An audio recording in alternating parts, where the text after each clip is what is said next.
It is forecast, though, to continue to turn away from land. This looks like it will push out into the North Atlantic over the next couple of days. And tropical depression number 7, it has not been named yet, may be named later on today. Very close to tropical storm strength, winds at 35 miles per hour. It looks like this storm is going to go to the north, so both storms appears no threat to land at this time. That's the latest. We'll have more next hour, Vince. All right, thank you very much, Dave. And as we go to break, we want to remind you that Jeannie Mose will be along with her Fashion Follies story. Can't wait to eat. Think new Uncle Ben's Mini Bowls, like cheeseburger and pepperoni pizzeria. Mini Bowls. Make hunger say uncle. Warms my bones. Hey, big party tonight? You want it to be cool, don't you? Yeah! Do I know you? This is the Jammy sister. Let's go to Pier 1. Guys love to eat off plates like these. Who's having a party? You're having a party. Sexy and sensible. Hurry in and save 20 to 50% during our dining sale. Sexy glasses. The one-of-a-kind experience of Pier 1. Get in touch with your senses. Okay. That looks good. Beautiful. I love the camera. Work it. High fashion. You're so sassy. Packed with protein and essential vitamins and minerals, Carnation Instant Breakfast is the perfect morning fuel to power you up for whatever you've got to do today. You're a jungle cat. And if you're really lucky, hugs. Achieve New Balance.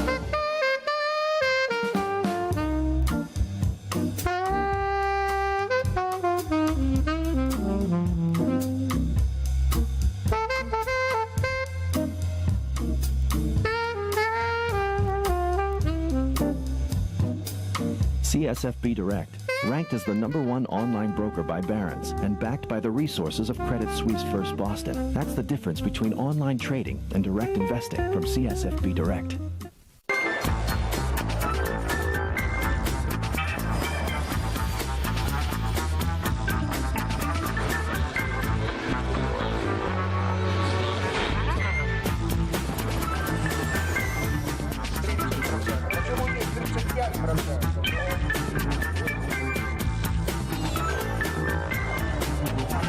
In the global energy business, no one covers more ground than the fast cats. Conoco, think big, move fast. There they are. There they are. There they are. Excuse me.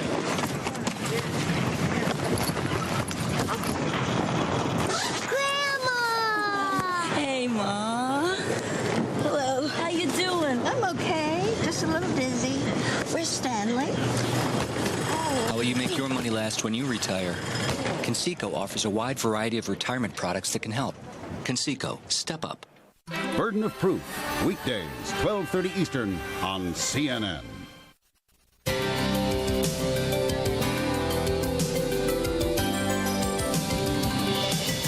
Hi, my name is Anika Rabiu. I'm from Brooklyn, New York, and I would like to ask CNN, how does an aspiring model become a model?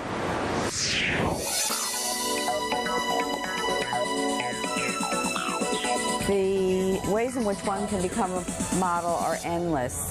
A girl can be scouted at the mall, walking down the street. American 11 Heavy, taxi November. Okay, American 11 Heavy, just hold right there. I'll move you shortly. Agency, they can go to a modeling convention. It's just any way that anyone can see you.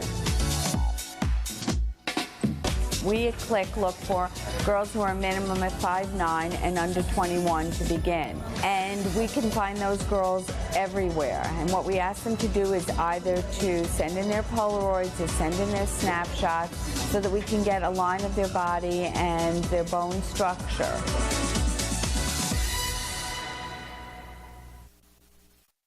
Ask CNN. American 11 Heavy. You're going to give way to the Donia and the regional jet on the opposite side.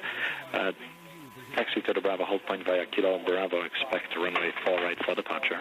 Okay, to the Bravo, hold point after the regional jet and the Dornier, American 11 Heavy. Face-to-face. Online interface. Personal. Productive. Local. Global. Very human. Very modern. Easy. Sir Speedy. Either way.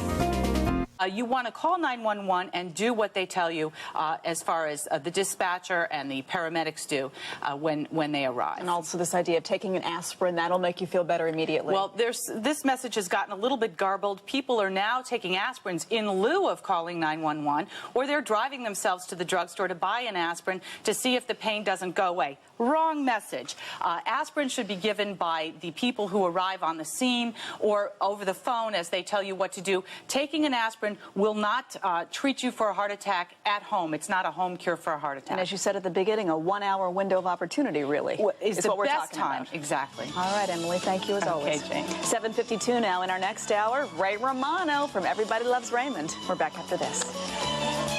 CBS Health Watch, sponsored by Flonase Nasal Spray. Ask your doctor for more information.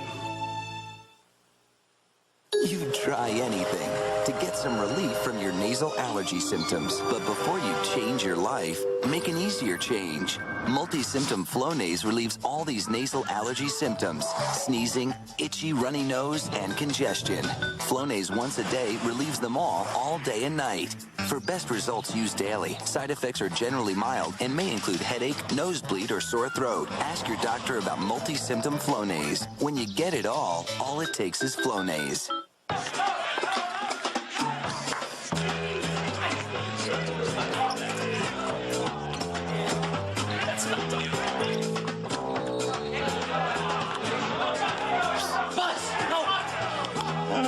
Dogs love home cooking, or new pedigree little champions.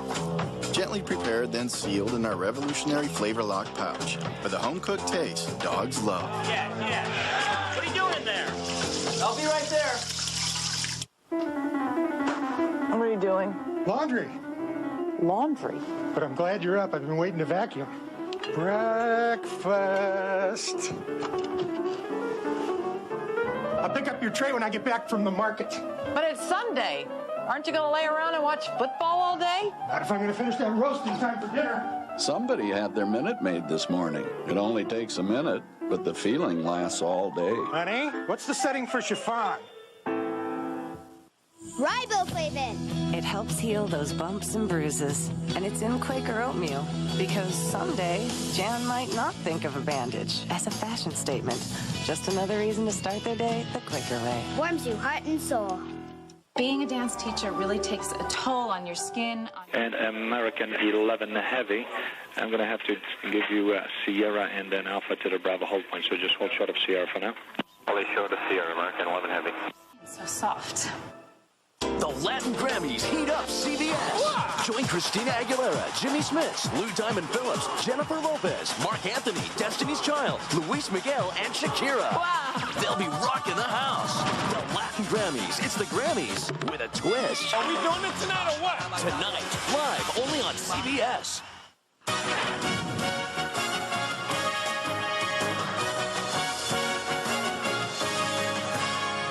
Good morning. I'm Mike Buchanan. In the news at 7:55.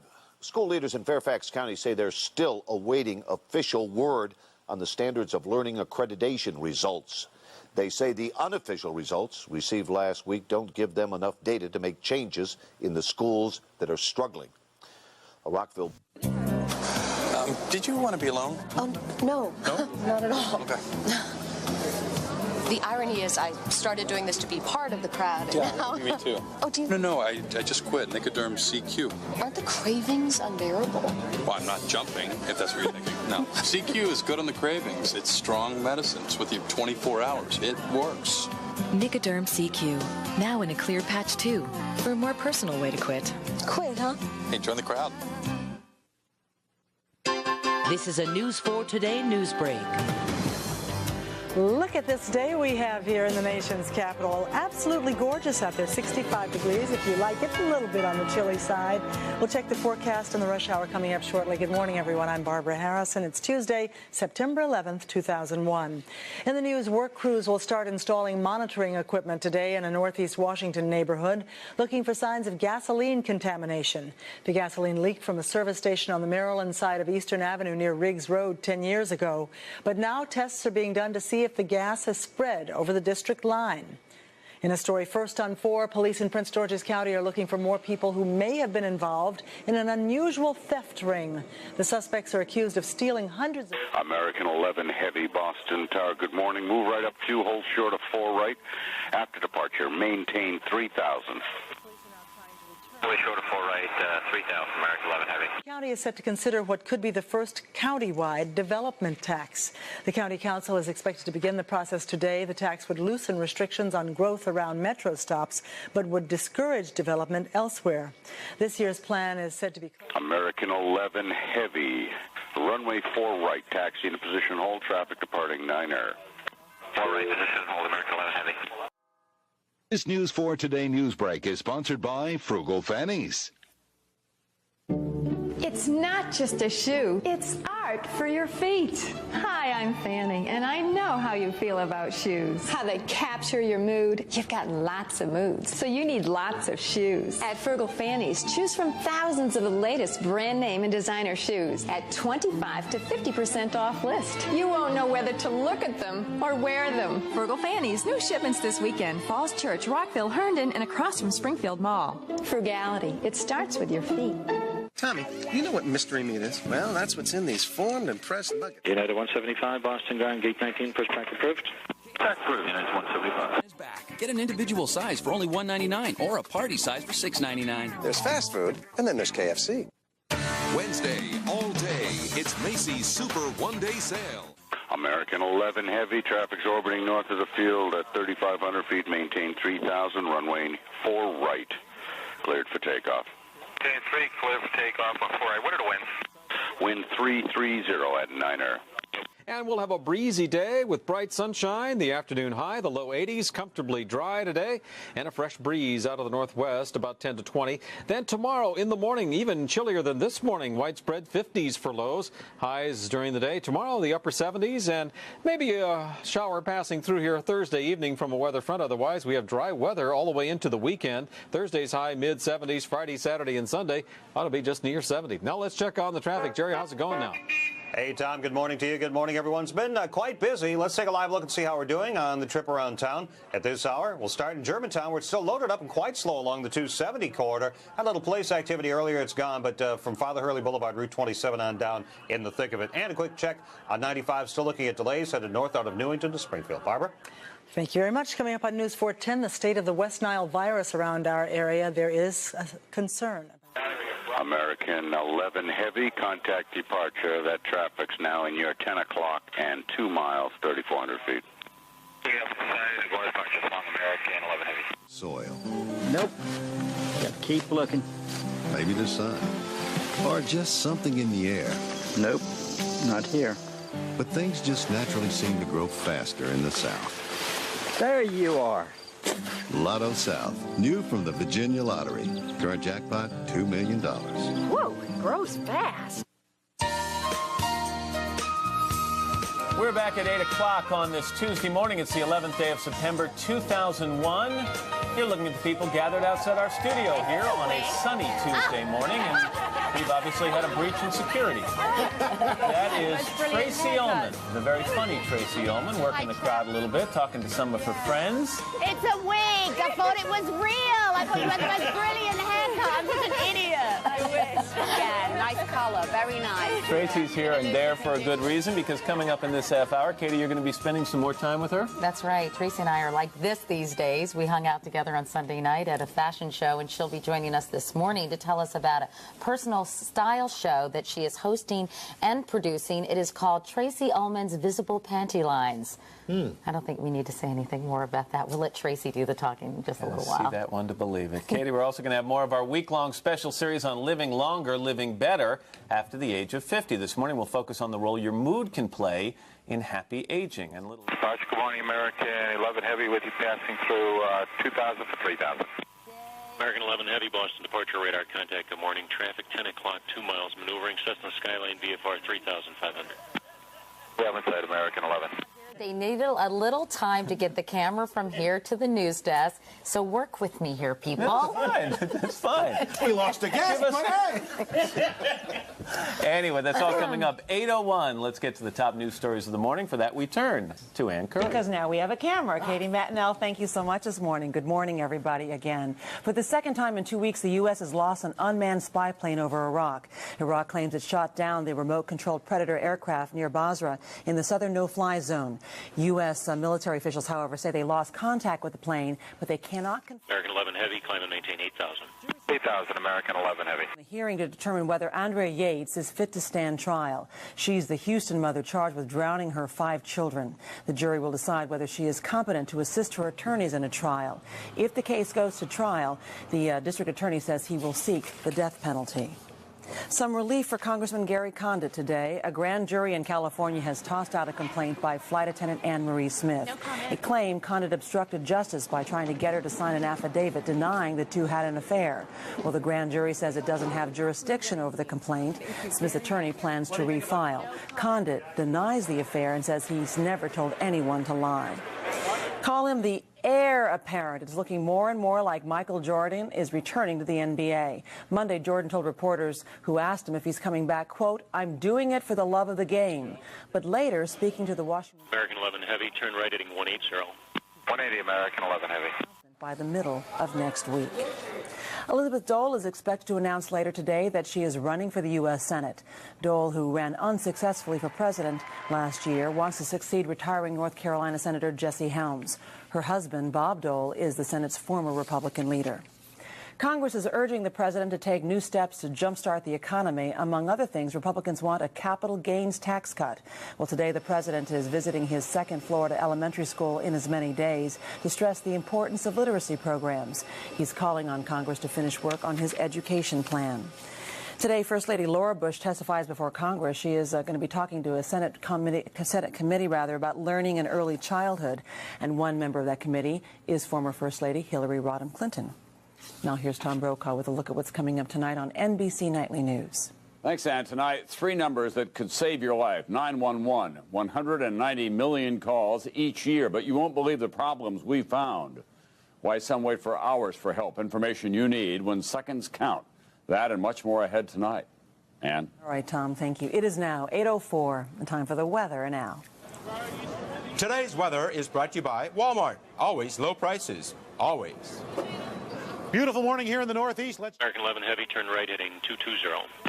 20, American 11.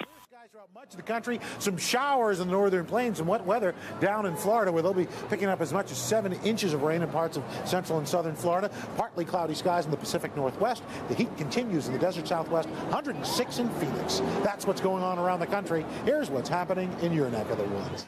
65 cool, dry degrees here in Northwest Washington. Good morning. I'm meteorologist Tom Curine. A wonderful change overnight, and a fresh, cool air mass going to be with us here for the next several days. And we will have the afternoon high reach just the low 80s today with comfortably dry weather. The breezes out of the northwest about 10 to 20 miles an hour.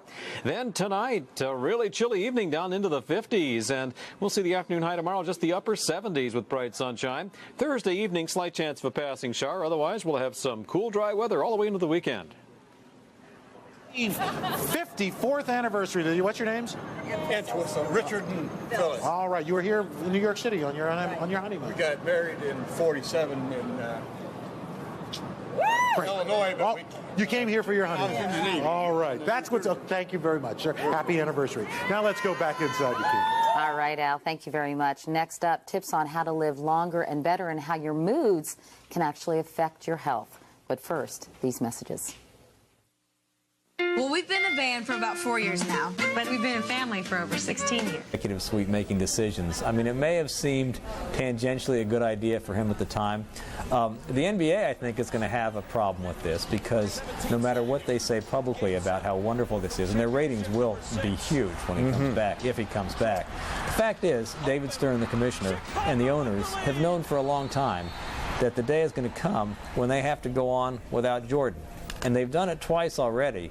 And if he comes back, they're going to smile and welcome him, but they're going to realize, you know, they're just delaying the inevitable. There's going to be a day they have to live without Jordan. But it's not the NBA's decision. It's Michael's decision. And so many people for so long have put their own expectations on him. If he does this, I think he's doing it for himself. Absolutely. He wants to, in his life, enjoy it. Ultimately, Michael makes decisions, that's right, for himself in that regard. Bob, you've got your finger on the pulse there in Chicago. It's sad in a way that it isn't happening in Chicago, that this is happening in Washington. And do you think part of this is Michael trying to stick it to general manager Jerry Krause and the Bulls, a Bulls team he probably should still be a part of? There's certainly that is a part of it, but you're right, while the rest of the world, should this happen, is going to say, isn't it amazing to watch Jordan back on a basketball court again? In Chicago, of course, it's going to be, here's Jordan, and the shirt says Washington on it. It's not going to compute real well here, and I think Chicago is going to be sort of watching it through squinted eyes. It's going to be a big international story should it happen, but locally in Chicago, it's going to be a pretty depressing thing to see. I mean, you've got the statue of Jordan in front of the United Center, but he told me once that he never even looks at the statue because he says, I'm not a statue, I'm a person. Well, all they have is the statue now. Bob Green, thank you very much for your perspective. We appreciate you joining us this morning. Thanks. Thank you. He's not a person, he's a legend. Yeah, that's why this is such a big deal. He's an icon there in Chicago. Right. No and every 40-year-old man is looking at him going, yo, go. You know what? I could get back in shape, and I think, no. And we'll be there to cover it. And walk a flight of stairs. All right, let's walk over to Kira Phillips, who's taking a look at the news today. Morning, Kira. Hi, guys. Well, we begin in the Middle East this morning, where Israeli tanks surrounded the West Bank town of Jenin earlier today. Gun battles broke out between local gunmen and Israeli forces, leaving several Palestinians wounded. Israel says it sealed Jenin because it was the staging ground for dozens of attacks by Palestinian militants. Meanwhile, truce talks tentatively set today between Palestinian leader Yasser Arafat and Israeli Foreign Minister Shimon Peres. They have been postponed. In Australia, a federal judge overturned the government's decision to turn away some 400 asylum seekers. The court says the mostly Afghan migrants now on their way to Papua New Guinea aboard a Navy ship must be allowed to land in Australia. Government officials say they will appeal the court's ruling. Jury selection begins today for a Texas hearing that will determine whether Andrea Yates is fit to stand trial. She's the Houston mother, you may remember, that was accused of drowning her 5 children in a bathtub in June. She's charged with 2 counts of capital murder for drowning 3 of them. Elizabeth Dole is expected to throw her hat into the ring today. She's expected to announce she's running for Jesse Helms' Senate seat in North Carolina. The announcement comes in Salisbury, North Carolina, her hometown. Dole once served as Secretary of Transportation and Secretary of Labor. Her husband, Bob, was defeated in the 1996 presidential race. Next, the safety of children's toys. Consumer advocates say they're not safe enough. They say the biggest danger, children choking to death. 16 children under 12 died from toy-related injuries in 1999. 9 of them choked to death. Consumer advocates say manufacturers should do more to guarantee toy safety. The governor of California. Good morning, American 11 with you, passing through 190-230. American 11 Boston, Center Roger, climb maintain level 280. 7,000-acre fire in Calaveras County is 50% contained now. So far, none of the county's 7,500 residents has been without water, but they've been asked to conserve. Carolyn Vince. All right, thank you very much. Thanks, Kira. All right, it's your turn, everybody. We are asking what you think of Michael Jordan's return to the NBA. Why don't you drop us a line? What are you waiting for? Daybreak@CNN.com. Be sure to include your name, where you're writing from. We'll get to the emails a little bit later in this hour. I'm interested to see what people have to say. Yeah, make it juicy. In the meantime, you can go to our website and make your voice heard. You can go to CNN.com and cast your vote and check that out. Wow. Do you think Michael Jordan should return to play in the NBA? And so far, 66% there saying no. I'm surprised, just from a curiosity factor. See him, wouldn't you want to see him just take the court one more time? No, because you can't repeat a first love. You know, I just think that people are afraid he's going to stumble, and every time he goes out there, it's going to be 3 times more embarrassing. Michael's an elite athlete. I think he knows what he's doing. He wouldn't do this if he didn't have a plan. You know, all the ticket sales through the roof. I mean, it's going to be sold out. Still to come, though.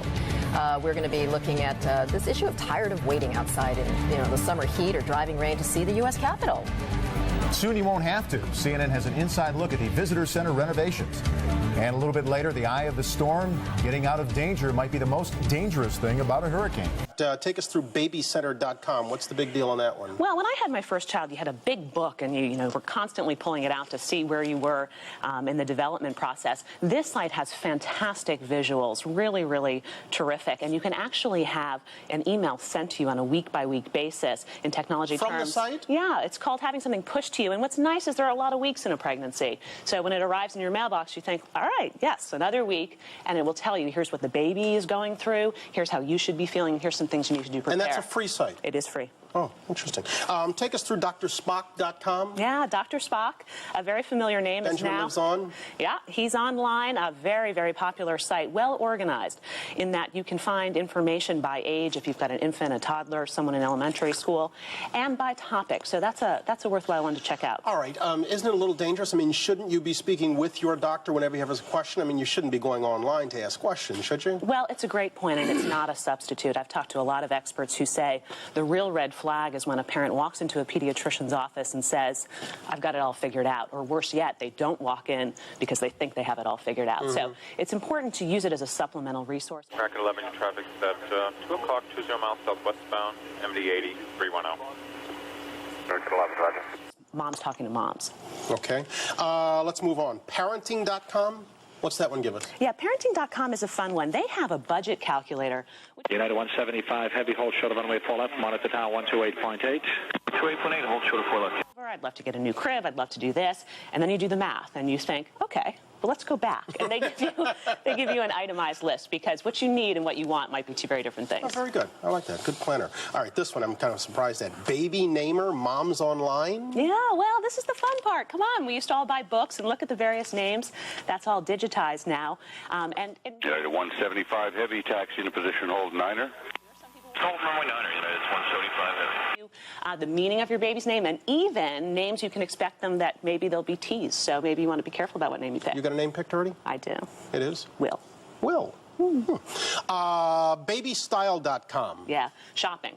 Now, Ta-da. oh yeah, they've got everything and then some. What's nice about this also?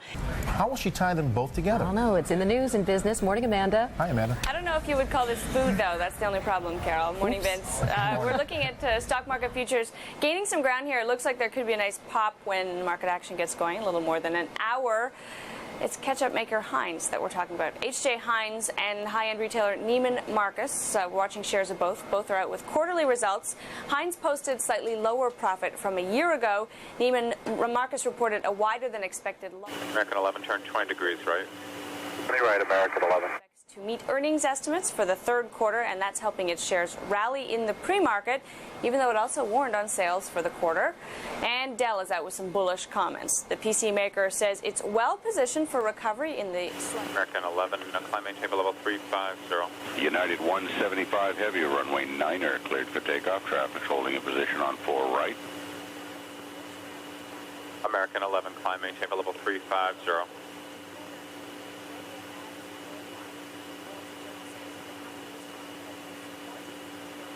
American 11, Boston.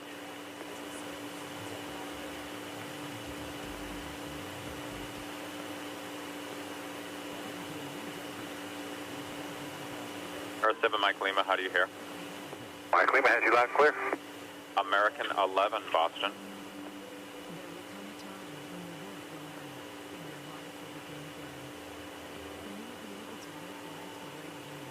American 11, the American on the frequency. How do you hear me?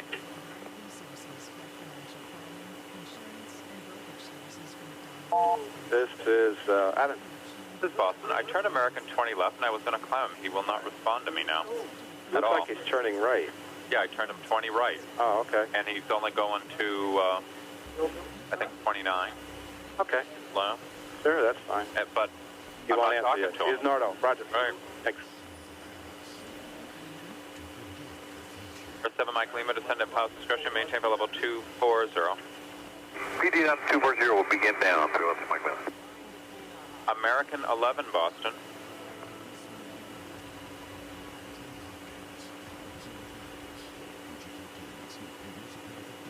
American 11, if you're here, Boston Center, ident.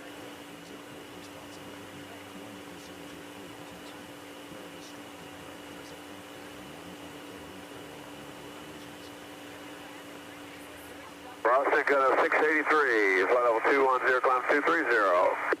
Cardinal 683, Boston Center, roger, climb maintain flight level 310. Climb maintain flight level 310. American 11, if you hear Boston Center, ident please or acknowledge. Shell, countdown shell. We were in the islands, exploring the only volcano in the world you can bike from top to bottom. United 175 heavy, turn right heading 210. Turn 210, United 175 heavy. We experienced what it was like to spend a day in the clouds.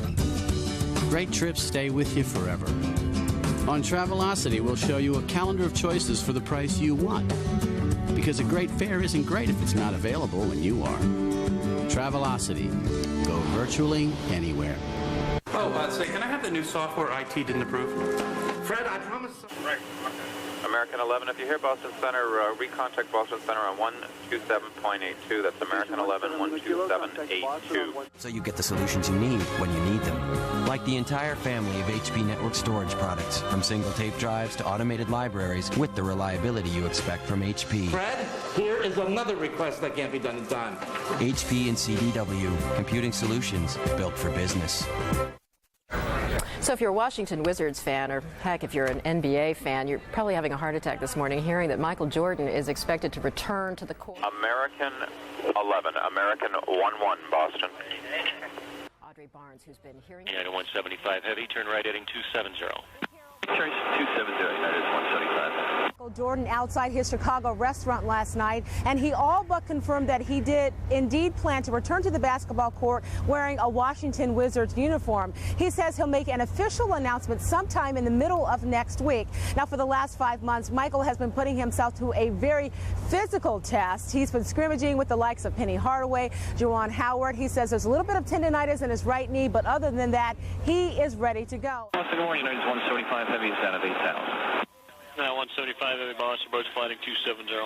70 on the heading, United 175. Is holding league meetings in Orlando on September 20th, and Michael Jordan is expected to announce his intentions before that. If he should return to basketball, the Wizards say they are prepared for a flurry of last-minute ticket purchases. Also, plans are already in the works to televise as many Wizards games as possible. Reporting live from the MCI Center, Carol, back to you. Yeah, you can bet on that, Audrey. Thanks so much. Audrey Barnes standing outside the MCI Center, where they're expecting Michael might be playing soon. Michael could be taking the floor over there, no doubt about that. All right, from a basketball legend now to a real American hero. Millions of people visit the U.S. Capitol each year, some standing in line for hours waiting to get inside. And now a multi-million-dollar visitor center expansion project is underway to make the Capitol more visitor-friendly. Former Senator John Glenn is a spokesman for the project, and he's in Washington and joins us now. Good morning, sir. Great to have you. Good morning. Glad to be with you. It's interesting to me how you came to be a part of this project. It goes back to your childhood when you were a visitor to our nation's capital. Can you tell us about that? Well, it does. You know, when I was about 8 years old, I remember our first visit to American 11, Boston. That's been many years ago now. And I remember to this day, though, walking into that Capitol and looking up at the rotunda and then visiting each of the two. American 77, your departure frequency will be 125.05, runway 30, clear for takeoff. 555, clear for takeoff, runway 30, American 77. Say that led me into the paths of where I went later on, but it certainly gave me an awareness and an appreciation for the Capitol and for our country. And I think the 4 million visitors that come here to the Capitol each year deserve much better than to stay. 175 heavy, contact Boston Center 133.42. 3342, United 175 heavy, good day. Is what this will eventually look like. You'll have a visitor center in here. They can enter under here. There will be movies and artifacts and things like that that will be available. It'll be three things really: educational, number one, for the kids coming in there, and inspirational. And I don't underrate that. I think that's a very important part of this whole thing. And number three, it provides far better security, so we don't have some of these incidents like we had where some of the policemen got killed here a few years ago. Right, and there certainly are safety issues involved, and I know that there's not only long lines and long... American 11, American 11, how do you hear the center? Well, the safety issues are a very important one because this will give a more controlled flow than just having people milling around out here on the East Plaza that we have here right now. There'll be entryways in here that you can go into the Capitol, into the House or the Senate chamber over here. And also another factor, you know, we're a focal point of the whole world. The Capitol building is a symbol of our democracy. We have many foreign visitors come here from all over the world, and most of them want to visit the Capitol. This is a far more impressive and far better way, I think, of taking care of all the visitors, foreign and our own people here as well. Senator Glenn, how much money is needed for this project, and where will this money come from? Well, Congress appropriated $100 million. The whole thing is estimated to cost about $265 million.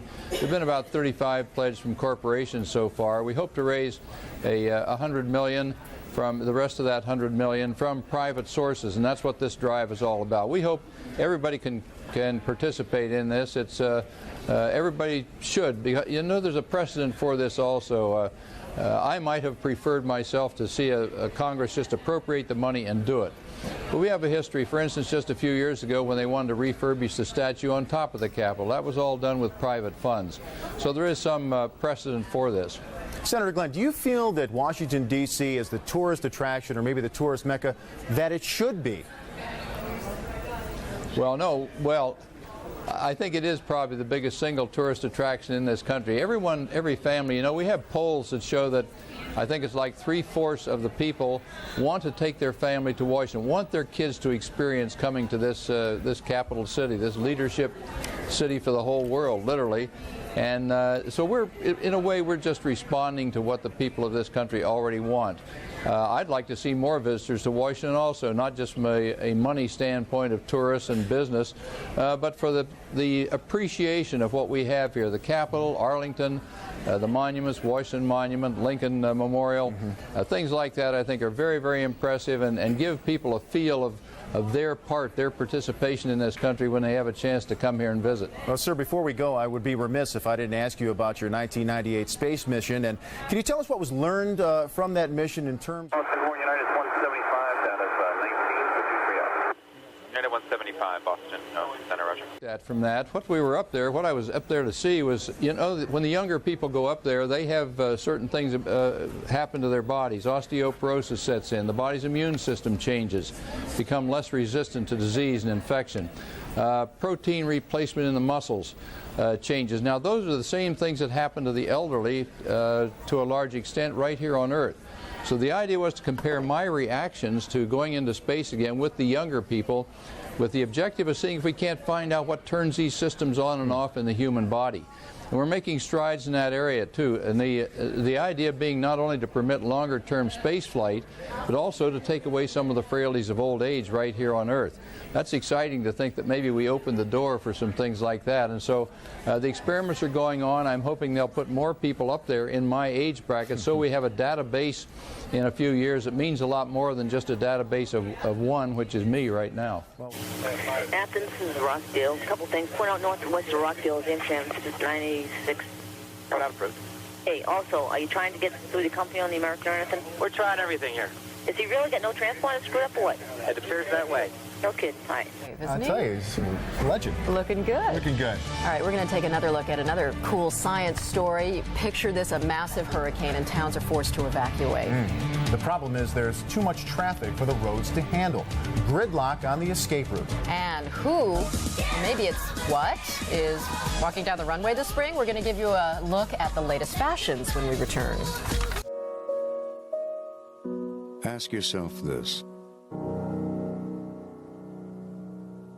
When was the last time you sat completely still? 30 mana, 67.0. Is that American 11 trying to call? Buddy, we have some planes. Just stay quiet and you'll be okay. We're turning to the airport. 15 Southwest of Bono going to Hampton. And who's trying to call me here?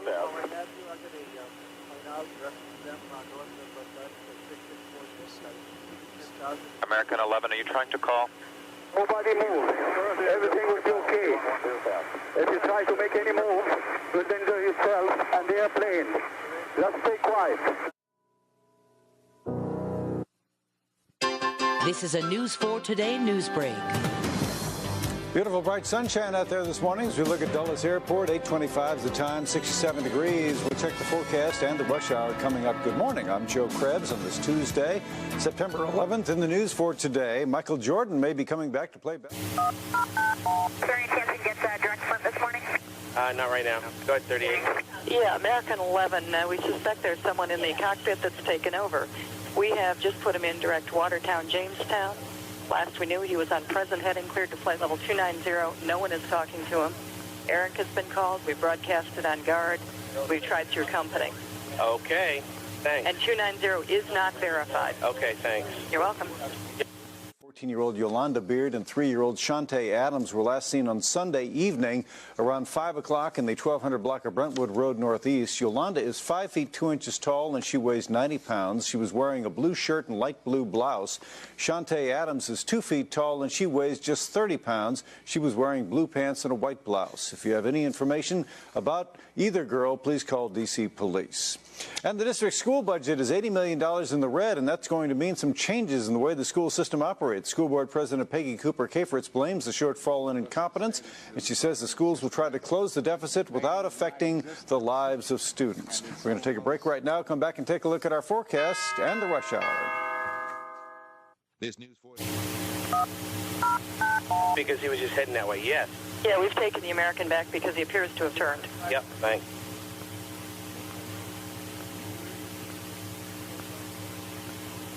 Flagship 5616, Bob. Oh, sorry. Do what? 230, flagship 5616. Override. Go ahead. Yeah, I need you to look west of Albany, American 11, and put him on your scope. He is, Nordo has been since he talked to Boston High. We assume he's at flight level 290. We're not sure. We think there's someone in the cockpit with him. We broadcasted over guard. We've gone Eric. We have gone company. Nobody is talking to him. We don't know where he's going. We don't know what altitude he's at. Okay. Okay. Thanks. But I can actually see it happen. That just warms my heart. I feel good about it, you know. If you give parents a choice, that gives kids a chance. It's about the kids. Well, we had a wonderful change overnight. Good morning, I'm meteorologist Tom Kieran. We swept out the high humidity, and in comes some fresh, cool, dry air. 67 here at NBC4 and at National Airport with a fresh breeze out of the west-northwest. And it'll be gusting today 10 to 20 miles an hour with bright sunshine, highs reaching the low 80s. Tomorrow, bright and sunny after a chilly start in the 50s, should reach the upper 70s. And then Thursday evening, there's a slight chance of a passing shower. Otherwise, we've got dry weather into the weekend with Friday, Saturday, and Sunday's highs just near 70. Now let's check on that traffic. Jerry Edwards, how's it going this morning? Tom, it has been a little rocky. Good morning, everyone. Let's head south and show you the outer loop of the Beltway, just crawling from Eisenhower Avenue passing Telegraph Road. An accident there has just been moved to the shoulder, but a very painful trip indeed. It looks like it's improving a little bit, picking up a little bit of speed now on 270 out of Germantown. Back to you. Thanks, Jerry. Coming up on News 4 at 10, the state of the West Nile virus around our area and the nation. And there's new concern this morning. Another local news update in 25 minutes. Stay with us. Most people don't mean to be hurtful, but when you're really overweight, you hear all the comments. So you learn to build a wall around yourself to block out what you don't want to hear. Then I overheard someone talking about Jenny Craig, and I'm glad I listened. There's never been a better time to join Jenny Craig with their personalized one-on-one counseling. And now, for a limited time, lose 20 pounds for $20 plus the cost of food. Call 1-800-JENNY20. I was at a party recently, and I overheard this woman say she looks absolutely beautiful. And you know what? She was talking about me. Today, cable companies like AT&T control over 70% of high-speed internet connections because they compete under different rules than phone companies. Unless Congress acts, millions will be left behind or with only one choice, their cable company. Now a study says a delay in high-speed internet rollout could cost our economy $500 billion. Tozan Dingle guarantees access to inner cities and small towns and would add billions to our economy. Cleveland. Hi, Cleveland, New York, Boston. I got a little situation with American 11, American 11. He is a 767 departed Boston going to LAX. We don't know where the aircraft is going. He is supposedly going to LAX. Was going westbound. We lost his frequency. Then we lost his transponder, and now the aircraft is just west of Albany, heading due south. Oh, my goodness. Okay. Do we have the data block on it? Who's got the... Yeah, it's a primary target presently, and it's just heading southwestbound. Okay. Understand. I'll go to right now. I'll advise the area. The last altitude observed was flight level 290. 29. Southbound? Heading southwestbound. He's like towards Hancock, right around there. He's southwest of Albany by 15 miles. You have no idea where he's going? No idea, sir. All right. You can tag him on the TSC. I did pick him up. Primary only? Primary only. Okay. Okay. Thank you.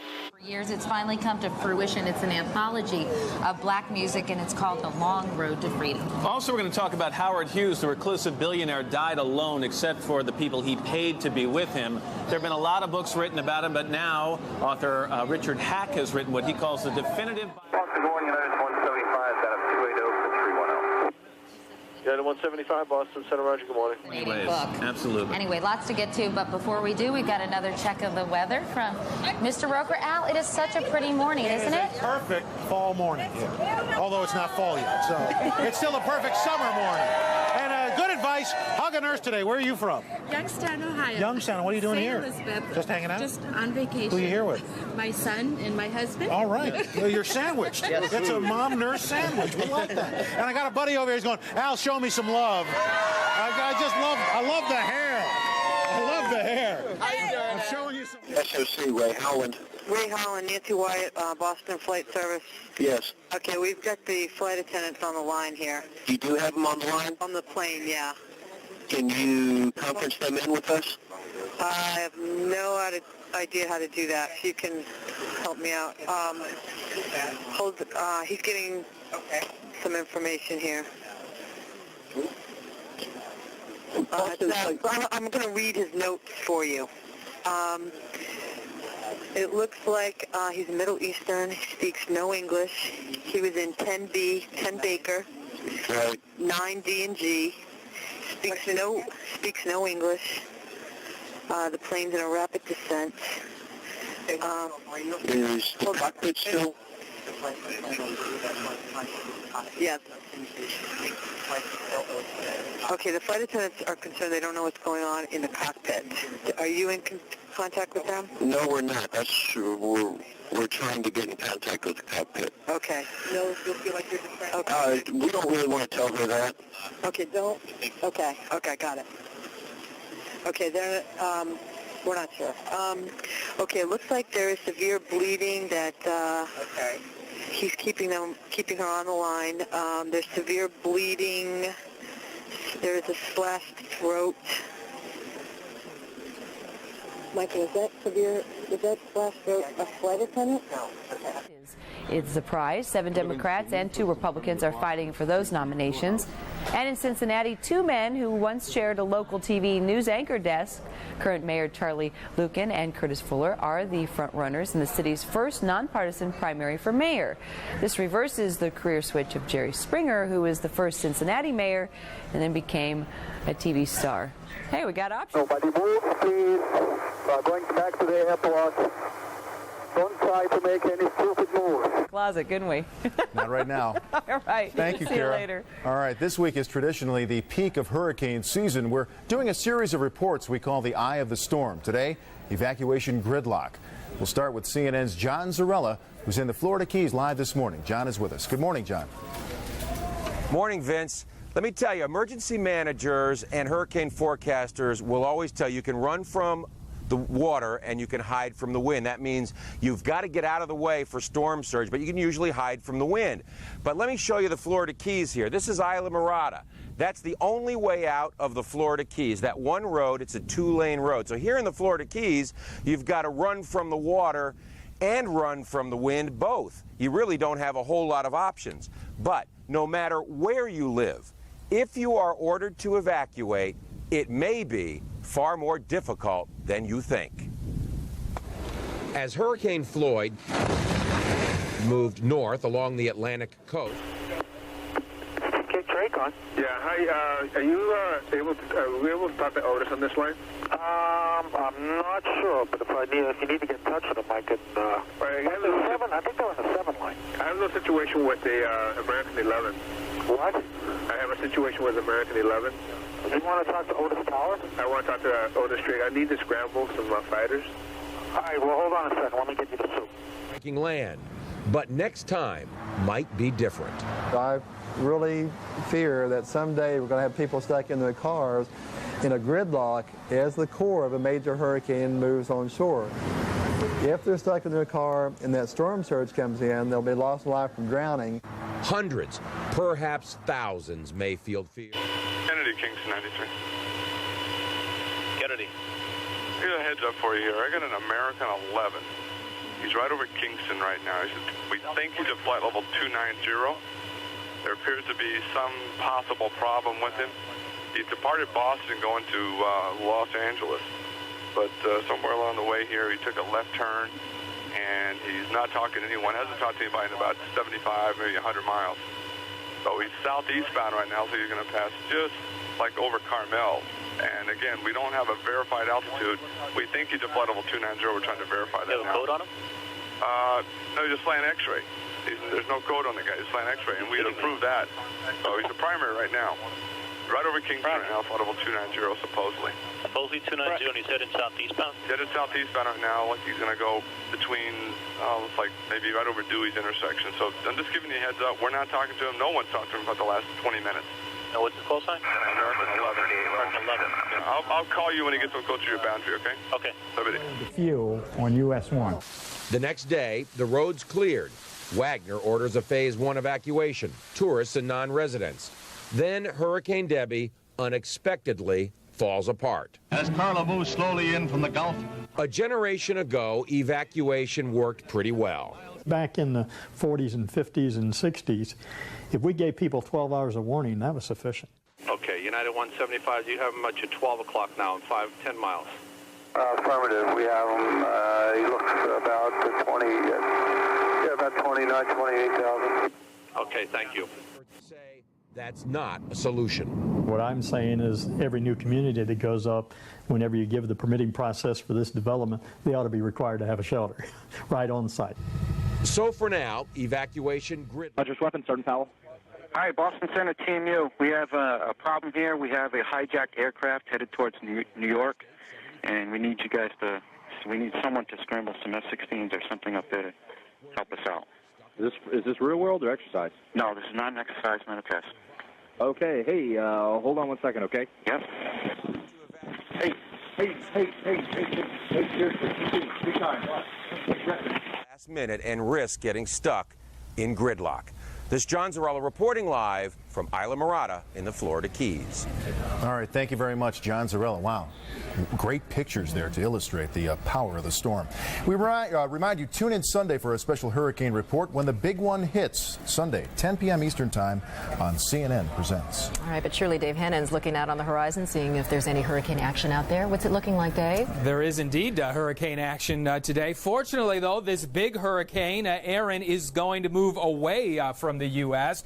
Winds at one point yesterday up to 120 miles per hour. You see the eye of Hurricane Aaron, and look how close it is to the coast. The thing that's going to happen, though, is this frontal system moving off the east coast is going to pick up the hurricane and begin to move it a little bit farther off towards the east. In fact, it is now moving north. It was moving northwest yesterday, so that turn has already begun. Winds still pretty strong, though, 90 miles per hour sustained. It is forecast to continue, though, as we said, though, to push away from land. In fact, not expected to affect the Canadian Maritimes either, moving into the North Atlantic. That's what we're expecting with that storm. We are watching another storm, too. This is Tropical Depression number 7, which is located way out in the Atlantic. Same story here. This storm is forecast to go north through the island. So either storm. Boston Center here. Can I get New York Tracon? You bet. So nothing with the cockpit? Yes, with American 11. Say it again? Oh, a reference to American 11. Right, have you had any contact with him yet? No contact. It is confirmed hijack, though. Tracon. Okay. Hey, Tracon, hi, Boston Center. Good morning. It's American 11. 767, possible hijack. Okay, American 11, 75, and Destin. Where's he landing? Right now, we don't have any idea, but he was to the northwest of Albany, and now he's down by Sparta, losing speed. very rapidly.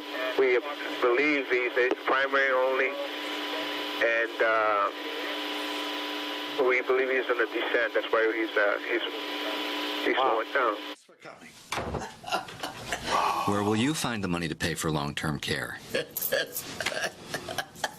Conseco Long-Term Care Insurance protects you so you don't lose your nest egg. Conseco, step up. Yippee! Yes! We are in the sweet spot now, baby. Give me five. There is no stopping us now. This the sky market is the limit. incredible. NASDAQ. They expect the NASDAQ to surge above 6,000. Rather than feel nostalgic for days gone by, a Merrill Lynch financial advisor can help reallocate your portfolio to better navigate today's up and down market. Isn't even close to running out. So while we can't bring back the past, NASDAQ 10,000. we can make the future something to look forward to. We can expect, Amy. United 93, wind 33 at 7, runway 4 left, clear for takeoff. Clear takeoff 4 left, United 93. Nortel Networks is building the new high-performance internet, the wireless internet, with optical... New York, United 175, heavy. United 175, go ahead. We figured we wait to go to your center. We heard a suspicious transmission on our departure out of Boston with someone keyed the mic and said, everyone stay in your seats. Oh, okay. I'll pass that along over here. Hey, Kingston on 93 line. Go ahead. Hey, United 175 just came on my frequency, and he said that they heard a suspicious transmission when they were leaving Boston. Oh, yeah? Everybody stay in their seat. That's what they heard as a suspicious transmission. Now, that U.S. Air 583 thought the American he spotted him was at 29.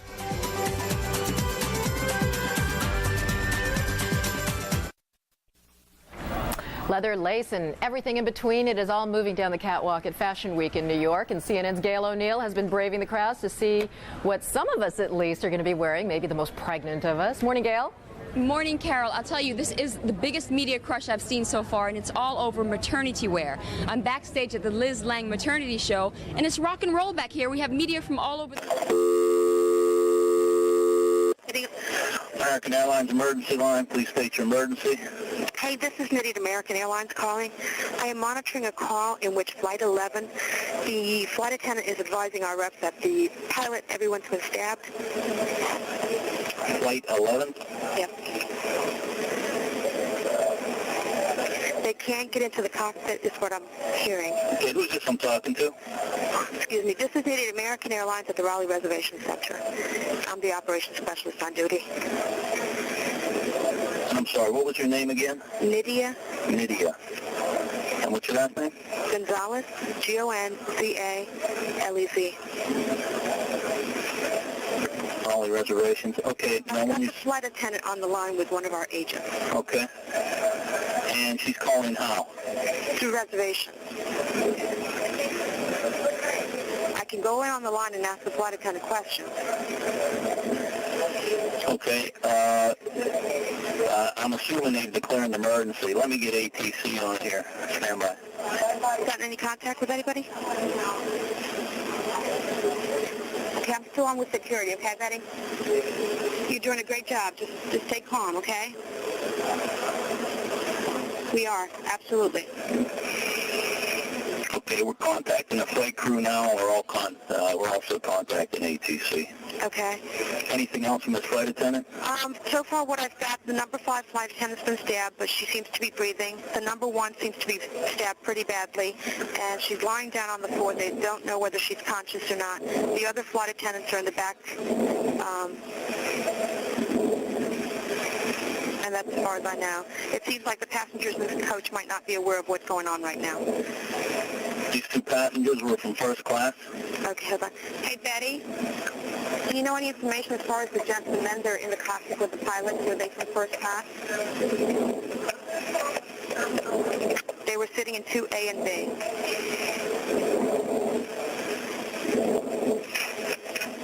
They are in the cockpit with the pilots.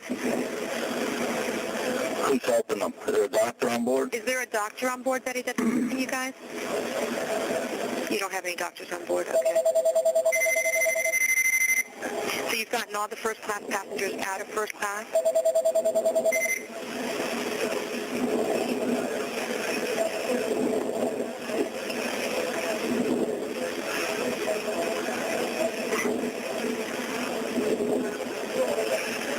Have they taken everyone out of first class? Yeah, she's just saying that they have. They're in coach. What's going on, honey? Okay, the aircraft is erratic again.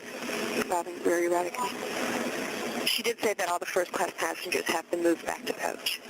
So first class, the cabin is empty. What's going on your end, Craig?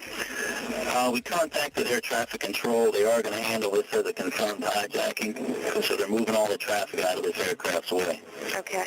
He turned his transponder off, so we don't have a definitive altitude for him. We're just going by, they seem to think that they have him on a primary radar. They seem to think that he is descending. Okay. Yeah. Okay, Lydia? Yes, dear, I'm here. Okay. I have the dispatcher currently taking the current fuel on board, and we're going to run some profiles okay. to see exactly what his endurance is. Okay. She doesn't have an idea who the other passenger might be in first. Apparently they might have spread something, so they have a hard time breathing or getting in that area. What's going on, Betty? Italian 1 to Manhattan. Italian 1. We just had a plane crash into Level 4 of the World Trade Center, transmit a second alarm, and start relocating companies into the area. Okay, so we'll stay open. I think we might have lost her. Okay.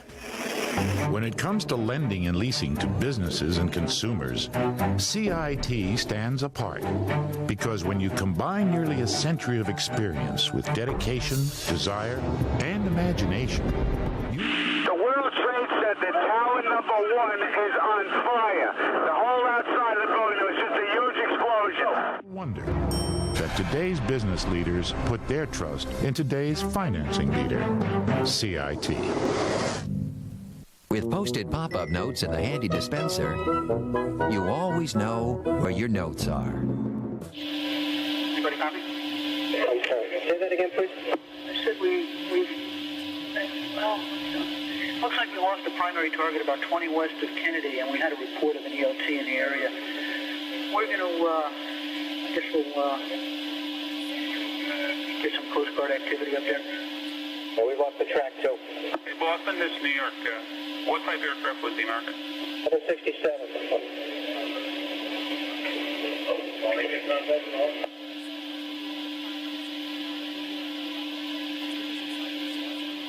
This is the ACI watch. Say again, if you lost track of the aircraft, over? Boston has lost track, and on our frequency we have confirmed that it was a hijack. That's on the tapes. Yeah, New York confirms we've lost the track as well, and we got a report of an ELT in the area that track was in.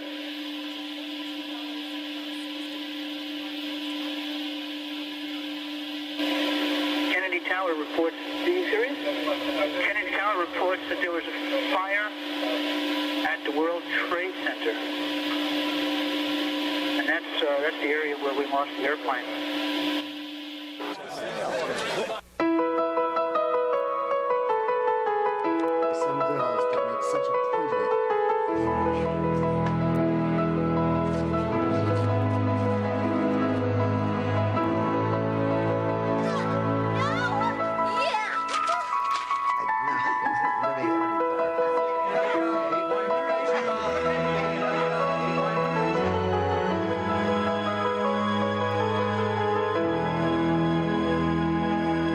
Would you like to lower your monthly mortgage? Engine 1 on Manhattan. Engine 1 on, go. Roll every available ambulance you got to this position. This just in, you are looking at obviously a very disturbing live shot there. That is the World Trade Center, and we have unconfirmed reports this morning that a plane has crashed into one of the towers of the World Trade Center. The CNN Center right now is just beginning to work on this story, obviously calling our sources and trying to figure out exactly what happened, but clearly something relatively devastating happening this morning there on the south end of the island of Manhattan. That is, once again, a picture of one of the towers of the World Trade Center. We could see these pictures. It's obviously something devastating has happened. And again, unconfirmed report that a plane has crashed into one of the towers there. We are efforting more information on this subject as it becomes available to you. Right now, we've got Sean Murtaugh. He is a CNN producer on the telephone right now. Sean, what can you tell us about what you know? This is Sean Murtaugh. I just was standing on the Vice President of Finance. Sean, Vice President of Finance for CNN. Sean, we're on the air right now. What can you tell us about this situation? Hello? Yes, Sean, you're on the air right now. Go ahead. What can you tell us? I just witnessed a plane that appeared to be... Division 110-4, that's confirmed. We have fire on several floors, the upper floors of the World Trade Center. I don't know which tower it is, but it hit directly in the middle of one of the World Trade Center towers. Sean, what kind of plane? Was it a small plane? We want to tell you what we know as we know it. We just got a report in that there's been some sort of explosion at the World Trade Center in New York City. Anybody know what that smoke is in Lower Manhattan? I'm sorry, say again? A lot of smoke in Lower Manhattan. The live pictures here, we have no further details than that. We don't know anything about what they have concluded happened there this morning, but we're going to find out and, of course, make sure that everybody knows on the air. These are, of course, the two twin Trade Center buildings that are down at the foot of Manhattan, that they really are the beacons of New York. It was there that there was the explosion a couple of years ago brought about by terrorists. That's all gone through the courts, but this we don't know anything about. We don't know about anything that has happened here other than the fact that there's obviously been a major incident there, and we're going to go to a special report now from ABC News.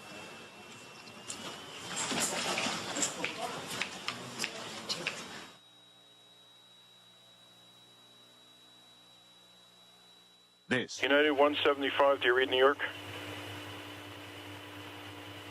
Delta 1489, do you read New York? Delta 1489, go ahead. Okay, just wanted to make sure you read New York. United 175, do you read New York? It's 8:52 here in New York. I'm Bryant Gumbel. We understand that there has been a plane crash on the southern tip of Manhattan. You're looking at the World Trade Center. We understand that a plane has crashed into the World Trade Center. We don't know anything more than that. We don't know if it was a commercial aircraft. We don't know if it was a private aircraft. We have no idea how many were on board or what the extent of the injuries are right now. We have, I understand, an eyewitness on the phone right now. Sir, good morning. This is Bryant Gumbel. Could you give us your name? Yeah, my name is Stuart. Stuart, where are you right now? I'm working at a restaurant in Soho. All right, so tell us what you saw, if you would. I was waiting at a table and I literally saw it seemed to be like a small plane. I just heard a couple noises. It looked like it bounced off the building, and then I just saw a huge ball of fire on top. And then the smoke seemed to simmer down, and it just, a lot of smoke was coming out, and that's pretty much the extent of what I saw. A private aircraft? As Matt just mentioned, we have a breaking news story to tell you about. Apparently, a plane has just crashed into the World Trade Center here in New York City. It happened just a few moments ago, apparently. We have very little information available at this point in time. But on the phone, we do have Jennifer Oberstein, who apparently witnessed this event. Jennifer, can you hear me? Hello? Hi, Jennifer. Hi, Katie. Hi, can you please tell me what you saw and to give me any information about what's going on there? Yes, I have to tell you, it's quite terrifying. I'm in shock right now. I came out of the subway at Bowling Green. I was heading to work in Battery Park at the Ritz-Carlton Hotel, and I come out, and I heard a boom, looked up, and there was a big ball of fire. I'm now looking north at the World Trade Center, and it is the left twin tower if I'm looking north. I'm in Battery Park right now, and you can hear the fire engine. Delta 2315. Delta 2315, turn left immediately to a heading of 200. Left turn immediately, 200, Delta 2315. Roger. Traffic, 1 o'clock, 10 miles, turning into your face, descending out of 31. It's a hijacked aircraft. We don't know what he's doing. Fire like this in the air, and pieces of the building were flying down. It looks like it's like massive gaping hole with tons of black smoke falling out of the building. Owen, we have a satellite picture right now. There. That is it. A live picture. As you can see, Edie, this is different. This is a different perspective than we saw earlier. The plane obviously went in on one side and came out the other. There's debris all over the ground broke down through below. On part. Exactly. And as you can see, it affects perhaps 10 floors. of the World Trade Center building. It is over 100 stories tall. It is the tallest structure in New York City. It is near the flight path for Newark. Right. And many times, whenever people for Newark, Kennedy. Delta 2315, the traffic is now at your, well, if you're heading on the 200 heading, he's about your 2 o'clock and about 7, looks like 30.6 descending. We have him in sight, sir. Delta 2315, roger. Yeah, he's in sight. Okay, you can maneuver as necessary to avoid that aircraft, sir. I do not know what he's doing. From this angle, it seems like more than 3 floors, and perhaps what's most disturbing, Edie, I think, is the time of day. This time of morning is when people pour into that building, and it's usually next to full. Well, you got to also remember, this is near the financial district on the tip of Manhattan. There are so many people at this hour who are in that neighborhood.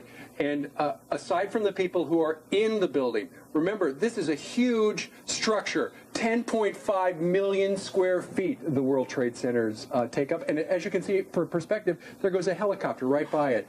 And it obviously impacted one side and wound up affecting perhaps the other side. We do know there is debris all over the floor, down the pavement down below, and crews are, they've got all the police and the fire department and the emergency technicians are headed to that area. This is horrible. And also, when you think about what happened to the World Trade Center before, with the bombing there and the chaos that surrounded it, this is a much different challenge, just as grave. And also, from one of our perspectives, we can see that not only are there gaping holes, but debris continues to fall down below at this hour. We see, actually, we see 2 faces. I know you can't see the picture that our audience is seeing, but we see 2 faces of that tower. One seems to have a rather gaping large hole in it. The other face seems to have 2 holes in it. It's all somewhat obscured by smoke, one large, one somewhat smaller. Right. And, of course, we know there are a variety of offices there. There are financial offices there. There are advertising offices, all kinds. We can only hope that since it is still a little bit early in New York, that maybe on some of those floors, some of the offices were still not open for business. You can now see there on that one side, well, you can see flames now coming actually out of 2 sides of the building. All right, Division 1, be advised, Battalion 2 advised you have jumpers from the World Trade Center, okay? On both sides of the tower. As we've heard before, we said earlier that there was at least one speculative report that an airplane had crashed in, whether deliberately or accidentally, we don't know. And there are continuing reports from people who say that they saw an airplane, one woman saying that she saw a jet going in. So again, Don, a jet screaming that low could be consistent with what you heard? Absolutely. It could be consistent with what I heard. What I know I did not hear was an airplane, any kind of a prop plane. And I think looking at the damage, I don't think there's any way possible that it would have been a prop plane. It's just too much damage to the building. What's deceptive about the World Trade Center is that it is so huge and so tall. Jules, this is Ryan. Listen, on an airplane that's been hijacked, if things don't go well, it's not looking good. I just want you to know I absolutely love you. I want you to do good. So happy to time. Same to my parents and everybody. And I just totally love you, and I'll see you later. Hi, Dave. I'll call you. I would have to speculate that it would have to be a larger than normal jet. I mean, larger than like a Citation or something like that. It's just such a gigantic hole, and it blew out the other side. And again, these buildings are almost a city block size building. So for it to have blown in this hole on the north side as well as the west side, it had to be a gigantic explosion. Well, obviously, we don't know if this was if it was a plane, and I underline if it was. We don't know if it would have been deliberate or accidental. We know so little now, other than what we can see from these pictures. But the interesting point is there are a number of small airports around New York where passenger corporate jets or private jets will land and take off. And it's not uncommon, if you have ever visited the World Trade Center, Hey, Joe, you see 3321 code just southwest of Newark by about 15, 18, 20 miles, 15,000 descending. Looking, hold on, southwest Newark by about 15, 20. Not seeing anything. They were tracking him, made a hard left turn. He's descending pretty rapidly, and especially what just happened in there. I got somebody who keeps cussing, but it looks like he's going into one of the small endpoints down there. No, this guy's a big boy. Some winds in some directions, even out of the big commercial airports. Planes are routed quite close to New York. I've flown in from LaGuardia, even into LaGuardia, but having to go right by the World Trade Centers. But we emphasize this is all speculative at this point. And just to reset for all of you, this is a special report from ABC News, and we are dealing, and we have to underline this, we are dealing purely in the realm of speculation here as to what may have happened at the World Trade Center. Obviously, a major... Check with your arms. Do you know if anyone down there has done any coordination to scramble fighter-type airplanes? You still think the airplanes in the area? No, we have several situations going on here. It's escalating big time. We need to get the military involved with this. Wow, what's going on? Just get me somebody who has the authority to get military in the air now. All right. I'll go tell them. So that's one more witness weighing in, or at least one more source weighing in on the fact that it was an aircraft of some kind. And as Don Daly reported, this occurred about 15 or 20 minutes ago in downtown New York, and New York time. Followed by an enormous crash and an immediate explosion. I don't think we could feel shockwaves, but we sort of felt like we did. And we were in a position where we could see the Trade Center almost immediately between the other buildings. And an enormous fireball that must have been 300 feet across was visible immediately. A secondary explosion, I think, and then plumes of smoke. There must have been a 3-block cloud of white smoke. Now, from where I was on the street a moment ago, you can, in fact, see smoke leaving the building on 3 sides. It seems to be coming out on at least 4 or 5 floors.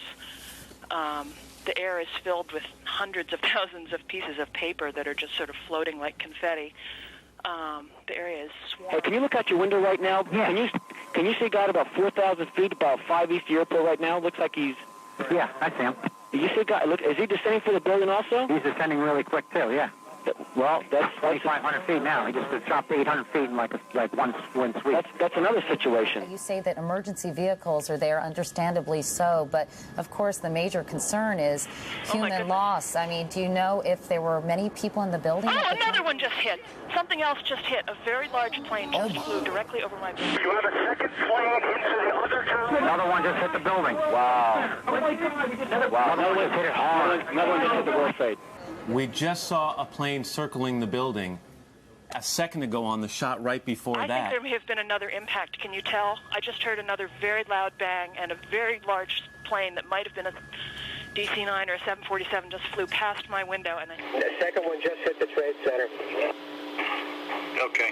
Yeah, we got to alert the military real quick on this.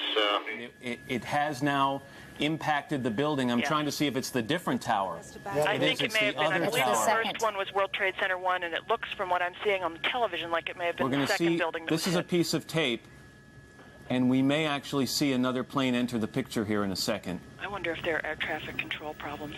Tony, we're going to stop everybody. We're going to shut Boston down. I suggest the same elsewhere. This happened, Jennifer? Matt, I've never seen any. It looks like a movie. I saw a large plane, like a jet, go immediately headed directly into the World Trade Center. It just flew into it, into the other tower, coming from south to north. I watched the plane fly into the World Trade Center. It was a jet. It was a very large plane. It was going fast. It went past the Ritz-Carlton Hotel that's being built in Battery Park. It flew right past it, almost hit it, and then went in. This is so shocking, of course, to everybody watching. I've never seen anything like it.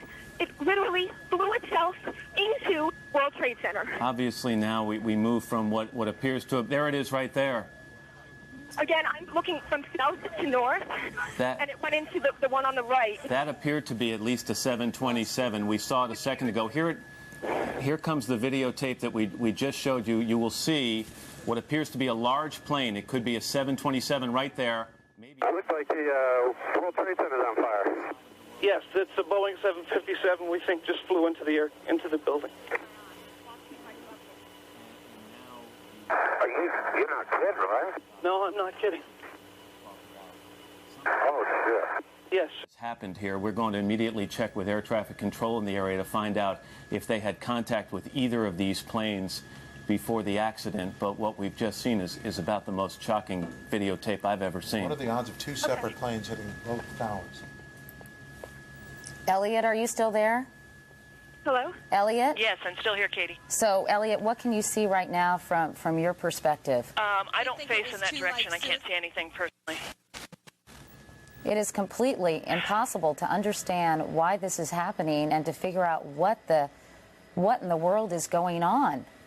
I think we have to be grateful Ali that the first Eberhard plane hit before 9 a.m., but it's now after 9 a.m., and I just wonder how many people were in those offices. Well, hopefully that they were evacuated following the first incident, and we can only hope that there was a very short period of time from when we first learned about this was probably about 8:50 Eastern Time. This second incident occurred about 9:05, and so obviously that would be a short amount of time to get people out of the building. Ali Eberhard is another witness who is on the ground. Ali, can you hear me? Yes, hello. Please tell me what you're seeing. Well, I live in Lower Manhattan. I face the north tower, the north side where the first plane crashed into the building, and right now there's a lot of chaos on the ground, a lot of emergency vehicles. Everyone from the World Financial Center has exited and is walking north up to Battery Park North. There's just mass and mass of people walking north uptown of Manhattan. I happened to look on the first tower, and I actually saw people waving where the first plane crashed through, and then it was unbelievable seeing this second jet come crashing into the second tower. What is going on? And unfortunately, here in New York, many of our stations cannot see this, local stations, because the antennas are on the World Trade Center. They're backup towers on the Empire State Building, but communication, television communication in New York City is probably... And that was the first plane? Jet. Did you see? We're Mr. Davis. We're looking at a tape replay of the second plane boring into the building. Hard for us to tell exactly how large an aircraft it is there, or whether or not that was intentional. Go ahead. I'm sorry. Believe me, it's intentional. We saw the second one come up to Hudson and veer into the second building. Why do you say the second was intentional? Because it was flown very deliberately. There appeared to be nothing wrong with the aircraft. It was flown very deliberately into the building. Have they? You don't. Obviously, you're at 50th. You don't have any vantage point down there. What's everybody else talking about there who has the same vantage point? They see all the same thing you did? Yes.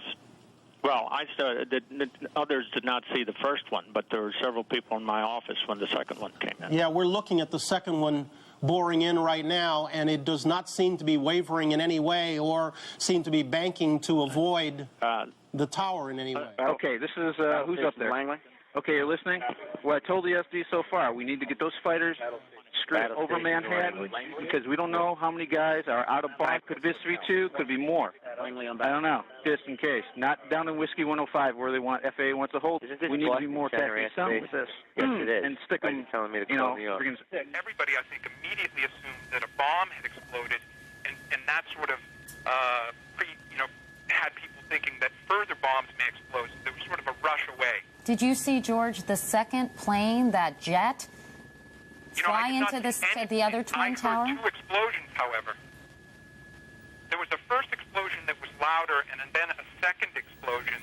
And but I could not see that, and I looked up, and when I looked up, I saw debris falling. L2431, we have a message for you to heighten your cockpit security due to some activity this morning. Okay, and that is from company? Negative. It's a general advisory to all aircraft. This morning, an aircraft hit the World Trade Center and has been hijacked. And we're receiving reports that there may have been a second one. Okay, thank you very much. Was it a domestic carrier that was hijacked? It was an American Airlines aircraft. Okay, thank you. That we're in an area here where there are 3 major airports. You have Newark Airport, Kennedy Airport, and LaGuardia Airport, all within several miles of the World Trade Center. You know, it's very unusual for a plane to get into this area without being completely tracked or identified by air traffic control. So you would have to imagine that, A, if this plane were headed right for the World Trade Center, there must have been someone trying to talk or communicate with that pilot, and for it to fly right into the side of the building. Well, the smaller plane you can understand almost, but a jumbo jet, a large jet, completely. Let's re-rack that video, if we could, down in the control room where we actually saw the jet flying into the building, and which I was mistaken. Unbelievable. And Elliot Walker said it was a big plane. I was looking in the distance and saw a small plane, which might have been a helicopter, actually. To see this plane come into the picture, there it is. That is a big plane. And I mean, it's hard to imagine. Inform every unit coming to the scene responding on West Street or Liberty Street not to pull up in front of the building. We have ambulances and everybody else pulling up, and we got debris falling from the building. They have to stop short of the building, either north or south. The World Trade Center. I'm wondering if Jennifer Oberstein is still on the phone. Do we still have Jennifer on the phone? She's actually not on the phone because she was near a police officer. At least we could have perhaps gotten more information from that officer. Needless to say, it's pandemonium, I am sure, down there, and we gathered that from even the eyewitnesses with whom we spoke, and how terrifying this was for them to see. And you can only imagine, as you get closer to the Twin Towers, a New York landmark, what the scene must be like there. You know, you talked about the buildings looking like they're buckled. They're designed to have a 2-degree sway in either direction. American Dispatch, Jim McDonald. Indianapolis Center, did you get a hold of American 77 by chance? No, sir, but we have an unconfirmed report that the second airplane hit the World Trade Center. American 70, say again? You know, we lost American 11 through hijacking. You know, American was a Boston-Los Angeles flight. It was, all right. I can't hear what you're saying there. You said American 11? Yes, we were hijacked, which is a Boston-LA flight, and 77 is a Dulles-LA flight, and we have an unconfirmed report a second airplane just flew into the World Trade Center. Thank you very much. Goodbye. Why do you say deliberately fly into the Trade Center? Because there was no doubt in my mind that both planes were using the Trade Center as a target. They weren't in trouble. They weren't in distress. They weren't falling from the sky. They aimed for it. And they did a very good job. The Trade Center is torn open. There's a hole in the south side of the Trade Center, torn open from the impact of the plane, which fell into the street below. Would that be the westernmost of the 2 towers? The southernmost of the 2 towers. Southernmost of the 2 towers. Yes, it's a big gaping hole in it. Flames and smoke have been pouring out since it happened about 5 minutes ago. I'm a little shaken because I saw the plane pass before my eyes. It was just about at my eye level. So how close to you? A block and a half. You say you saw the first plane fall down. Yeah. We're re-racking tape here, by the way, and I'm speaking to you, Mr. Schneider, but I'm showing tape right here of the second plane boring into the northernmost of the 2 towers. You say you saw the first plane fall down. What can you tell me about that plane? Well, I didn't recognize it as a plane at first. It looked to me like a charred piece of metal, and I had thought that there was an explosion from within the Trade Center, so I thought what I was seeing was a piece of the Trade Center falling because the sheath of the Trade Center is metal. But since I've learned that the first explosion was caused by a plane crashing into the tower, I've assumed that what I saw was a piece of fuselage that was falling, and the plume of flame I saw shoot out would be consistent with jet fuel exploding. So you really have no idea of how large a plane the first one was? No, I didn't even know that was a plane. I learned that from the news media. But I definitely saw the second plane. I heard it sound, and I saw it streaming in from the south. I watched it crash into the Trade Center. You said you're very afraid, and understandably so. They're not evacuating your building? No. I'm going to leave on my own, but I haven't heard any decisions made to that effect. Can you see the ground from your vantage point? Oh, yes. Talk to me about the scene on the ground, if you would. Well, it's completely devoid of vehicles and people. The entire street is totally littered with paper and smoke, and several vehicles are on fire on Liberty Street in the parking lot where either fuel or pieces of the plane fell onto them after crashing into the Trade Center. There's a tremendous number of emergency vehicles here and continuing to arrive. I hear sirens from every side. All right, Mr. Schneider, you've got a great vantage point. I'm going to ask you to hold on with me for a little while, if you would. Okay, Mr. Gunn. I know you're anxious to get out of the building. I'm not going to keep you forever, I promise. Okay. But let me ask you to sit tight for a second while I go to Washington, where Jim Stewart is standing by. He's got some official reaction. Jim, good morning. What are you hearing? Good morning, Brian. Well, as by happenstance, I was talking to FBI headquarters at the moment this explosion took place. They saw it occur as we saw it occur, the second explosion, rather, and their reaction was the same as everyone else. Number one, they noticed the clear weather there. Number two, they noticed what appeared to be, in their eyes, a deliberate attempt to crash the aircraft into the World Trade Center. Right now, they are trying to determine whether, in fact, it was deliberate. They have no information they can share at the moment, and I get the sense that they're in the same mode that we are, simply their mouth is agape trying to figure out what's going on. Jim, let me interrupt for just 1 second. I'm looking at a report that the FBI is investigating reports of a plane hijacking. Did you have any news of that? No, we don't. By airline. Are you able to confirm anything within your airline to us? No, unfortunately. How about, can you tell me if we know for sure it was American 11 that went into the Trade Center? We think that's who it was. Okay. And we're missing another flight also. What flight are you missing? 77. And when was the last time you knew for sure something about him? He was in, wait a minute. Well, there's, I don't know how he got up there, but they think 77 is up there also. Okay. He's out of Dulles. Okay, and Dulles, L.A., and they both apparently have been hijacked. And 11, we're pretty sure is in there, and 77. We were talking to him, according to Indianapolis Center, about 45 minutes ago, and in Indy Center. And I don't know how he got back to the Trade Center. I have no idea if that happened. Okay, it may not have. We have another call sign. Of course, we don't know for sure any of these call signs right now, but video on Fox and other television networks all sense that this may well be a terrorist incident of some kind, and something that will certainly draw the president's involvement. We've got a report from the FBI that a 737 was hijacked very shortly before the second plane flew into the other World Trade Center tower. And as you can aware, the president, who travels with secure communication to his national security staff, is being briefed about this even as we speak. John? There, certainly at the foot of the building, fairly early in the morning, to be able to go and see it. The two collisions, the two incidents have occurred about 2/3 of the way up. John Miller, we haven't, excuse me, we haven't had a aircraft fly into a building in New York, as far as I know, since just after the Second World War, when the Empire State Building. When it flew into the Empire State Building.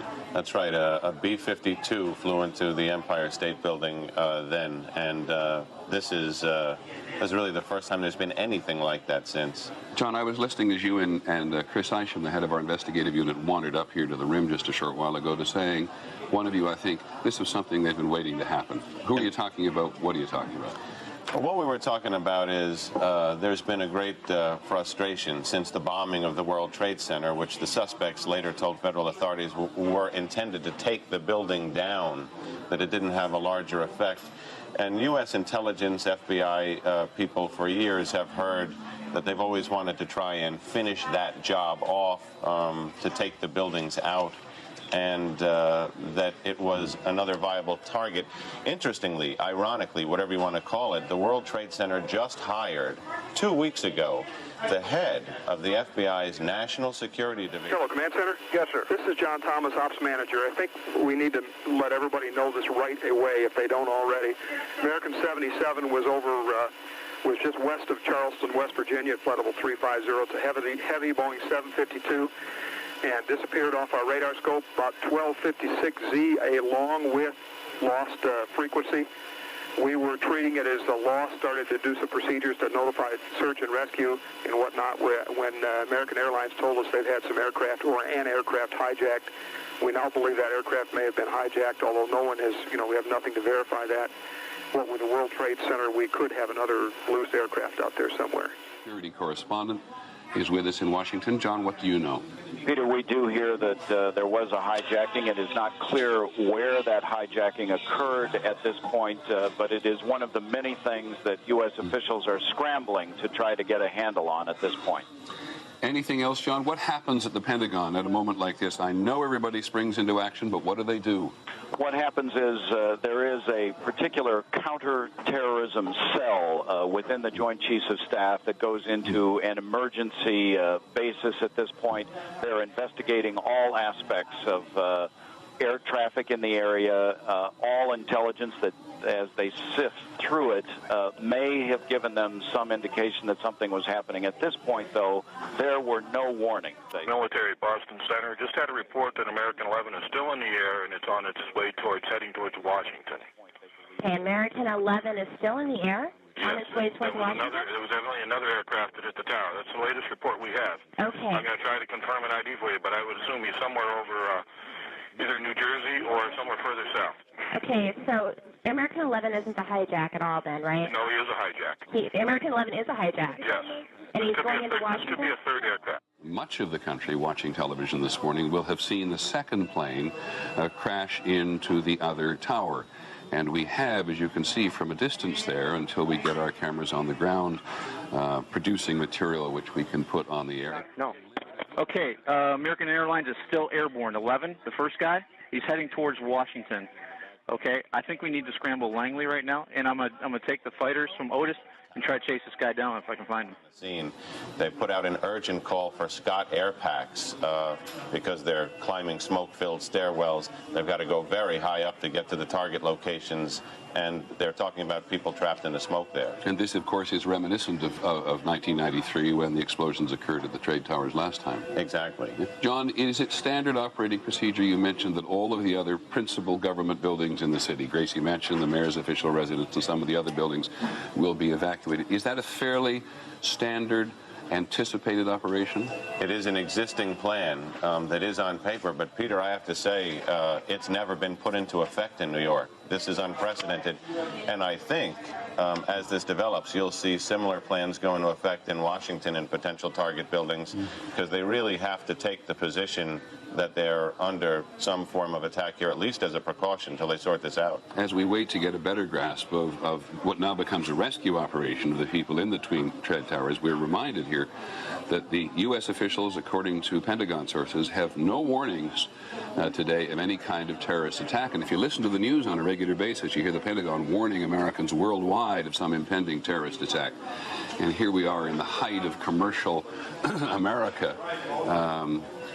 With no warning whatsoever, no intelligence whatsoever, as far as we can tell, at least in these first couple of hours. No, and all of the latest intelligence, at least the basics of which I've been scanning for months, have focused on the high potential for attacks against American targets abroad. Indeed, federal authorities and the intelligence community have reported they've interdicted and interrupted more than a dozen of those attacks by shutting terrorist cells down around the world. They've always been worried since the first attack on the World Trade Center that there would be another bold strike on U.S. soil. Police from their desks ran downstairs, and now there's a steady stream of folks running away from the building. Some people saying that they're fearing there'll be another explosion, and when they saw the second plane, convinced that this was dangerous, there's just an absolute flood of folks escaping downtown Manhattan right now. And Rose, do you have anybody with you that could talk about being inside the World Trade Center when this happened? Right now, honestly, there are scores of people that are literally running by. With dispatch, urgent, people trapped 5 World Trade on the 80 floor. 3 World Trade, that's the 101 floor and the 102 floor. Manhattan received? figured out that there's ongoing danger, and there's just a stream of folks running as quickly as they can uptown away from this. Understandably, what about rescue efforts? I would imagine there's still a number of people inside those buildings. Well, right now what you see is there's trucks trying to get through, and people have actually jumped from the crowd and are trying to help direct traffic to try to get emergency vehicles there. There is no traffic going in the other direction, but because of the flow of people, it looks like some emergency vehicles are actually having trouble getting to the scene. And from where you're standing, is there any kind of command center, any place that people are being directed toward? Right now, what there is there's a crush of emergency vehicles and rescue vehicles, but they don't seem to be quite organized in any direction. There's fire department vehicles on the one side where you see the smoke coming out of the building. On the other hand, you see groups of police officers trying to organize the crowd in a more orderly fashion. I think there seems to be some fear on their part that such a huge crowd of people might injure each other on the way out.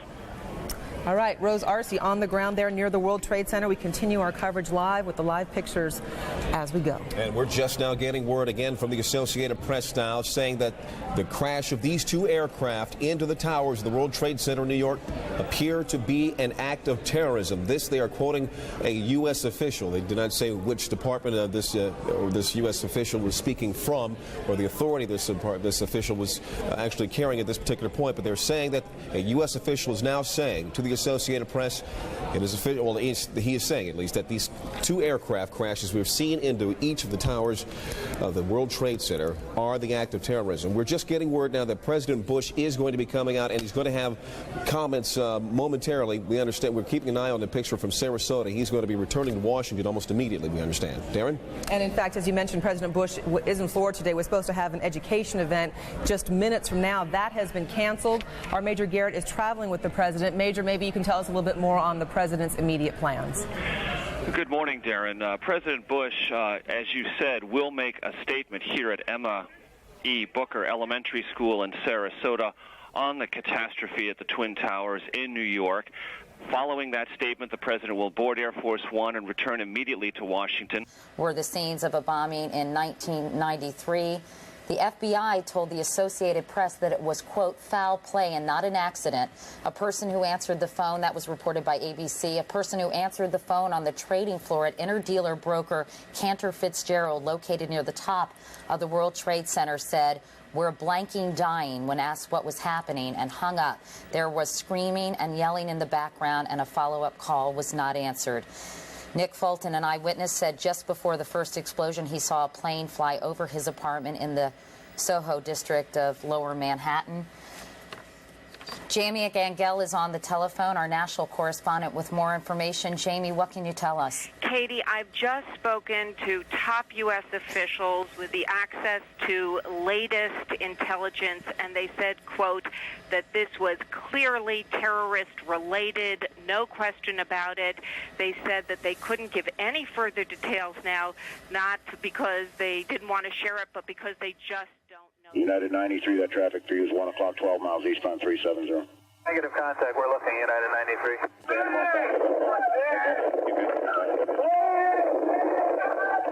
Somebody call Cleveland? Roger, American 1060 with you. We're 370. We're slowing due to the delays possible going eastbound. That's American 1060.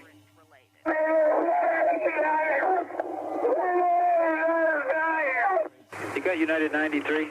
United 93. South of Chardonnay, Yeah. descended. What's that? I just saying, it looked like he descended I there. don't think so. United 93, verified 350. United 93, Cleveland. Go ahead, Frankie. Do you have United 93 south of Chardonnay? We hear some funny noises. We're trying to get him. Do you have him? No. Thank you. United 93, Cleveland. United 1523, did you hear your company, did you hear some interference on the frequency here a couple of minutes ago, screaming? Yes, I did, 797, and we couldn't tell what it was either. Okay. United 93, Cleveland, if you hear the center ident. Or the second plane hit the building, you'll watch it enter from the right portion of the screen and then make contact. By the order of the citywide tour commander, all off-duty firefighters and all off-duty officers are hereby recalled. Repeating, by the orders of the citywide tour commander, all off-duty firefighters and all off-duty officers, you are hereby ordered for recall immediately. That one occurred shortly after 9 o'clock in the morning. how many people were in the building at the time of the impact. And it's a large plane.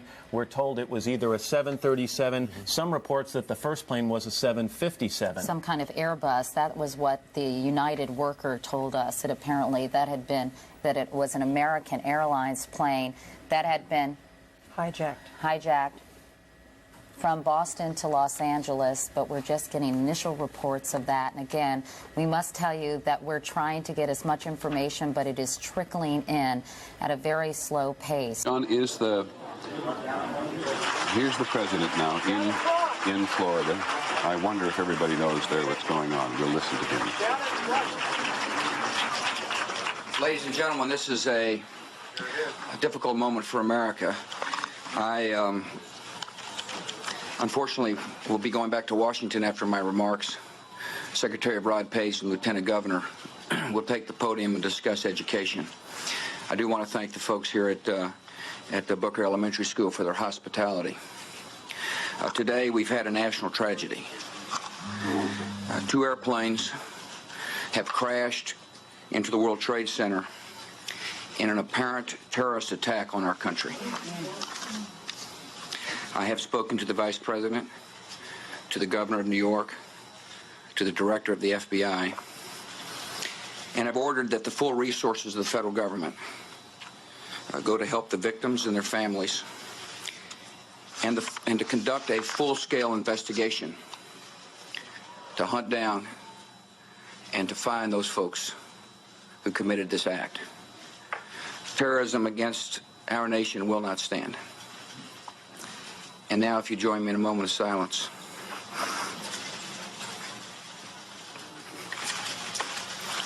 May God bless the victims, their families, and America. Thank you very much.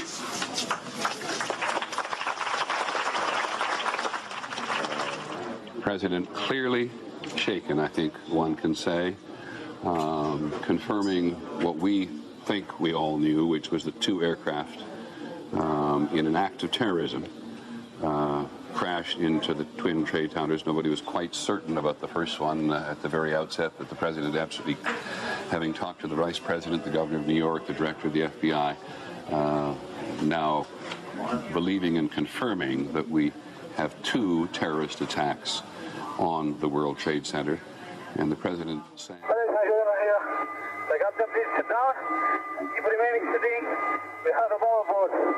So it's which is an important thing.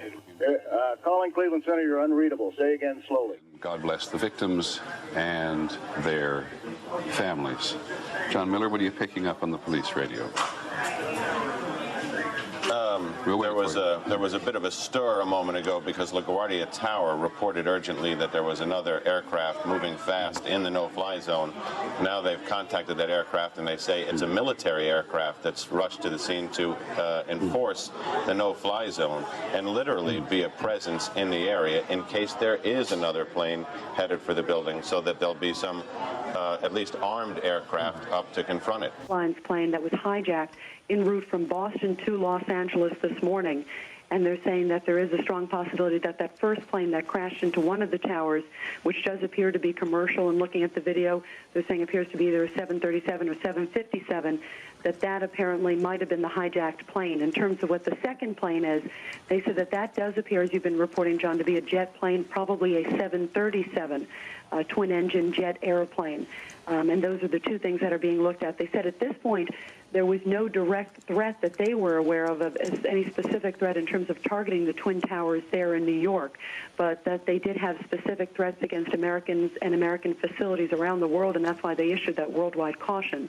We also know that the FBI Rapid Response Team has been deployed. It is en route. Several FBI agents are already on the scene there at the Twin Towers, but they are definitely looking at this as a terrorist-related act, looking at this point not knowing who is behind it, but looking at the strong possibility that it may be Osama bin Laden, the mastermind behind the East African embassy bombings several years ago. Back to you, John. All right, Rita Cosby, thanks very much. I want to bring into the conversation William Daly.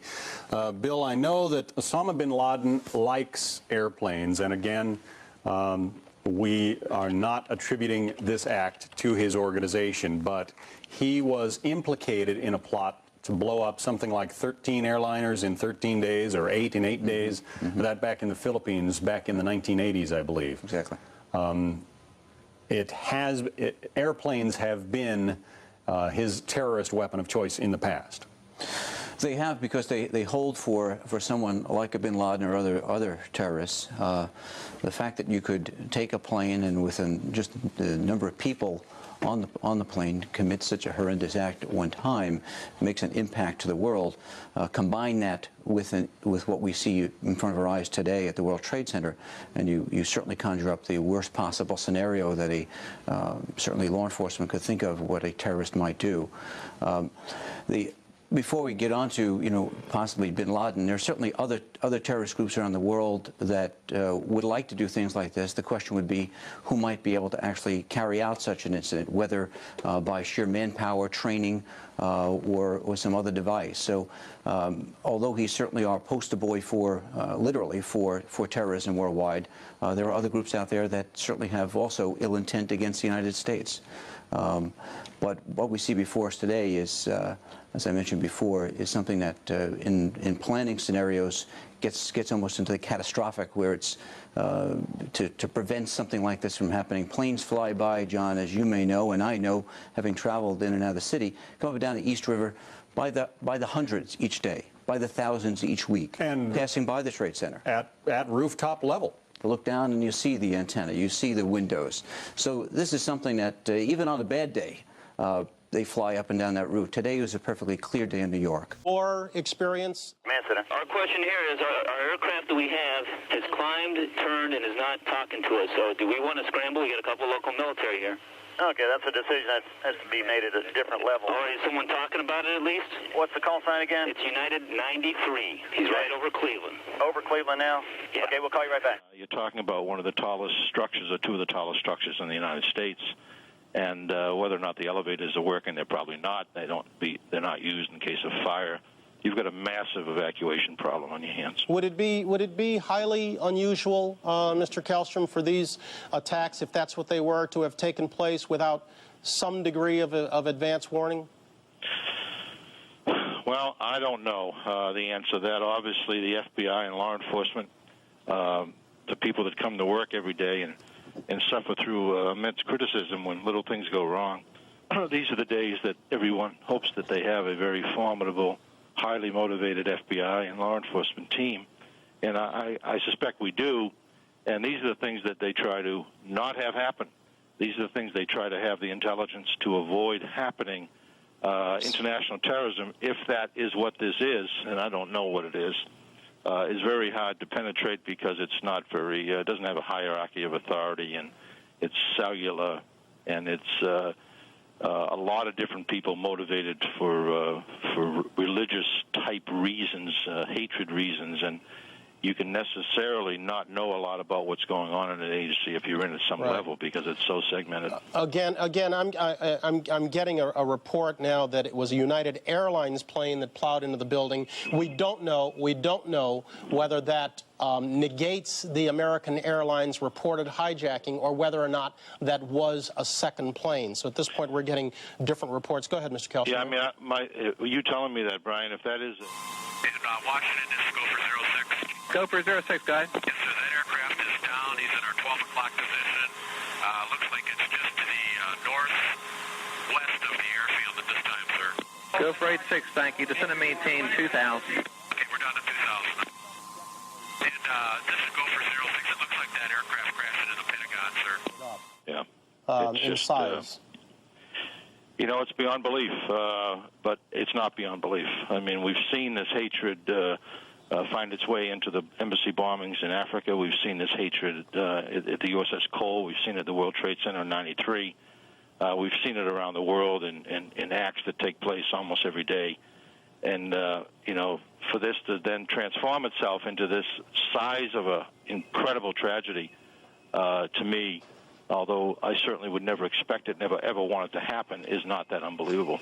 Yeah, James Kallstrom, let me ask you to sit tight for a second, if you would. Here's the captain. I would like to order to remain seated. We have bomb aboard, and we are going to back to the airport, and we have our demand, so please remain quiet. Okay, it's United 93 calling. United 93, understand you have a bomb on board. Go ahead. Though, as to the identity of this aircraft, we're talking about crowded airspace in New York with major airports in the area, both in the immediate area of New York and in the surrounding cities. There should be information fairly quickly that will identify these particular aircraft, and indeed we should be able to confirm fairly quickly as to the identity of the jet, and perhaps even some last-second broadcasts that may indicate what happened. Mr. Jenkins, I'm going to interrupt for just one second because we're getting word that they are evacuating the White House down in Washington right now. About the situation in New York by National Security Advisor Condoleezza Rice. Then the second notification updating him with more details on the situation came from his Chief of Staff, Andrew Card, who's traveling with the President here in Sarasota. The day was supposed to talk about education reform, but the President is scrubbing all of those plans, marshaling all the resources of the federal government, talking with his aides as he can, and preparing to fly back to Washington to, again, as we said, convene a National Security Council meeting. Back to you. Major, before you get away, and I apologize if I'm asking you to repeat something. I'm having a little trouble hearing you. Do we know exactly where the President was when he was told? He was just arriving here in Sarasota at Emma E. Booker Elementary School.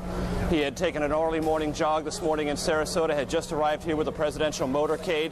Then the spectacular, horrific pictures began appearing on television sets here at the elementary school. The President received a telephone call from Condoleezza Rice, National Security Advisor. Then he received an update from his Chief of Staff, Andrew Card, traveling with him.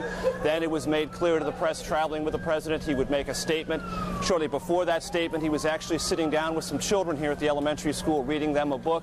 Reporters asked him if he knew about the situation with the Twin Towers. He nodded and said he would talk about it momentarily. In fact, he did. We just heard the President's statement declaring Major, this an apparent act of terrorism. Yes, Aaron? Let me interrupt you here. Senator Ted Kennedy is...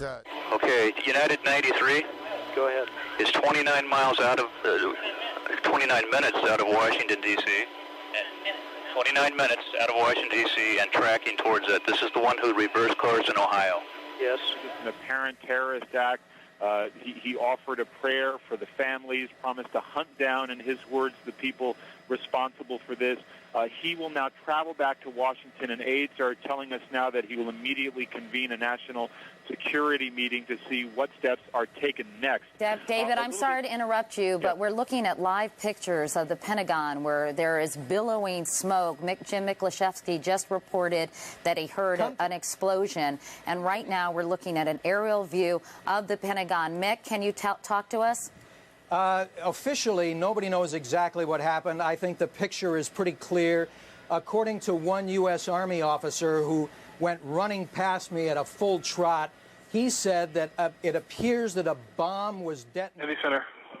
Indianapolis Central, reference Delta 89. Do you know information about that aircraft? I wanted to give you a heads up. This is another hijack aircraft.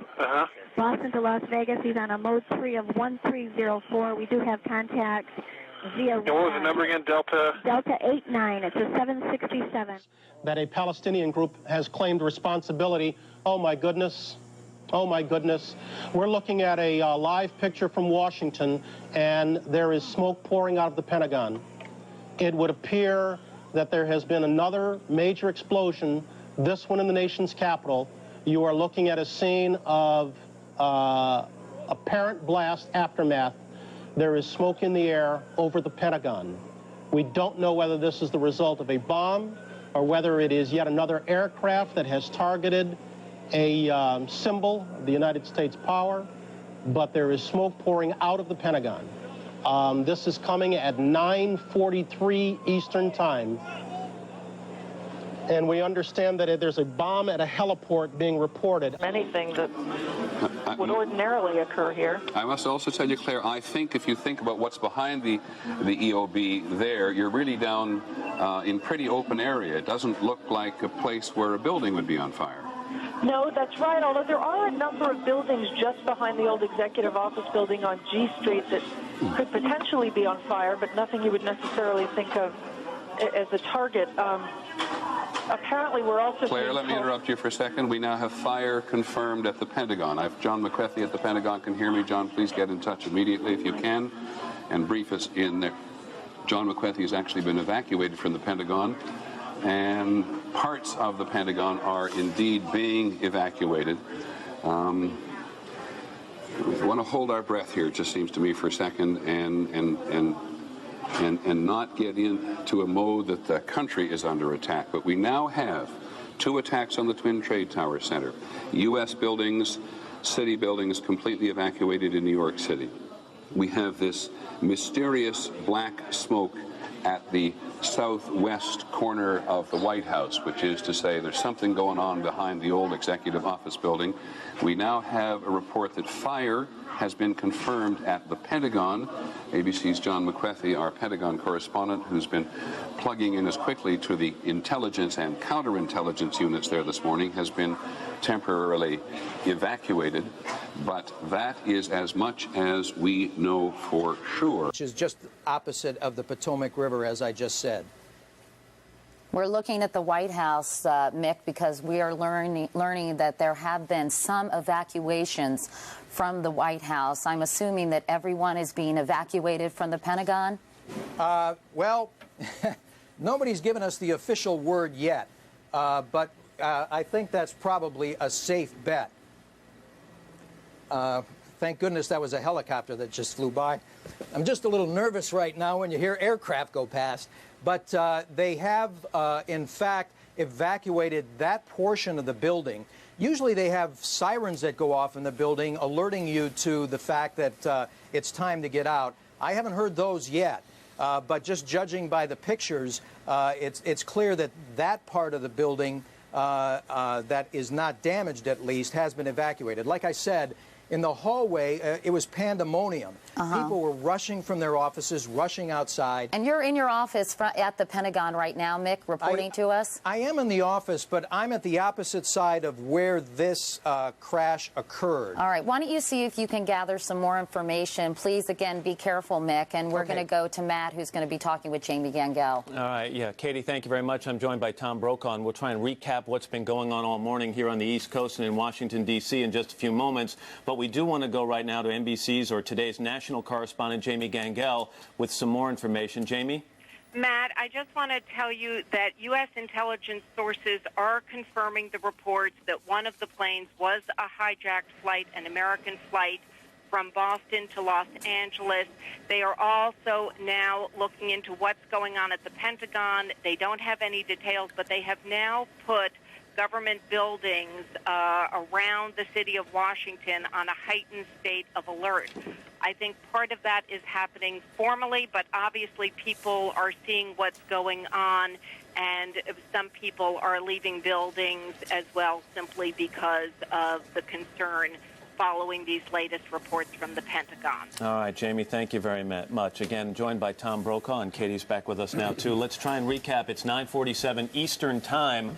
Try and recap what's going on so far this morning, and the news is terrible. Just before 9 o'clock. At 8:42, actually. 8:42, a plane crashed into the right-hand tower of the World Trade Center, somewhat about 3/4 of the way up. You can see the smoke billowing from that point of the building.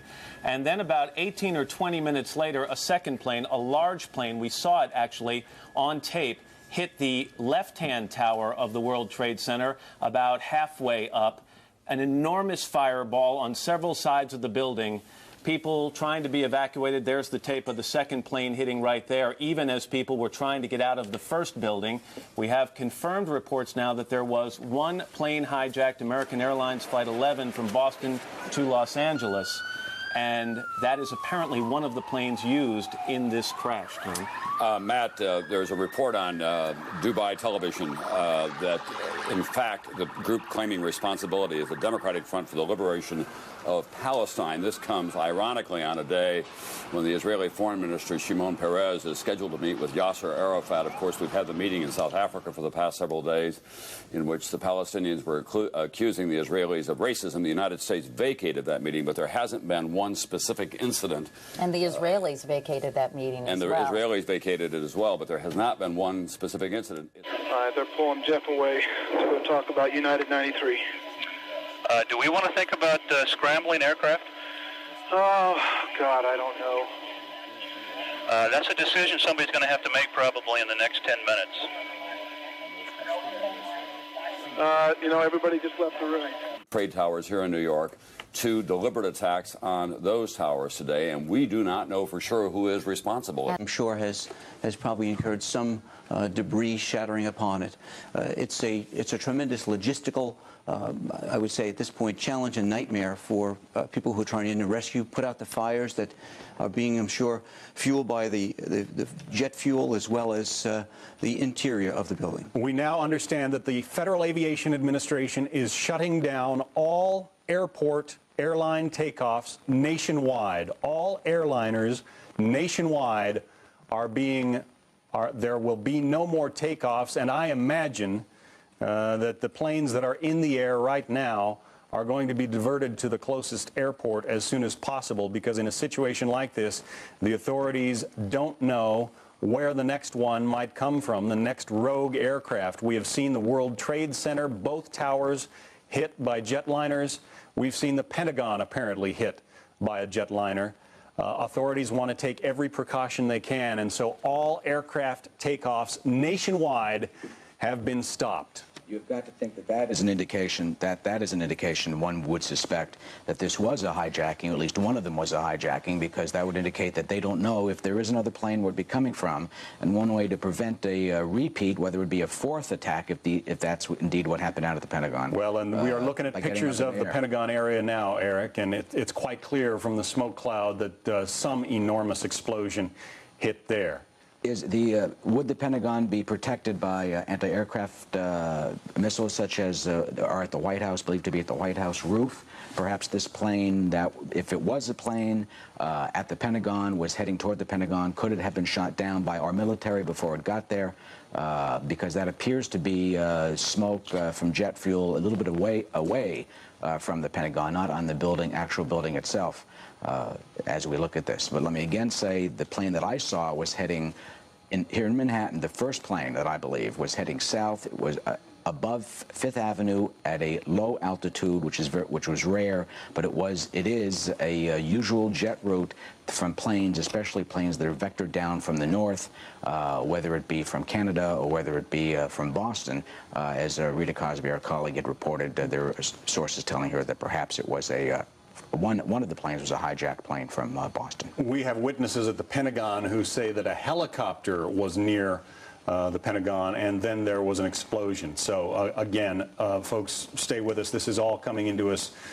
Breaking news. You can imagine the catastrophe that we're trying to deal with here, but clearly 3 explosions, 2 at the World Trade Center, 1 outside or very near the Pentagon. Molly Falconer is at one of the New York area hospitals and has some updated information on the number of injuries. Molly? Hi, John. I'm coming to you live from downtown Manhattan, where St. Vincent's Hospital basically looks like it is under siege. There are flares out forming a block perimeter around this hospital. I've watched one victim come out of an ambulance, go in on a stretcher. They look exceedingly injured, and right now there are hospital beds lined up on the street right outside the hospital, waiting with paramedics right next to them for the waves of injuries. They are obviously expecting to come in here. There's yet another one. I don't know if you can hear the sirens coming in now. New York City police officers have locked this place down with wooden barricades. More coming in on trucks right now. I'm watching lit flares get put in the asphalt here. There are hundreds of people lined up all around this hospital, and lines of people trying to get on payphones and hard lines just to get out to call into the hospital or call their loved ones. Nothing works down here. Our cell phones are down. All we can watch now are just the sirens and the paramedics on standby. The entire hospital staff. All right, we have lost Molly Falconer's connection. That would not be unusual given the fact that the World Trade Center is a hub of communications in this city. Other high-profile buildings. Nancy Gabriel, I'm not sure. Do we know if the United Nations has been evacuated yet? The police department on the New York side has ordered the United Nations evacuated. In fact, they did that very early on, almost immediately after it became apparent what was going on here. Right now, at the World Trade Center, the emergency units are reporting there's still debris falling onto the street on the east side of the building, including a second body, which has fallen from the wreckage on the upper floors. They're also talking about people who are on the roof, and they've asked if the aviation unit from the police department can get up there and pick people up. But again, because of that smoke, as we discussed before, they're going to have real trouble edging in there. As we look at the Pentagon, again, we have to say that sometimes the camera and the eye don't see precisely what is happening. We have now had eyewitness reports from our sources in Washington say they did see a plane crash in the vicinity of the Pentagon. We're looking at it from the Washington end, which would be to the east of the Pentagon, slightly to the northeast of the Pentagon itself. And it looks very much as if there is fire in the courtyard itself in that central quad. But you can see a small plume of smoke on the northern side of the building as well. At least I think it's the north. Yes, it is the northern side of the building as well. And we're not absolutely certain. The Associated Press, quoting a senior U.S. official, or quoting a U.S. official, is now saying affirmatively that one of the two planes that crashed into the World Trade Center was hijacked after takeoff from Boston. At this time of day, any number of aircraft taking off from Boston to go to ABC's John McCarthy believes that it was an American Airlines flight number 11, bound for Los Angeles. And I realize when saying that, we're going to put the fear of God into a lot of people on the West Coast and people who know who are connected with that flight. But our Pentagon correspondent John McCarthy just reports into us that American Airlines Flight 11, bound for Los Angeles from Boston, was actually hijacked out of Boston. That's a helicopter over the Pentagon. I apologize to the audience. We have two separate monitors here. They show different pictures. Could you tell me which one the audience is seeing at home so I can work with that? And may I not have to ask again? Thanks very much. I don't.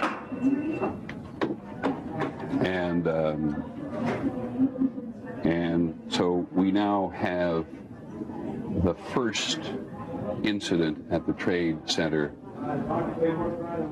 and the second trade incident at the Trade Center as two aircraft. We know that one of them, we know at this moment that one of them, according to officials talking both to the Associated Press and a confirmation from ABC's John McCarthy at the Pentagon, that it was a commercial aircraft that was hijacked out of Boston, which could have been any time before 9 o'clock this morning, because the first attack on the Trade Tower was just before 9 o'clock, and the second one was after that. And John Miller, you're listening.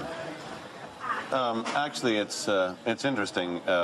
There's no way to characterize any part of this as fortunate, but if you look at cities who are prepared to handle an incident like this, and as you've seen New York's emergency response to this, it is probably one of the few places that is prepared with the kind of equipment, response, and rescue efforts that could actually address something like this. And Washington is probably the other. Immediately when this happened, the entire emergency service unit, which comprises hundreds of specially trained cops, was mobilized to the scene. Now a triage center for the injured has been set up just around the corner from the World Trade Center.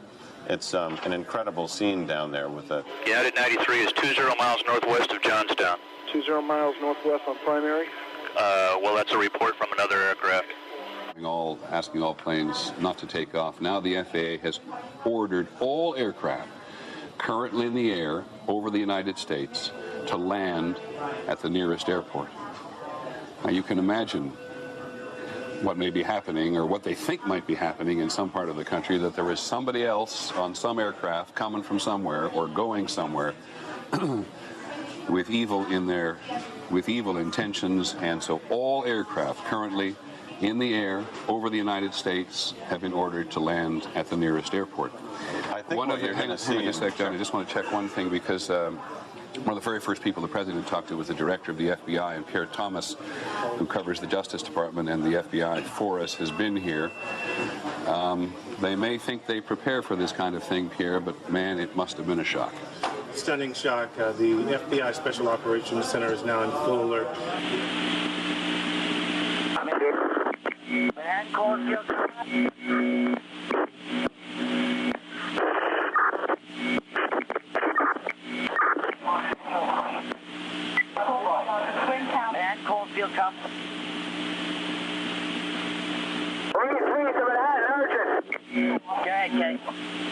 One of the buildings is partially collapsed. What do we have? We don't. It looks like a new plume, a new large plume of smoke. Off the building. It may be that something has fallen. We don't know, to be perfectly honest. Scene behind us of this second tower, now just encased in smoke. What is behind it, I cannot tell you. But just look at that. That is about as frightening a scene as you will ever see. Again. Command post from Tower 1. To all units, evacuate the building. Command post to all units. Fires at the Pentagon evacuated. The State Department evacuated. The Tower 2 has had a major explosion and what appears to be a complete collapse surrounding the entire area. As a credible terrorist threat, we have 2 explosions, 2 planes hitting the World Trade Center here in New York.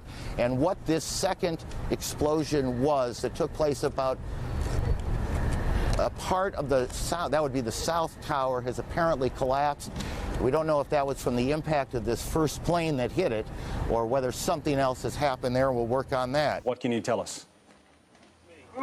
David Lee Miller, can you tell us what happened there? All right, David Lee Miller, who has seen his share of horrors around the world in trouble spots in the Middle East and elsewhere, is in that area reporting on what we think we can see. I want to stress it's tough to... Hello? Yeah, David Lee, what can you tell us? John, the scene is horrific. One of the 2 towers literally collapsed. I was making my way to the foot of the World Trade Center. Suddenly, while talking to an officer who was questioning me about my press credentials, we heard a very loud blast, an explosion. We looked up, and the building... I believe it said 5 injured people at the Pentagon. 1 eyewitness, and only one so far, is quoted as saying he thinks, I put that in quotation marks, he thinks a plane crashed into the Pentagon. But there'll be rumors all day, and we're going to try to separate the rumors from the facts. Now, you're looking at a live picture of the Twin Towers of the World Trade Center, in flames, with much smoke. In the last few minutes, there have been... Can anybody hear me? I'm a civilian. I'm trapped inside one of the fire trucks underneath. The collapse that just happened. Stand by, there's people close to you. I can't breathe much longer. Save me. I'm in a can't-be truck. Hi, person transmitting the Mayday. Where are you, Kate? I just told you. If you look at the World Trade Center, there's the North Pedestrian Bridge.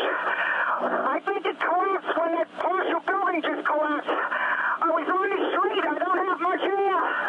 Please help me. The president is in the air going back to Washington at the moment. Now, in Washington, the reports spread that a plane also crashed at the Pentagon. See, as David Martin says, there are at least several injuries. Several is the word he used. The FAA has banned all aircraft takeoffs nationwide. Here in New York, the city is on a full terrorist alert. Bridges and tunnels are closed. You recall the World Trade Center was the target of a terrorist bombing in 1993. Now, again, it's important to point out that with television, what we can show you is what is at the end of the television camera. The whole city is not in smoke and flames, not by a long shot. The city is on a terrorist alert. Entry into the city has been closed off. Tunnels and bridges are closed off as a precautionary measure. But, you know, in many, many areas of New York City, life goes on this morning, and the same is true in Washington, D.C. So just keep in mind that when you see this picture constantly, it's of one section of New York City, and we go to Washington for the picture there, the Pentagon, the same thing. This is what the terrorists back in 1993 tried to accomplish when they drove a van laden full of bombs into the garage. Apparently they were successful. John? Let me bring in the former governor of New York, Mario Cuomo. He's with us by telephone now. Governor, what's your reaction? That's the only thing I can ask you. It's the same as everyone else is. Everybody now is holding their breath and measuring the extent of the tragedy as it grows from moment to moment. And that will be the story, I'm sure, for the next 24 hours, is how much damage was done. I think the longer-range story is even more terrible. The longer-range story is who did it and why. And if it were a nation, it would be easy to deal with, but it's not a nation. It'll be individual terrorists. Excuse me, Governor, can you hold on for just a second? From the tower, from right to left, I guess west to east, and everything just all of a sudden just imploded. I ran as fast as I could, went inside of a building about a block away. I stood in the building for a couple of seconds, and then all of a sudden the building started filling up with smoke. I was with a bunch of law enforcement officers. We couldn't get out of the building because everything was locked up. And then I came out, and everything was filled with ash, and it looks like I'm in a surreal movie. Do you know if it was an explosion or if it was a building collapse? To me, it sounded like an explosion. Then the building, the rolling sound sounded like the building collapsed. Were there other people? There must have been a lot of people on the ground nearby when it happened. Oh, where that happened, there was mostly law enforcement. I don't think there were many civilians there. I don't know. Don't move, Pat. How many people would you say were on the ground when the building exploded or collapsed? Law enforcement, over in that corner there, I don't know. There might have been 100, 150. I don't know. What's your full name, officer? Police Officer Gronowski. All right. Thanks a lot. Good luck. Folks, you're looking at live pictures on the left of your screen. On the right of your screen, the tower, one of the twin towers of the World Trade Center. There's thick ash on the ground, lots of it. Pandemonium here a short time ago.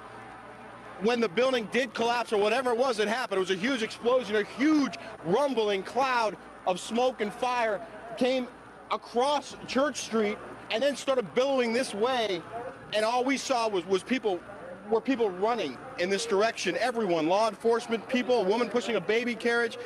This is actually, we believe, debris from one of the planes that hit one of the towers on the World Trade Center. The FBI is here, as you can see. They had roped this area off. They were taking photographs and securing this area just prior to that huge explosion that we all heard and felt. We'll try and talk to some of these guys. I believe I was the one talking to you about that Delta 1989. Go ahead.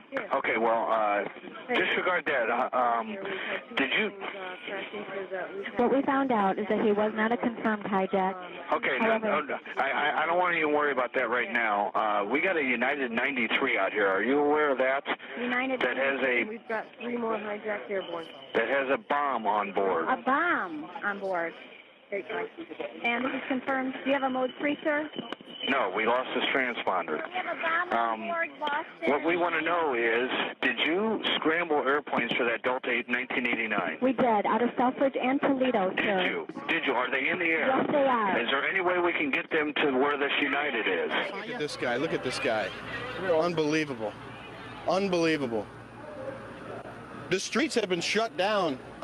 There was very little traffic on the streets except for emergency vehicles going one way or the other. So there was not a lot of vehicle traffic in this area, but there were a lot of pedestrians. Okay, there is now on that United 93. Yes. There is a report of black smoke in the last position I gave you, 15 miles south of Johnstown. From the airplane or from the ground? They're speculating it's from the aircraft. Okay. It hit the ground. That's Okay. what they're speculating. It's speculation only. Okay. Just check it out. Help. No, what do you mean? To see if we can help, but this is... Yeah. This poor woman. Wow.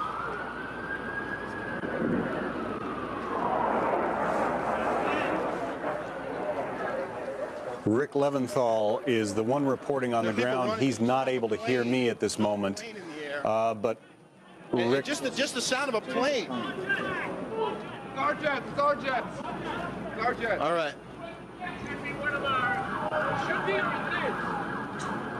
What are you guys doing right now? What's your assignment? What's your assignment? Help people. Are there a lot of injured?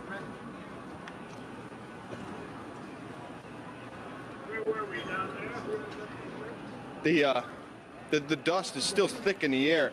What that guy is covered with is this stuff that's all over the street. Just thick soot, ash. Just came roaring down here in a huge cloud from the World Trade Center. You see just the survivors, if you will. Are you able to talk? Can we just talk to you about what happened? I was there when it exploded. You were right there at the building? Yes, there's a lot of people trapped. You're right. A lot of people trapped. EMT. This guy needs help. Rick Leventhal is not able to hear me, but from his vantage point on the ground, I think it's not clear to him what's fairly clear to us. Looks like here. Our vantage point from the helicopter, that the top of Tower 1, One World Trade Center, has literally crumbled. I can't guess how many floors, perhaps 30, perhaps 40. This action, Matt actually just pointed out to me, on any given day, 50,000 people, Tom, work at the World Trade Center. And at 8:40. We're moving some people, be advised, moving some people to Chase back to Broadway. We're setting up an ad hoc emergency post with EMS personnel, okay? We could use more people because the place is filling up with injured. And it would have probably taken out the electrical in the building where elevators wouldn't work and people struggling to get some way out of that tower. And it takes a long time to come down over 100 stories. And to think about the possible loss of life that just occurred by the collapse of that southeastern tower is just amazing. Minna Kathuria is with the Today Show, and she apparently saw the collapse of one of those towers. Minna? Yes, hi, Matt. Tell me what you saw. Well, on the corner of Duane and West Broadway, walking down towards the Twin Towers, and it just collapsed. It looked like it looks sort of like the building just demolished. Smoke, clouds, clouds of smoke everywhere. People running towards me. I was going towards the Twin Towers. People were going away from the towers, and it was just people running like I've never seen a scene like it. Have you, from where you were, Minna, did you see many of the injured being treated? Is there any indication as the type of perimeter that the EMS people were dealing with? No, I hadn't gotten that close yet. They were sort of blocking off the street. Now what they're doing is totally clearing out the area. And more emergency officials are coming. Sir, how you doing? I'm doing well, as good as can be expected. I've got guys that will be launching in about 15 minutes. Appreciate it. Are they loaded? We've got hot guns. That's all I've got. Well, that's good enough for me. I met some woman who was in the building to the right of where the first thing happened, and just all crying, wondering if the people that they know in the buildings next door are okay. Jamie, Minna, thank you very much. Minna, take care of yourself. Jamie Gangel, our national correspondent, is on the phone now with some more information. Jamie? Katie, as you well know, buildings around town are being evacuated. The State Department has been evacuated. The White House has been evacuated. And the Pentagon has been evacuated. Intelligence officials tell me that they do believe at the Pentagon that was a third plane going down. We have completely collapsed. 5 blocks from the World Trade Center, and we were standing here when there was some sort of collapse or explosion, and everyone started running in this direction. Police officers, pedestrians, EMTs, everybody came running this way. I saw a woman pushing a baby carriage, running for her life, and right behind them was a huge cloud of billowing smoke and ash and debris coming this way. The smoke is obviously cleared somewhat. Ma'am, she's with DCPI. Can you talk to us for just a second and bring us up to speed? Obviously, people have their hands full out here. It's not easy getting anyone to talk. Yeah, tell me where you were, what happened, what did you see, what did you hear? First I went on Canal Street, I saw the fire. I saw the 2 buildings. I think it was a bomb because it's 2 of them. Anyway, when I got there, I tried to save people because I'm a doctor.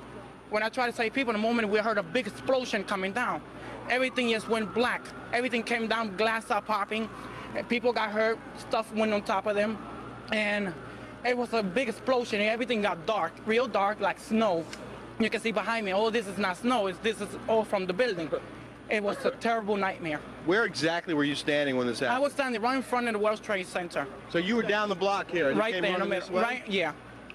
Did you get hurt at all? No, not me. Did you see anyone around you getting caught up in it? Yeah, I was with the firemen. We got hurt. We all went inside to this dark. We was inside the building where everything happened, but we came out alive. What's your name? My name is Dr. Angel. Were you able to assist? I also want to give you heads up, Washington. Go ahead. United 9-3. Have you got information on that yet? Yeah, he's down. He's down? Yes. When did he land? Because we have confirmation. He did not land. Oh, he's down? Yeah, Down? somewhere up northeast of Camp David.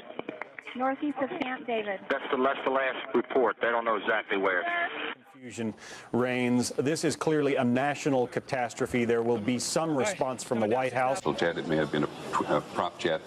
It may have been a jet, but it's a smaller version of the jets which so many people in so many middle-sized American cities are now accustomed to seeing. In terms of the realm of terrorism, this is going to be a real first test, literally by fire, for the Bush administration. You recall, after the embassy bombings in East Africa, the Clinton administration waited about 10 days and launched a missile attack against the camps of Osama bin Laden, who they felt confident at that time they could say was responsible for it, and who's since been charged in it. In this case, I think this ratchets up. Excuse me. This is the Pentagon we're looking at now, according to my monitor. And again, it is hard to grasp what part of the building. We do not know if they're in the courtyard or outside, but you can see that a fairly considerable amount of damage has been done. We do not know whether these are offices or storage areas. The Pentagon is full of many thousands of people every day. The Secretary of Defense, Donald Rumsfeld, has been saying only yesterday and today that he wants to reduce the bloatedness, as he put it, as he alluded to it, in the military and the bureaucracy. But this is the great home of the military bureaucratic establishment. John, before I come back to you, Dennis Cross is on the phone. Dennis, do you hear me? Dennis Cross, do you hear me? Yes, I can, Peter. Dennis, I understand that you were in the World Trade Center when either this or these attacks occurred. Am I correct? That's correct. It was, I guess it was slightly before 9 o'clock, and I work on the 36th floor in One World Trade Center. I work in the insurance industry. Probably hundreds of people in my industry in both of these two buildings. And what happened? As I was... Hey, Dennis, just let me stop for a second. Somebody is trying another telephone on this line. Could they please not do that while we listen to Mr. Cross? Thanks. Go ahead, Mr. Cross. Go ahead, Dennis. Essentially, I was, sort of at my desk working, general office activity, and felt an enormous... it almost felt like an earthquake. Like I could literally feel and see things in the office moving and the floor moving. Immediately after it was some sort of explosion or something, there was an enormous volume of debris and paper. It almost looked like a dirty parade. All of this material just falling down. I was looking out the south side of One World Trade, and everybody in the office was kind of screaming, kind of gathering in the middle, and I went to the window, and I immediately saw one woman who appeared to be motionless. Literally flying in the air after the reverberations of the collapse. People just started to run. There were those who were there just to look at it, just to watch what was happening. Some even, into it for the excitement value. And their emotions turned from excitement to complete fear and horror that they too might be hurt in this. And of course, there's the fears for the people who were inside the building, the people who Byron saw jump, but also who was underneath there, who might have been closer to the scene. Because I'm telling you, you hear me? Can you all hear me? We're being evacuated here from the building, and I'll just tell you real quickly, when that collapse happened, if it had been on our side of the building, we would have been covered with that debris. That collapse spread far and wide, and the crowds that were nearby to look at this, I don't think were far enough from the scene. Now, I'm inside a school, which is 3-4 blocks from where this whole disaster happened, and they were methodically trying to get the kids out of here and get them out of here fast. They saw the rolling smoke and the debris coming toward the school, and it was not just a matter of being, you know, a couple of yards away from it. It was get the kids out of here to a different place and quickly. Get your classes together and get them out of here and meet somewhere else. And they had the intercom system going wild here. Cops were running through the halls, and Byron and I were able to get into a small office here where we could get to a phone. But right now we are in an area that is completely evacuated, and we're talking to the NYPD right now about what to do and where to be at this point. I don't know if they're going to let us stay on this phone, but I will tell you, and I'm sure, Dan, as you've been reporting, 50,000 people work at the World Trade Center complex, and at this point there is a severe fear of loss of life at this point and massive casualties. You've got traffic at a complete standstill, and obviously flights in the area have been suspended. We've got a cop here on the scene. Were you actually here? Were you here when this happened, officer? Yes, I just Can you that it was set on fire. tell me exactly where you were and what you saw? Can you do that?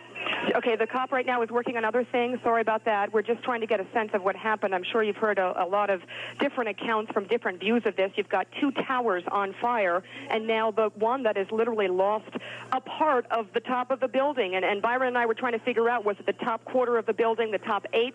It was a massive section of the building, so massive that people who were inside the building still alive were jumping. And at this point, what we are dealing with, I'm just looking out a closed door here at the chaos out in the hall here. People are still trying to figure out where to go. They're asking the cops how to get out of here, where's the safest place to go. And what we're trying to do right now is keep a handle on the chaos here, keep a handle on where people are, and we're going to stay on the story. Right now, Dan, I'll throw it back to you. Mika Brzezinski covering at the scene of the Twin Towers of the World Trade Center. If you're asking how many people injured, how many people killed, the answer is we do not know. One portion of one of the Twin Towers of the World Trade Center here in New York has collapsed. Now, American Airlines Flight 11, a Boeing 767, flying from Boston to Los Angeles, is reported by the Associated Press to have reported a terrorist takeover in flight. We have not confirmed that on our own. This is according to the Associated Press. Assumptions can be made all over the place, but the fact is we don't know what airplanes hit the World Trade Centers. We do know that there were 2 separate airplanes not far apart. It's believed that an aircraft of some kind also caused the explosion fire at the Pentagon. Now, there are reports out of Washington at this hour. Keep in mind that the FAA has ordered what in effect is a lockdown on air flights over the United States. Planes in the air have been ordered to land. They don't want any aircraft flying anywhere in the United States if they can keep from it at this moment. And here's the reason. Reports of all kinds are flying around, but there is one report that another aircraft has been hijacked in the Eastern Corridor. Or a credible claim of responsibility for these astonishing attacks is made that we can believe. Again, you're looking again at the interstate road, Route 395 that runs down past the Pentagon. That is just, of course, across the river from Washington, D.C. And the smoke you're seeing is indeed from the area out by the helipad, which can be seen by drivers as they go by the Pentagon.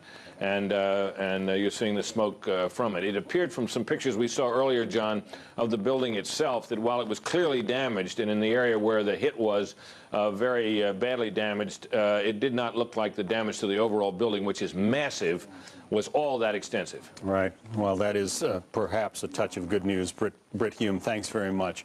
Let's go back to our man in Lower Manhattan, Rick Leventhal, who is, again, not able to hear us, but trying to bring you from the ground the perspective of what he witnessed, felt, and heard. And I think Rick is not clearly aware, as we are, that the upper floors of Tower 1 of the World Trade Center have collapsed completely.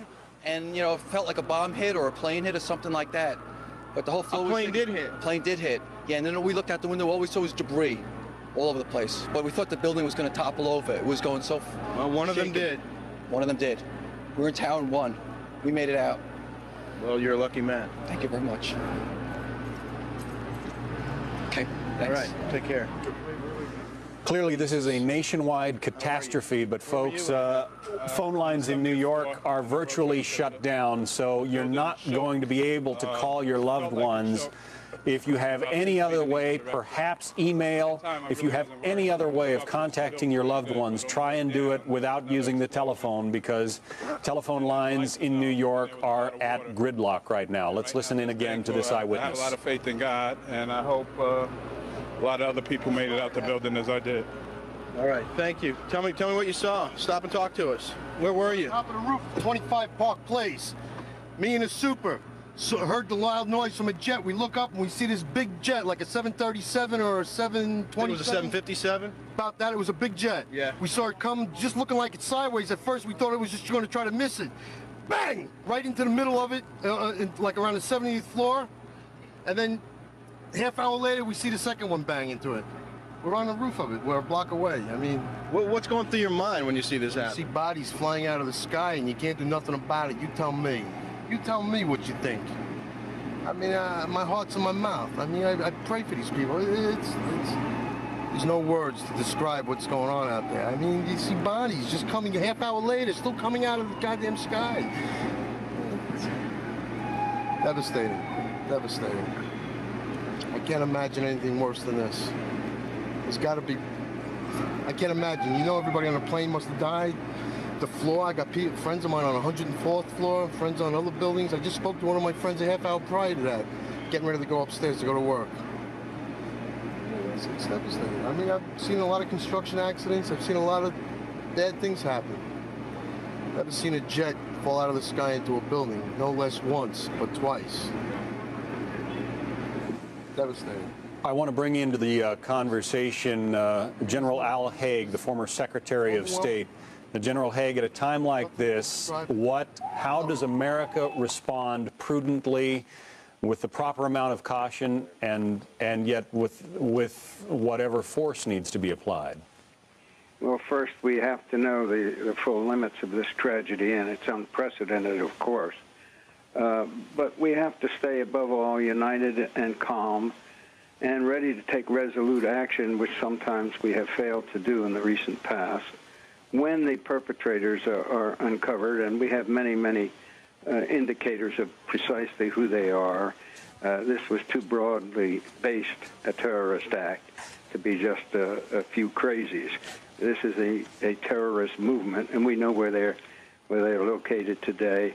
And obviously, as a nation, we're going to have to take action against them. But clearly that action is going to be some days, if not weeks or months away. Oh, it has to be very carefully assessed before any action is taken, of course. And we have to be reasonably assured that those that we are moving against are the perpetrators. And I think we know where to center our look. All we have to do is look at the world today with the Palestinian and bin Laden groups. Who are the terrorists that you think are the most likely suspects? Well, I'm not going to speculate because I don't have inside knowledge, and it would be rather foolish to do that. But I do think we have the means to assess it, and there will be many statements, many parties claiming credit, somehow already have done so, for the World Trade Center bombings. Clearly, with what's going on in the skies, where even apparently innocent civilian airliners can be employed as weapons of terrorists, what is our military doing right now, General Haig? What should they be doing? Well, they have to be on full alert, and I would have hoped that we would get some aircraft up in the air to enforce the ban on flights. That has to be done if it has not already been done, and I'm sure it has been. We saw the same thing. All right, General Alexander Haig, former Secretary of State, thanks for being with us. Rick Leventhal once again with our producer Carlos Van Meek is in Lower Manhattan. You cannot even see the sky there because of the soot, the ash, the crumbled concrete that is continuing to rain down after one of the two towers of the World Trade Center, the upper floors, collapsed. This after this apparent terrorist attack this morning that sent a large jetliner, perhaps two large jetliners, slamming into the Twin Towers. Come over this way, Pat. You can see the chaos. We can see the top of the building from here. Oh, yeah. Oh, there it goes, there it goes, there it goes, there it goes. Oh. When it comes down, we're out. All right. We do need to put it down. The other the tower just collapsed. Major collapse. Major collapse.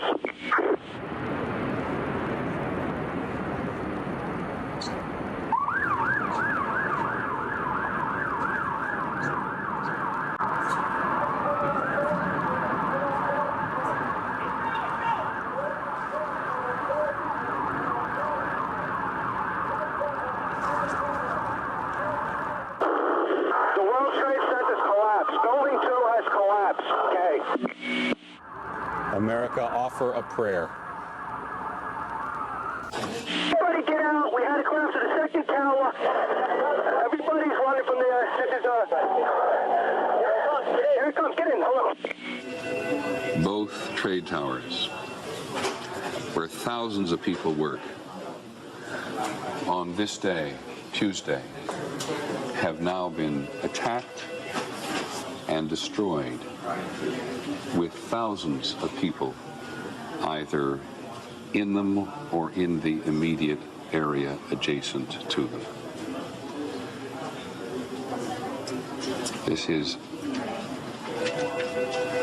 There is simply no way to accurately describe the emotion this evokes in people all over the world, friends of the United States and enemies of the United States as well. Plummet, and then a third one, and then the entire top of the building just blew up, and splinters of debris are falling on the street.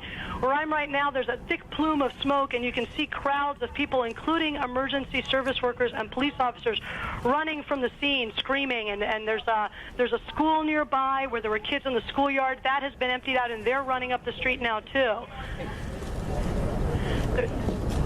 The whole sort of the neighborhood, I'd say several blocks up, is covered by this almost powdery smoke. Little tiny pieces of building you can see just floating in the wind around it. It's almost like a huge cloud had kind of enveloped that part of lower Manhattan.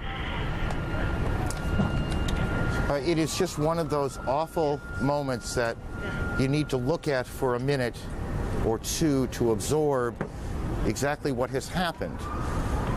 Two of the most recognizable buildings in the city of New York have been attacked, and both of them appear to have collapsed, at least in part. The second of the two collapses taking place just a moment or so ago, perhaps 2 or 3 minutes ago.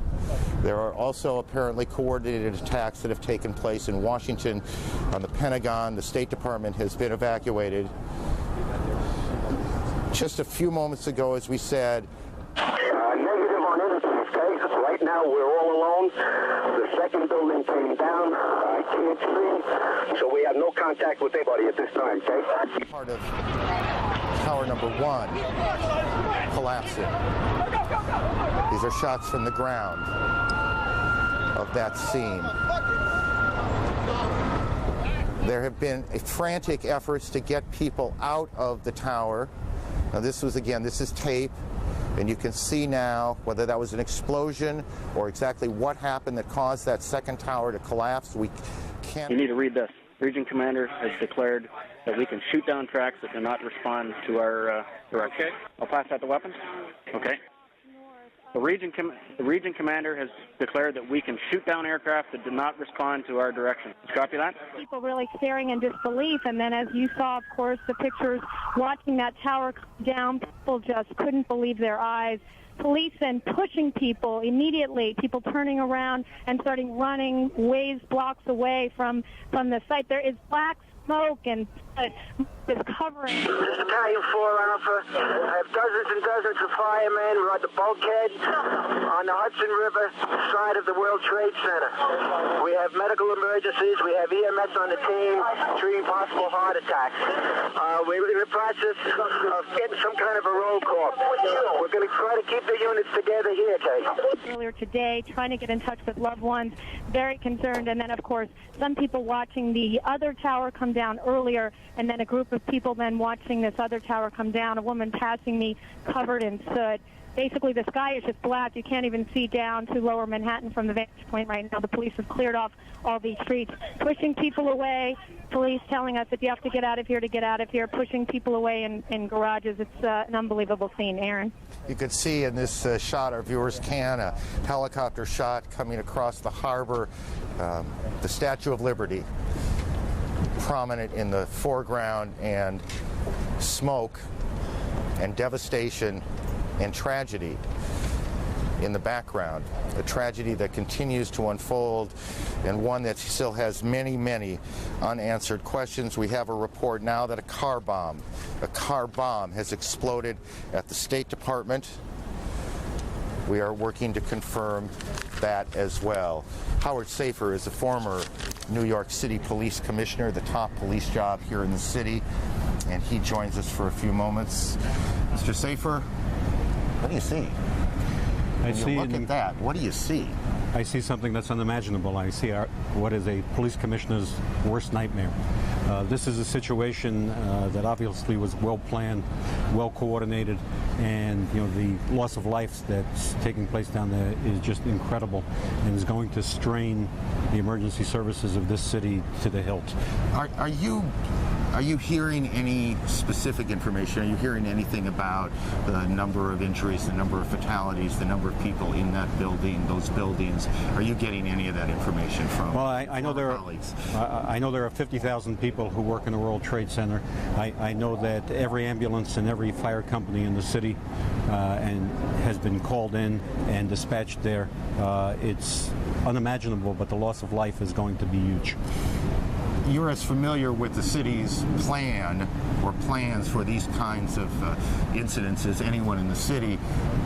In all honesty, does the plan cover the scope of what appears to have happened here? No, we have an Office of Emergency Management. The plans for responding to a disaster are probably as good as any in the world, but nobody ever would contemplate that we would lose the two World Trade Centers and in this manner.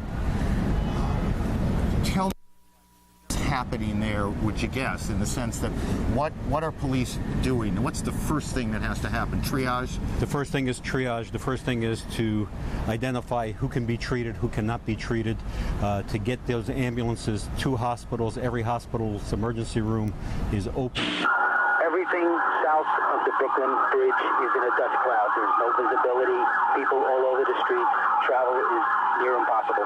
Have your support, and you have to have people who are constantly in there doing something.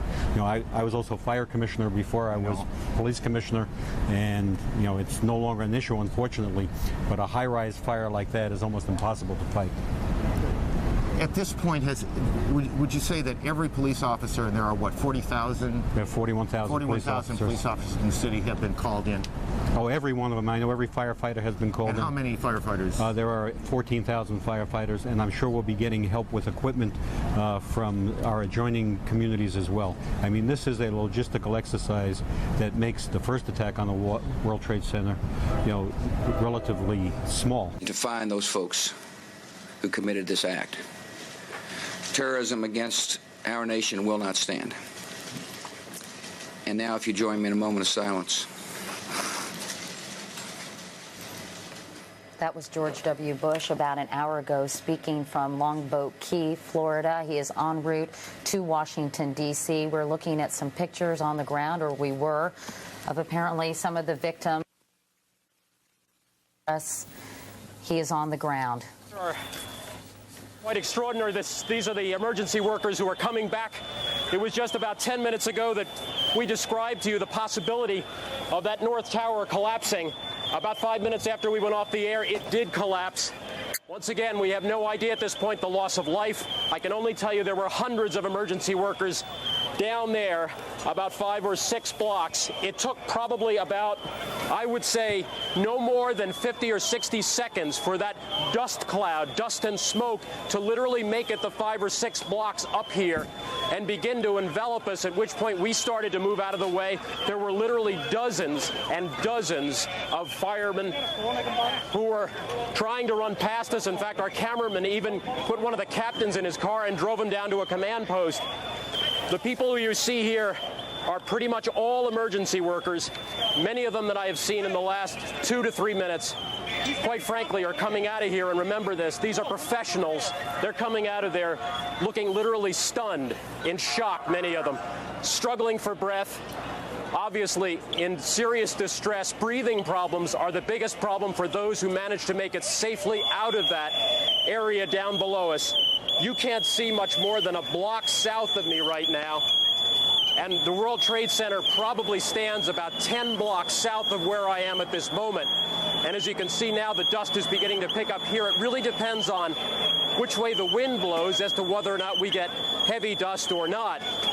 But at this point, I can tell you that in the first few minutes, emergency workers were trying just basically to get out of there, to survive. You could see that written in their faces. The situation was so desperate, they just wanted to get out of there. Now, many of them are beginning to regroup. A couple of them asked me where their commander might be. They're trying to get together and go back in there and try to take care of the people who obviously are in serious trouble. There's no other way to describe it. The language here, at times, if I slip into language which seems a little melodramatic, forgive me, but this is a circumstance which is very, very difficult to describe in many ways without sounding melodramatic. Certainly in more than 20 years of covering horrific events, this is something that I've never seen before. As we say, the emergency workers now beginning to try to gather themselves. Over there you can see a police emergency service unit. They're trying basically now to reestablish some kind of a safe perimeter. And many of the emergency workers basically just happy to be alive. Certainly that picture tells it all. Many of them just happy to be alive at this point, having survived what is an extraordinary event, the collapse of 2 towers. As we said earlier in our report, 110 stories each. I will tell you that what I saw fall had to be at least 40, 50 stories of that building at first. The skeleton was left at about, I would say, the 50 or 60th floor after the shell, after the structure of the building fell down. The skeleton, the steel skeleton, was literally sheaved off, and it took probably about another 30 seconds before the skeleton collapsed into the street. That was the last we saw of the World Trade Center, and that was maybe 10 minutes ago when that final skeleton, the metal skeleton, steel skeleton, collapsed into the street. That was NBC's Pat Dawson again. He's standing about 10 blocks from where the World Trade Center towers used to stand. You're looking at the collapse of one of those towers right now. We now have an AP News alert out of Pittsburgh. Officials at Somerset County Airport are confirming the crash of a large plane just north of the airport. That's about 80 miles southeast of Pittsburgh. Again, officials at Somerset County Airport confirm the crash of a large plane north of that airport, which is located about 80 miles to the southeast of the city of Pittsburgh. We do not know whether that crash of that plane is related to what has become an obvious terrorist attack both here in New York City and in Washington, D.C. at the Pentagon. Collapse. We were several hundred yards away, but we clearly saw the building come down. I heard your report of a 4th explosion. I can't confirm that, but we heard some boom, and then the building fold in on itself. We are told, Brian, hang on, we're told that the Secretary of Defense is being evacuated from the Pentagon. The Pentagon, portion of the Pentagon has collapsed after, and I'm not precisely sure on this, and I want to tell you when I'm not precisely sure, but apparently a plane or helicopter hit part of the Pentagon itself. As you take a look at the pictures there, I must say every time we hear a plane coming up overhead, it gets a little nervous where we are. Whatever is happening and whoever is responsible, we have no way of knowing if it's played out yet or if it's just going on. So every time we hear a plane go by, we wonder what the situation is and where it is headed. That sound, we're told by a person here, they believe that is a fighter jet. Federal office buildings around the country, is that correct? All over the country have been closed, or just in Washington? Well, we were not allowed into the federal courthouse here, where CNN maintains a workspace. The officers just said we're not allowing you in. I think that's a security precaution. Got it. Stay with me a little bit. All federal office buildings now, all federal office buildings in Washington, D.C. Are being evacuated as we speak to you now. There are a variety of reports, and it's important to try and put this in some kind of order, but the most important things to tell you if you're just joined in is that what has all the makings of an extraordinarily well-planned terrorist attack on both Washington and New York has taken place this morning. The trade centers here in New York, the 2 World Trade Center towers have collapsed after being hit by a plane. Maria Hinojosa joins us on the phone. She is in New York, down near the building. Maria, what can you tell us?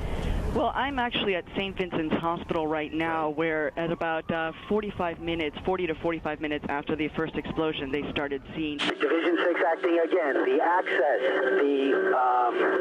down the FDR is clear. PD has the FDR lanes open, but have all units approaching use extreme caution. Traffic is going wrong way and numerous civilians. Okay. Condition.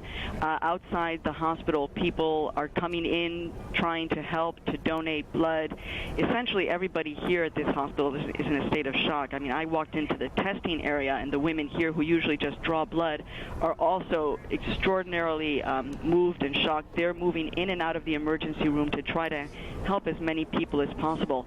Now, outside a block, about a block away from here, where you really had a bird's eye view of the 2 twin towers, which are the landmarks of New York City, the people stopped. The entire traffic has stopped. People have poured out of buildings and were watching, in fact, as one of the towers collapsed. And then you're really seeing a lot of people trying to move north, away from any place downtown near the World Trade Center area. People are just walking. The subways are stopped entirely all around the area of the World Trade Center. You can't get below 14th Street, and there just feels to be like a massive exodus of people walking north to get away from the area as far away as they possibly can. Maria, I know Kitty Pilgrim is with you as well. Right, I'm right Kitty, here. tell us what you've been able to report on. I'm actually reporting from Kennedy Airport at the United Terminal, and I was here this morning flying out when they made an announcement about 20 of 10 that all flights were grounded. People thought it was just the normal course of airport business these days, and so there was not much of a reaction, and then the news started to trickle through. It was not an official announcement made over the intercom. Kitty, let me interrupt for just a second. The Associated Press is reporting that federal officials fear that a second hijacked plane or another hijacked plane is headed towards the Pentagon, and I'm looking for the time on this. We will continue to check that out. Kitty, I apologize for interrupting. Why don't you continue? Did we lose her? Everyone didn't react, but then the news came through. I have never seen Kennedy in this condition. I've been here many times. People are in absolute shock. No one's talking. They were just staring at each other with their arms dropped to their sides. A pin could drop in the United Terminal. There were a couple hundred people there, and no one was saying anything. After about 20 minutes, people rushed to the phones. You cannot phone out. There's no real access back to the city. People are trying to get back. They've unloaded the baggage from the planes. They've asked that everyone pick up their bag and take it out of the terminal and take it home. And they're asking everyone to please leave. People are just finding it difficult to leave. They are not officially evacuating Kennedy Airport at this point, at least at the United Terminal. The attendants have been asked to stay. And again, there's still several hundred people standing around not knowing what to do. No one's even speaking. Of black smoke and dozens of fire engines, medevac helicopters. They are rigging that part of the lawn of the Pentagon, which is where the helipad that the Secretary of Defense uses is located. They are rigging that to handle mass casualties. They're bringing in large numbers of stretchers to deal with this. All appearances are that for the first time in its 50-plus year history, the Pentagon has been attacked. Attacked. People have been injured. If there are any fatalities, it is not yet known. We have no further details on a car bomb, which was reported to have exploded outside the State Department in New York at the World Trade Center. It is a disaster of historic. 2-4 and one member's out of the building. I got 2 members trapped. I can't tell the command post. 2 members trapped in the promenade between the 2 towers. of some mysterious plane crashes in Pennsylvania. And to bring you up to date on that, Russ Mitchell. Thank you very much, Dan. Yes, there is a report of a large plane crash in western Pennsylvania at Somerset County Airport. According to the Associated Press, it crashed about 80 miles southeast of Pittsburgh. The plane is believed to be a Boeing 767. It crashed about 10 o'clock Eastern time. That would have been about 45 minutes ago. And the crash, of course, came in the same morning of these crashes into the World Trade Center here in New York. If we can go back in the control room, look at the video from early this morning at 8:45 and to see how this all began. 8:45 this morning. Let's see if we can look at that. The planes hitting the towers. This is the second plane. Second plane happened about 9 o'clock this morning. As you can see, it looks like it's coming right into the tower. That'd be Tower 2. In a moment, you'll see an explosion. That was shortly after 9 o'clock. The first crash, you're seeing Tower 1, closest to you, happened about 8:45. There are reports from people in Brooklyn, another borough of the city of New York, about 3 miles from the World Trade Center, saw office paper from these towers come down in their neighborhoods. The impact of these explosions was that great. Russ Mitchell with me at the anchor desk here at CBS News World Headquarters. The picture of the airplane actually flying into the World Trade Center tower. An incredible, indelible scene.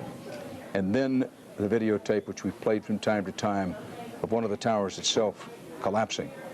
Bridget Foley is outside St. Vincent Hospital here in New York, where some of the injured have been brought. Bridget? Hi, Dan. I'm at St. Vincent's Hospital in Lower Manhattan, below 14th Street. It's a level 1 trauma center. Hundreds of the wounded and critically wounded are expected to arrive here in the coming hours. On the sidewalk, the scene is scores, dozens. Engine 33 is being manned by an off-duty member from Rescue 1. Be advised, it appears that we have lost water pressure down in Lower Manhattan. Can you have Marine 1 or any other available fireboat respond to Vesey Street on the west side? We're going to need water supply into the area, okay? For anyone in the New York area, that includes the suburbs, to please go to an area hospital and give blood. It's going to become critical as the wounded come into local hospitals. Also, one of the other big worries here is smoke inhalation. We've already seen dozens of people come in on ambulances, covered in debris, barely able to get onto the gurney or into a chair. It's a very disturbing scene.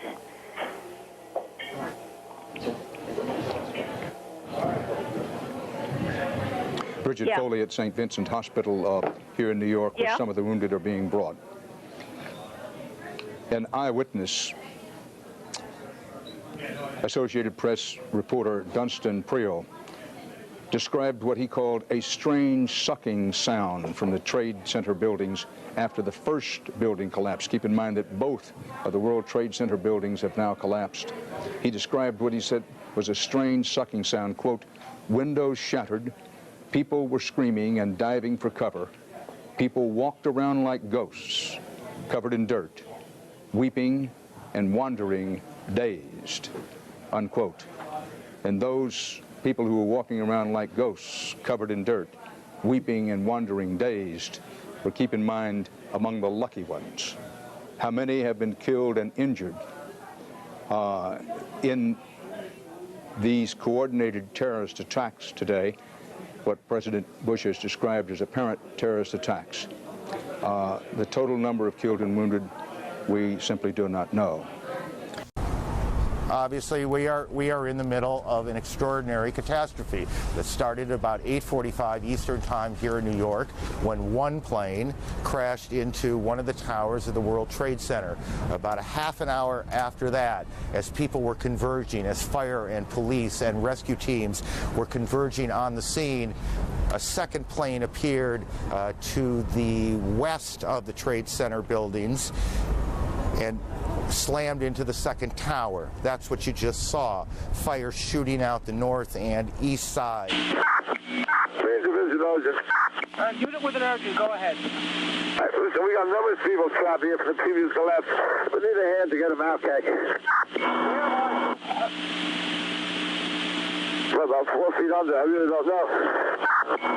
Where were you operating? What side, guys? West side of tower number 1 or tower 2? One. That hit one of the Trade Center towers. About a half an hour after that, perhaps a little bit longer, lose track of time a little bit in these situations, the first tower, or let me correct that, the south tower, the second tower, the one to the left, collapsed. It collapsed in a cascade of smoke and spark, and what we cannot tell you is if there was a second explosion that caused that collapse, or if it was simply, that's the first one, that's the south tower collapsing, and that was about a half hour, give or take, after the planes hit the tower. Then shortly after that, just as the smoke was starting to clear away, the second tower, and that's what you're looking at now. Again, this was not very long ago, 10-15 minutes ago. The second tower, it almost looks like one of those implosions of buildings that you see, except there is nothing controlled about this. This is devastation. How many people? There are 50,000 people who normally go to work in the Trade Center buildings. How many of those people had arrived already? How many of those people were trapped in the upper stories? How many of those people have been hurt? How many of those people died? We cannot tell you now. We can tell you that hospitals throughout the New York area are receiving literally hundreds of patients. And they are performing triage. They are trying to figure out who could be treated, who needs help first. This is sort of standard operating procedure. We are just being told now that Israel has evacuated all its diplomatic missions around the world. Israel has evacuated its missions. We are told now that Yasser Arafat has condemned these attacks, and we don't know yet who's behind them.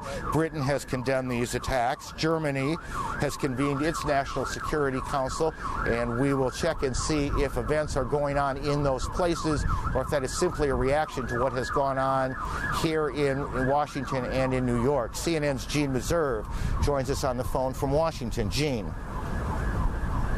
Hay Street, which is one of the major thoroughfares here in Washington, it is absolute gridlock. It takes about 15 minutes to drive one block. Ordinarily, this time of day, there'd be nothing near this kind of traffic. We're 1084. Be advised, we have numerous injured people on board, babies and hundreds of people. So we might have to relay them or off our boat with another boat or something. Okay. This traffic situation, many people trying to use their cell phones. However, cell phone service has become very difficult in this town because of the crush on circuits. For the most part, people appear to be very calm and collected. I will tell you, though, that as I drove, I looked at the car next to me full of some young women who I would guess were in their 20s, several of them crying their eyes out, obviously very upset as they listened to the radio and heard the news of what is happening in this city in New York also. Aaron, back to you. Gene, thanks. Gene Meserve in Washington this morning as she and the rest of the organization continues to gather what facts we can, what facts are available in the wake of the extraordinary chaos that has followed this extraordinarily horrendous terrorist attack. American Airlines, we are told, one of the planes involved in this was a hijacked American Airlines 767 out of Logan Airport in Boston. American Airlines will say what is known. What is known as you look at the White House being evacuated a short time ago, or is that live? And I'm not sure on my monitor which it is. I believe it's taped from a short time ago. In any case, American Airlines will talk to reporters in about a half hour or so, 11:30 Eastern Time. One of its planes involved in this, and we will bring that press conference to you live when it happens. Here in New York, hospitals are being overwhelmed. As hundreds of patients are being brought in and being treated. We cannot tell you, we would not even begin to guess what the numbers in this will be, how many people will have died by the time this day is over, how many injuries have taken place in both Washington and New York. But as former police commissioner Howard Safer told us a few moments ago, obviously the numbers are going to be extraordinary. Who do we have on the phone, guys? Just help me out here. Patty, are you there? Yes, I am here. What do you got? About an hour ago, I was on the corner of Broadway and Park Place. That's about 1,000 yards from the World Trade Center. When the first tower collapsed, it was a massive explosion. At the time, the police were trying desperately to evacuate people from the area. When that explosion occurred, it was like the scene out of a horror film. People started stampeding away from it. Patty, I'm going to interrupt you for a second. We told you there was a second plane that went down, this one around 80 miles or so southeast of Pittsburgh.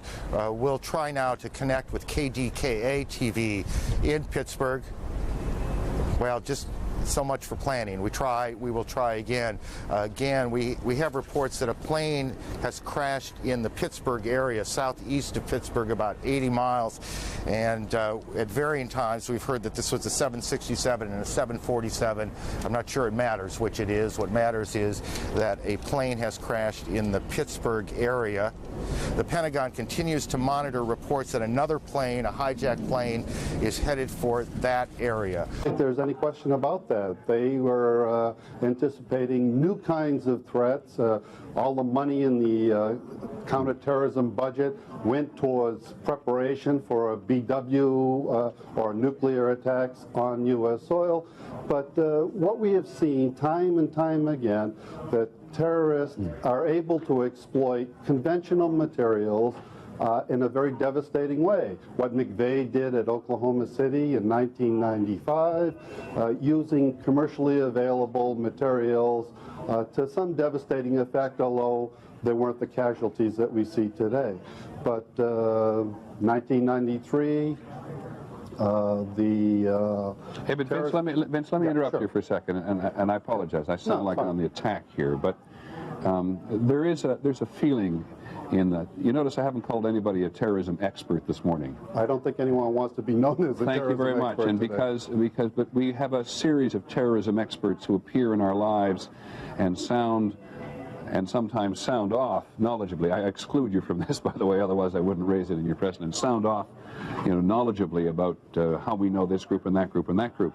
And this is, among other things, a desperate failure of intelligence in both the human and technical area. Am I right? There's no question about it, Peter. It's a major intelligence failure. The inability to anticipate this kind of a terrorism event on U.S. soil. I think that they were focused on bin Laden in Afghanistan. They were focused on U.S. facilities abroad. And I don't think they believe that bin Laden or a consortium of groups collaborating together had the capability or the willingness to do this kind of thing. Is that a false assumption? Obviously. Yeah. We saw what they did with the USS Cole last year. It was a very sophisticated U.S. warship that was almost totally destroyed with the loss of 17 lives by suicide bombers. And just one other thing before I let you go back and work the beat for us, if you would, and that is Osama bin Laden. Some of my colleagues and I argue here about the U.S. emphasis on bin Laden. It's bin Laden, bin Laden, bin Laden. It's if the United States gets only one focus at a time in terms of somebody involved in terrorism. Mobile Command Center to Manhattan, Chase. Mobile Command Center. We have firefighters from 4 engines responding to the location, off-duty members. You have members trapped on the west side of tower number 1. We believe it's Captain Fuentes. He's unable to give us his exact location. Reported to be several members trapped. You have that message and copy it. The resources and the coordination and the direction to do these kinds of events requires capabilities beyond any one single group. In other words, there had to be cooperation, possibly with some state support, to do this kind of thing. Okay. I mean, we've been hearing for the last 2 months that bin Laden was getting ready to do something, but I don't think anyone was looking here as the object of his next event. Okay, Vince, I much appreciate it, and I hope you go work the beat for us and you check back with us through the day. I'm, by the way, this is not for an immediate discussion, but I'm sitting next to John Miller of ABC News, who you've heard often this morning is one of the only reporters in the world to have gone to see Osama bin Laden in Afghanistan. And as the day goes on, we'll clearly deal with this in even greater depth, John, than at the moment. But what we are now dealing with is a devastating human tragedy as the result of terrorism in New York City and in Washington, D.C. And just before I talk to John Cox, well, I'm more than happy to listen to these people on the street if we can possibly hear from them. But just in case, by some remote possibility, at 8 o'clock East, 8 o'clock Pacific time, along the West Coast, you've just turned on your television or you're continuing to watch it, let me just review for you where we think we are at the moment. Because it is both a tragedy that has revealed itself before the eyes of millions of people in the country watching on television, and a complete mystery as to how, as we heard from Vince Canistraro just a moment ago, how this could have happened in such a coordinated way with any of the intelligence service of the United States having much a clue about it. So just before... Pennsylvania. Then there's this report from an FBI official telling Jim Stewart in Washington that what is, quote, believed to have been a United Airlines plane of some kind crashed into Camp David, the presidential retreat outside of Maryland. One is reminded as we look at these horrific scenes, and there's no other way to describe it. Earlier on, we were cautious as we thought the situation dictated about our reporting about even one of the World Trade Centers collapsing. We quoted the Associated Press saying that one had collapsed, and then we literally saw on the screen the second one collapse, and both of the World Trade Centers have been collapsed in this almost unbelievable attack. The late Edward R. Murrow said, "No one can terrorize a whole nation unless we are all his accomplices," quote unquote. Something to ponder as we size up this situation, which may not be over. The picture that emerges, at least the initial picture, is one of a series of coordinated terrorist attacks. Do we know that for a fact? No. But the evidence at hand strongly indicates that that's what's happened. That an American Airlines plane on a flight from Boston to Los Angeles, according to American Airlines, is one of the planes that was hijacked and was crashed into the World Trade Center. Exclamation point, pause. If someone wrote it in a novel, it might be considered just a little beyond belief. Believe it.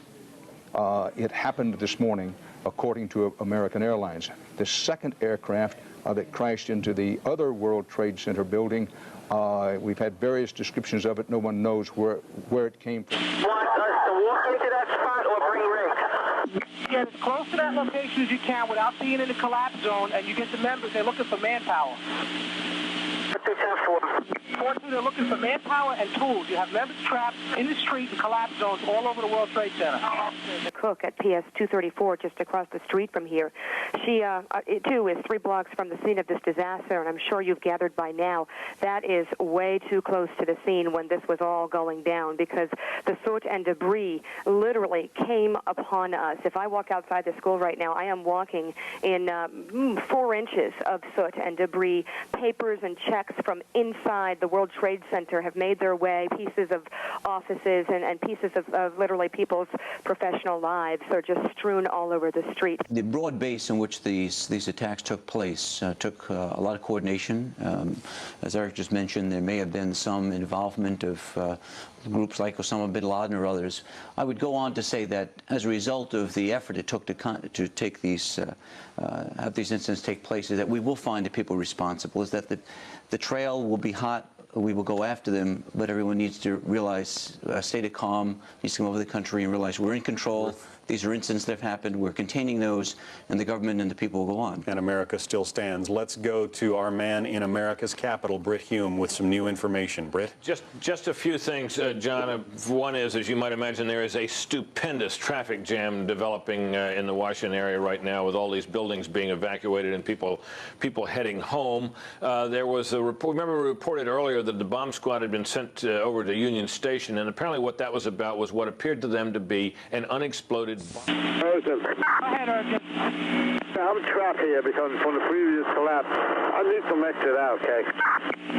Are you at the west side of World Trade Center, the building number 1 in the street? In the rear side of building number 1. The American Muslim Political Coordination Council, which is a function of the Council on American Islamic Relations, that's a group located here in Washington, has released a statement condemning the apparent terrorist attack, saying, quote, American Muslims utterly condemn what are apparently vicious and cowardly acts of terrorism against innocent innocent civilians. Join with all Americans in calling for the swift apprehension and punishment of the perpetrators. No political cause, it says, could ever be assisted by such immoral acts. In addition, John, there was a report, I should say, kicking around on the air of an attack on Camp David, the presidential retreat north of Washington.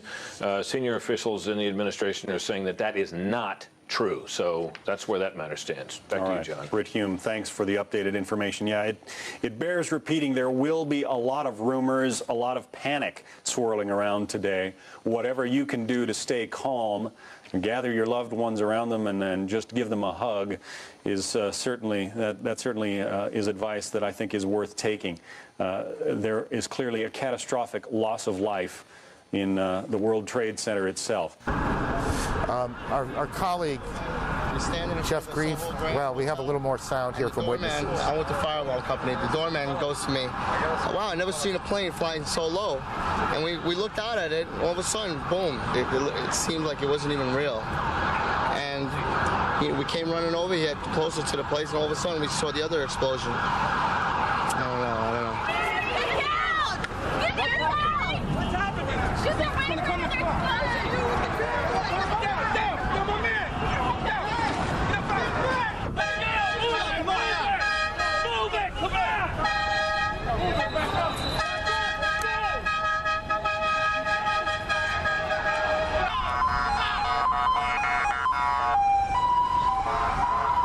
I was in B tower. A tower. What floor were you on? B1. What floor? First one. What happened? Tell me. When a big explosion happened, some guy came out. His skin was all off. I helped him out. This is him all over.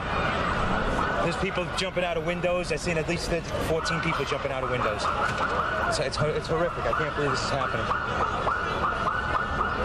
Anything else that you saw? Were you there for the second hit by the plane? About 10 minutes later, the second building went off. Did you see it? Yes, I saw it. It just blew up. A big explosion. People started running. It was just chaos everywhere. Yes, I was right there. I was down in the basement. Came down. All of a sudden, the elevator blew up. Smoke. I dragged the guy out. His skin was hanging off, and I dragged him out, and I helped him out to the ambulance. Thank you.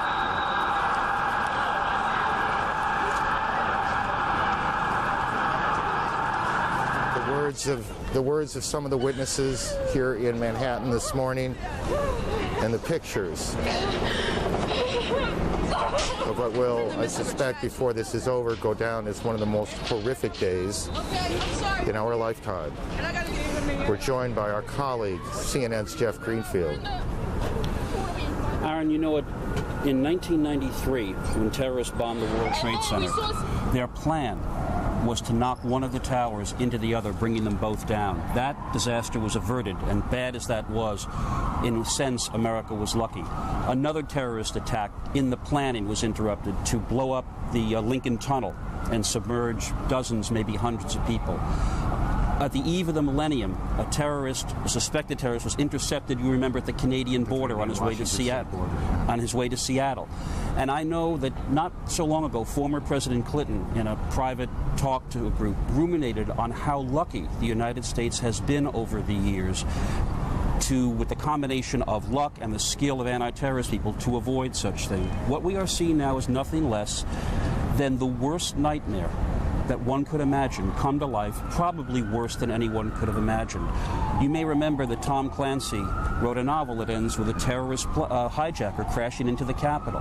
The worst act of terrorist violence on American soil, the Oklahoma City bombing, killed fewer than 200 people. All we know today is that tens of thousands of people worked in that complex that has been destroyed. And I hate to say it this way, but this may be the day that America's luck ran out. Well, it is hard, isn't it? I mean, you look out here and you see the Statue of Liberty to the right and these buildings off to the left, the attacks on Washington. We don't know a lot about who's behind this or what this is all about, but the symbolism of these attacks is extraordinary. We see that talked about on the news every night, not so much from a terrorism standpoint, from a work standpoint, but people landed on major airports every day, undocumented. So it's extremely difficult as Brian pointed out earlier, these terrorist cells are very insulated from each other. There's no particular hierarchy like there was in the Mafia where you put a particular wiretap in at the top and you know everything that's going on. That's not the case here. We know there's tremendous hatred. I mean, we've talked about this in law enforcement for over a decade. They blew up the World Trade Center. They tried to bring the World Trade Center down. They've blown up many other government symbols, and Ramsey Youssef tried to blow up 11 jumbo jets simultaneously. Okay, Jim, I'm sorry to interrupt. It's Katie Couric. We want to go to Pat Dawson, who's down at the World Trade Center with an official, talking to that official. Pat? Recording? Yes, Katie, forgive me, we're just trying to get the, obviously, as you can imagine, Joe, go ahead, you may put the microphone on there. As you can imagine, this is a very, very difficult situation here. We are here with a couple of guests who can give us at least some insight into what's going on there. This is Chief William Hall of the Port Authority Police of New York. As we told you earlier, the Port Authority Police have jurisdiction over the Trade Center. And also Alan Rice, who's the director of the World Trade Center. Gentlemen, if I get you just to stand like that.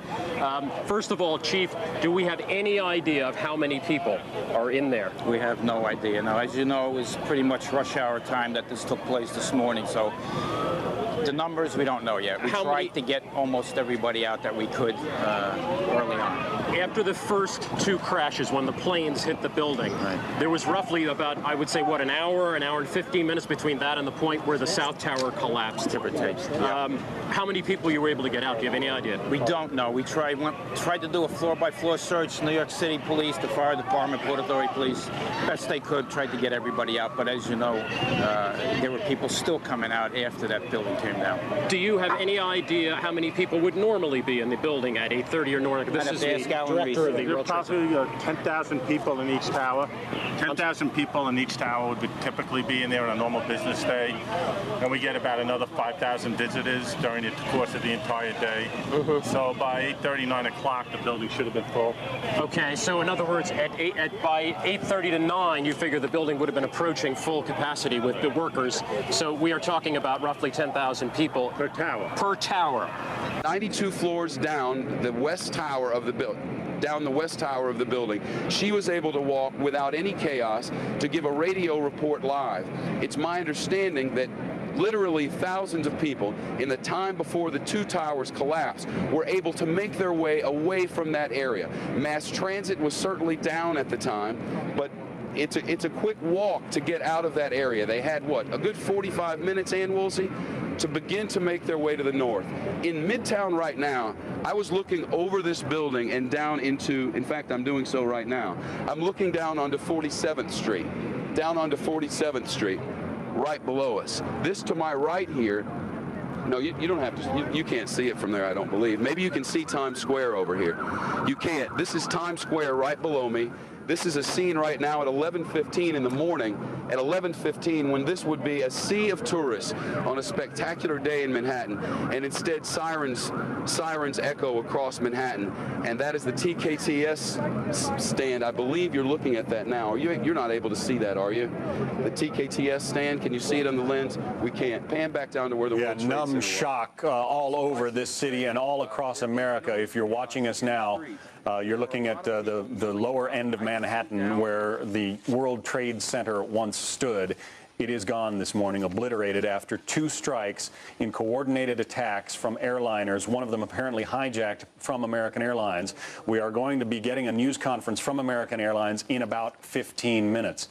In the meantime, an Arabic newspaper, a fairly authoritative source, the editor of that London-based newspaper, says Osama bin Laden, the Saudi-born, now exiled to Afghanistan rebel leader, Osama bin Laden, according to this newspaper editor, warned 3 weeks ago that he would attack American interests, and he promised a very big one. Now, we cannot yet attribute this to Osama bin Laden. However, that was the promise from this fairly authoritative London newspaper. Well, John, certainly Sources that I have talked to this morning, terrorist experts say this has the signature of Osama bin Laden, that he has the money, the network, the ability to carry out this type of coordinated attack.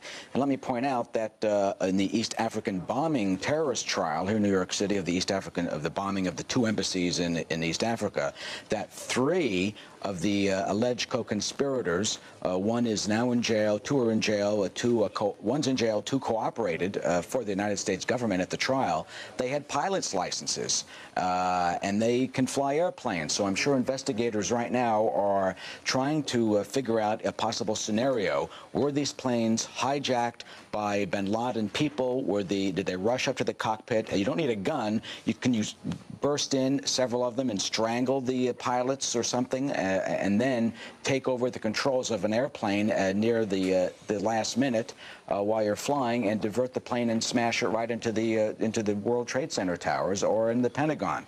Clearly, that is a scenario that I would think that investigators are trying to go on right now to try and figure out exactly what happened, who was responsible for this horrible act. And I also think that we have now entered a new era, clearly a day of infamy, that we are not in this country clearly immune. September 11th, 2001, you're going to remember this day for a long time, and a lot of things in this country will change as a result of what you're seeing on your screen now.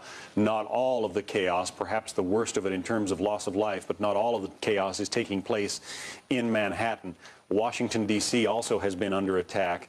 U.S. airplane apparently hijacked as well, slamming into the outside wall of the outer ring of the Pentagon. Our David Schuster is there and has an update for us. David? John, we have the eyewitnesses describing it as a U.S. airplane at approximately 9:40 this morning approaching National Airport from a strange approach. The eyewitnesses claiming that it then slammed into the south side of the Pentagon. We've just spoken with a U.S. Air spokesperson, Rick Weintraub, who says that all of their aircraft, commercial aircraft, have been accounted for, and says that they are unaware of any one of their planes involved in this incident. So this may be a case of an eyewitness misreading the markings on the plane, but we can confirm for you that there is a large gaping 50-foot hole on the E-ring of the south side of the Pentagon near the helipad. We're getting reports from Arlington, formerly Arlington Hospital, which is now an Ananova Hospital, that injured are being taken there. The Pentagon has been evacuated. The smoke is still pretty thick here in the Pentagon, even on our side, the north side of the Pentagon. And 10-4 Mobile Command Center, be advised, we received a report of a bomb in the Brooklyn Battery Tunnel. The tunnel is being closed at this time, Kate. Involved in this particular incident, the Pentagon. U.S. Air says that it was not one of their aircraft, that perhaps the red markings that an eyewitness saw might belong to American or Southwest, or American or one of the commuter airlines that fly in a national airport, which is just a few miles away. But again, we are confirming that an counterintelligence source is confirming that it was a commercial aircraft that slammed into the Pentagon this morning. There's no indication yet on the number of injuries or those killed. Some initial reports are that some Arlington hospitals are being flooded with injuries. There were dozens of fire trucks and ambulances that were streaking towards the Pentagon at approximately 9:45 this morning. Yes, so now we know the identity of 2 of the flights involved in today's incidents. That leaves at least 1 more, and if the report of the crash in Pittsburgh is accurate, that leaves 2 more that we don't have identified yet, but it gives us those 2 that you mentioned. Well, it could have been both these planes could have been into the Twin Trade Towers, because it was plainly there were 2 airliners that went into the Twin Trade Towers up here, as we saw on the videotape of the crash. Okay, they say there's a bomb in the school here. I was told by firefighters. Pat Dawson, let's go to you in Lower Manhattan. You have a report of another bomb. All right, Tom, we've just been told we're being evacuated. You can see all the emergency workers walking north on the West Side Highway in New York. We've been told by firefighters here that there is a report of a bomb in this building. This is a school, a high school right here. And as you can see, they're moving everybody away from this building. They've said that there's a bomb in the building. They are evacuating us north now. That is according to firefighters on the scene, and we're going to move out of here right now just to keep ourselves safe. So we're going to start walking north ourselves, but that's what we're being told by New York City firefighters here, that there were reports of a bomb in that high school right there. It's called Stuyvesant High School. And so we are walking north to get out of the way. You can see just to my left here, these are even the ambulances which were down there are being moved north. The firefighters are being moved north. Everybody is being moved north. We're being asked by the police now to go north and get out of the way. way. Officer, do you have any idea of what the problem There's is? a report of a secondary device possibly in the area of this school, so they're going to move everybody back as a precaution. Secondary device meaning a bomb? Possibly. Okay, and where did that report come from? Was it called in? It came in over our radios, and it's reported through our supervisors on down, so we're pulling everybody back. And that's in the Stuyvesant High School right there? Yes. Okay, thank you very much, Officer McQuaid. Pat, that's Officer McQuaid of New York City Emergency Service. Pat, that school has been evacuated? Yeah, well, I don't think there was anyone in the school, Katie, this morning. At this point, I think everybody had been evacuated from here probably when the first events took place early this morning, just because of the fact that it's so close to the World Trade Center. Most of these buildings around here have been evacuated, so I would imagine, I never saw any kids going into that school this morning, so I'm going to presume that they never even allowed them to get to school this morning, and that anywhere that were here at 8:45 were probably moved out almost within moments after this the crash took place, because it literally is only about 10 blocks north of here, and I haven't seen any students coming in or out. Things that they've been very concerned about in recent years is the notion that could hospitals deal with massive amounts of casualties like this, and now they're going to... Let me just interrupt you for a second so we hear it as it's happening.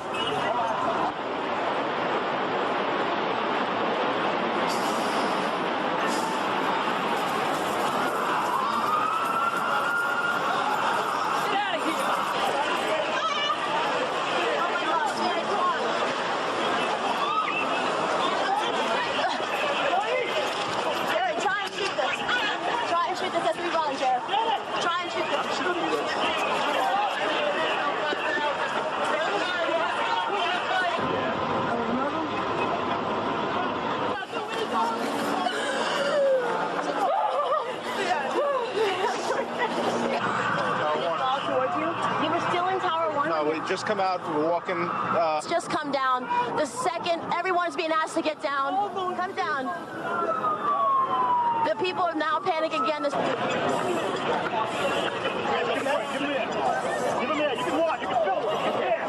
Make a hole. Make a fucking hole. Make a fucking hole.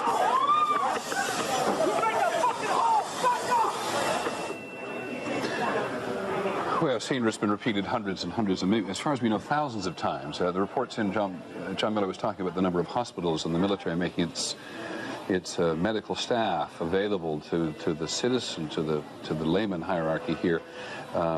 We've had reports from various hospitals saying that hundreds of people are burned from head to toe.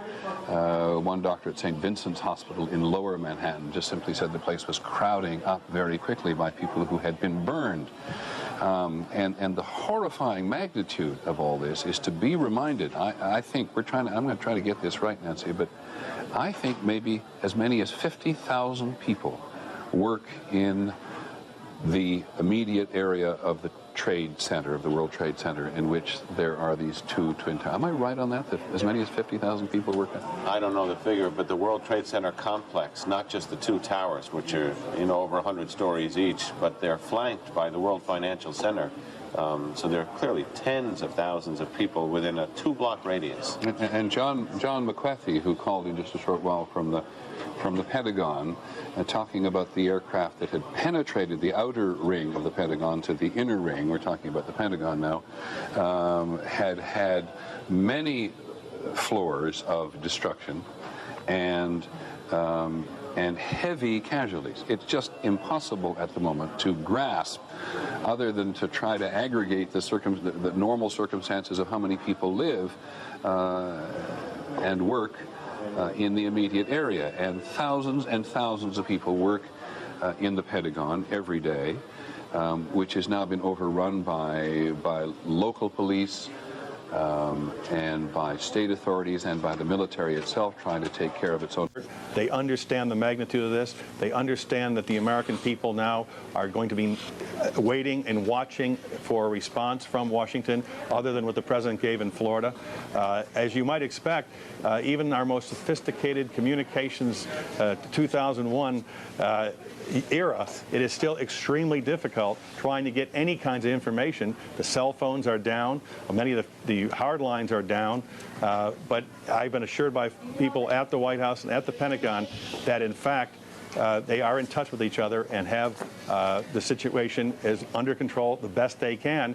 But like all of us, they simply don't know yet who did this. Tim, you talked about Porter Goss. Obviously, the Capitol was evacuated along with other major monuments and major government buildings in Washington, D.C. Where are people, members of Congress, right now? Have they assembled anywhere, and what are they doing, and where are they? Katie, after the explosion at the World Trade Center, Congress convened, said a prayer, and then recessed.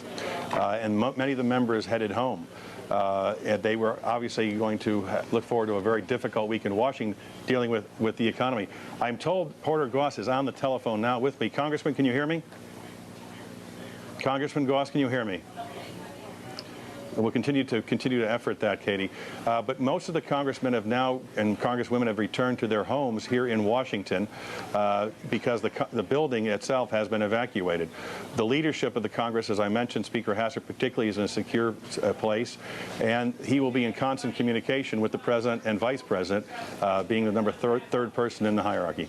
All right, Tim Russert in Washington. Tim, thanks very much. And when you get Porter Goss on the phone, maybe you can give us some more information. Thanks, Tim. We'll be right back to you. All right, let's go now to MSNBC's Ashley Banfield, who's in Lower Manhattan, standing by with some people who were either inside those buildings or near the buildings when those planes hit. Ashley? Yeah, hi. I am just about between 5 and 10 blocks north of the actual site of where those two towers have come down. We're obviously having a bit of trouble right now maintaining our location because we just heard one more explosion. That's about the fourth one we've heard. The police are telling us they're either car bombs or they are simply cars that have overheated so much that they're exploding. But every time one of those happens, there's a flurry of activity, and there are more emergency vehicles that come down this road. I don't know if you can shoot past me and shoot down into that black cloud in there. That is the cloud that we were in just about 45 minutes ago or so. At the time we were there, when the first trade tower came down, my producer and I were overcome by the cloud of debris and smoke that came at us so rapidly. We had to break down a window to an apartment building. We had to break the window and go into the second door inside just to breathe. We were followed by a police officer and a security guard from the World Trade Center area. I want to show you something if I can. I'm just using a cell phone so that I can hear you because there are no cell lines that are coming out of Manhattan at the time, but see if you can zero in on this right here. This is the kind of debris that we're seeing all over the ground. If you can see the address, 1 World Trade Center, Trade Center, Trade Center, Trade Center, Trade Center. Okay, obviously we're having some technical problems with Ashley Banfield, who is on the ground near the World Trade Center about 5 blocks away. All right, here's the first confirmation from United Airlines. It's confirmed one of its flights crashed in the Pittsburgh area. Flight 93, a Boeing 757, a flight involved originating in Newark. It was bound for San Francisco. No information on how many people were on board. A 757 carries a lot of folks. Anyone who's flown from Newark to San Francisco knows that most of those flights carry a full load. Okay, so this now brings to 3 the number of confirmed flights that have been involved in this tragic day. American Airlines Flight 11 from Boston to Los Angeles, Flight 77 from Washington Dulles Airport to Los Angeles with 58 passengers on board, and now the United flight, Tom, that you just mentioned. And you can say that we have to say that the number of passengers was relatively low on those first flights, and we can only hope this was not a full flight, this United flight. You know, there was a collapse, obviously, not just of intelligence, but of airport security as well, that many planes were hijacked almost simultaneously. Although these days, as we know, Tom, and learned from the TWA tragedy, Flight 800, that oftentimes some of these devices are absolutely it's impossible to see them in our kind of security X-ray machines that you have at typical airports. Some are made of plastiques. They can be very small and virtually undetectable, which is, of course, another major problem for airport security. We're going to go to Bob Bazell, who is at St. Vincent's Hospital.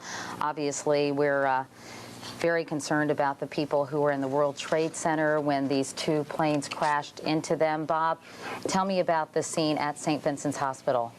Katie, the wounded are starting to come in with great regularity now. Almost every 30 seconds an ambulance pulls up.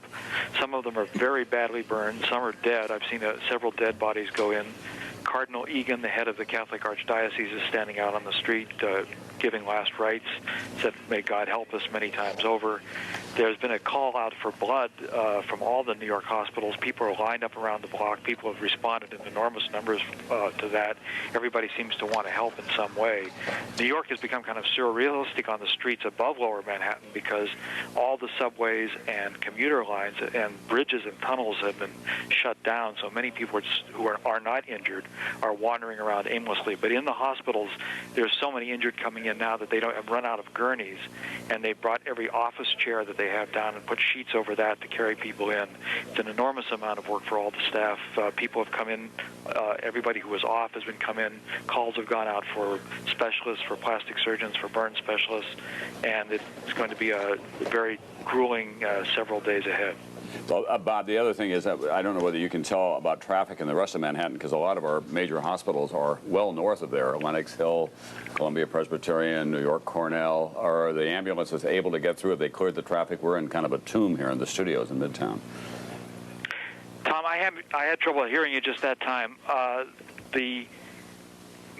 There's a system in place here where there's triaging people down in Lower Manhattan. They're putting sometimes tags around their neck to show some people you see wandering up from Lower Manhattan who have only slight injuries, who have been cleared. Others are very seriously injured. Every hospital in the area is involved in a plan to take in some kind of patients. This one where I'm at, St. Vincent's, is one of the closest with a major trauma center. But every hospital is on alert. Every hospital is just taking in what is becoming now a sea of patients. All right, NBC's Robert Bazell. Bob, thanks very much. Let's go back to Washington and NBC's Tim Russert, who has a guest on the phone, Porter Goss, the head of the House Intelligence Committee. Tim? Exactly right. Congressman Goss, are you there? I'm here, Tim. As the chairman of the House Intelligence Committee, what is your official reaction to what we witnessed this morning? Well, obviously, I'm horrified. We do our best to make sure there are no surprises like this happening to Americans at home or abroad. It's never 100% sure, and we got the wake-up call again today. It is unbelievable that anybody would do an act like this, basically using innocent victims aboard our commercial airliners as weapons against other innocent victims in our big buildings, our symbols of economy and commerce in New York, and our defense and legislative and executive buildings here in Washington. When people are watching this at home, Congressman, they're saying to themselves, how could this happen in the United States of America? A complete breakdown in our airport security, a complete breakdown in our airspace security over the Pentagon, the center of our military command. How could something be this vulnerable? Well, we are a free, open, democratic society, and we take great pride in that. We pay a price for it. We, as you know, if you've ever flown into Washington National, Washington Reagan Airport, you fly right over the Pentagon. And many times we've commented on how vulnerable the building is for just that reason. That vulnerability was taken advantage of today. As for commercial airliners flying around New York and airspace there, obviously they fly near the trade towers. To be able to say that our airport security works 100%, anybody who flies in America knows that's not true. You answer a few questions before you get on the plane and show a photo ID. That doesn't necessarily mean you can't do mayhem on the plane, as we see from time to time. And tragically, some kind of an organization somewhere has orchestrated all this in an effective fashion. We have great intelligence capabilities out there who keep us constantly on alert about these types of reports. I can tell you I knew of no specific reporting anything of this particular specificity on this day with these targets, but I can tell you that we are scrambling all the time to assess information that would do harm to the United States and its people. And as we know, we've seen our military installations subject to attack, our embassy subject to attack before. We stop a lot of it, but obviously we don't get it all, and we're just going to have to rethink how we do business in today's world and deal with these kinds of threats.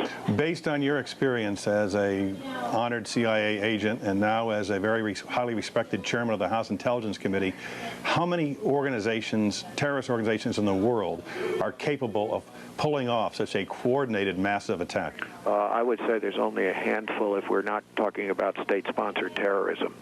If you're talking state-sponsored, it could be more, but I don't think we're dealing with state-sponsored. I think we're dealing here with a loose network, a loose association of people who have the same goal, which is an anti-United States goal, who have found a way to get together and network and pull this thing off.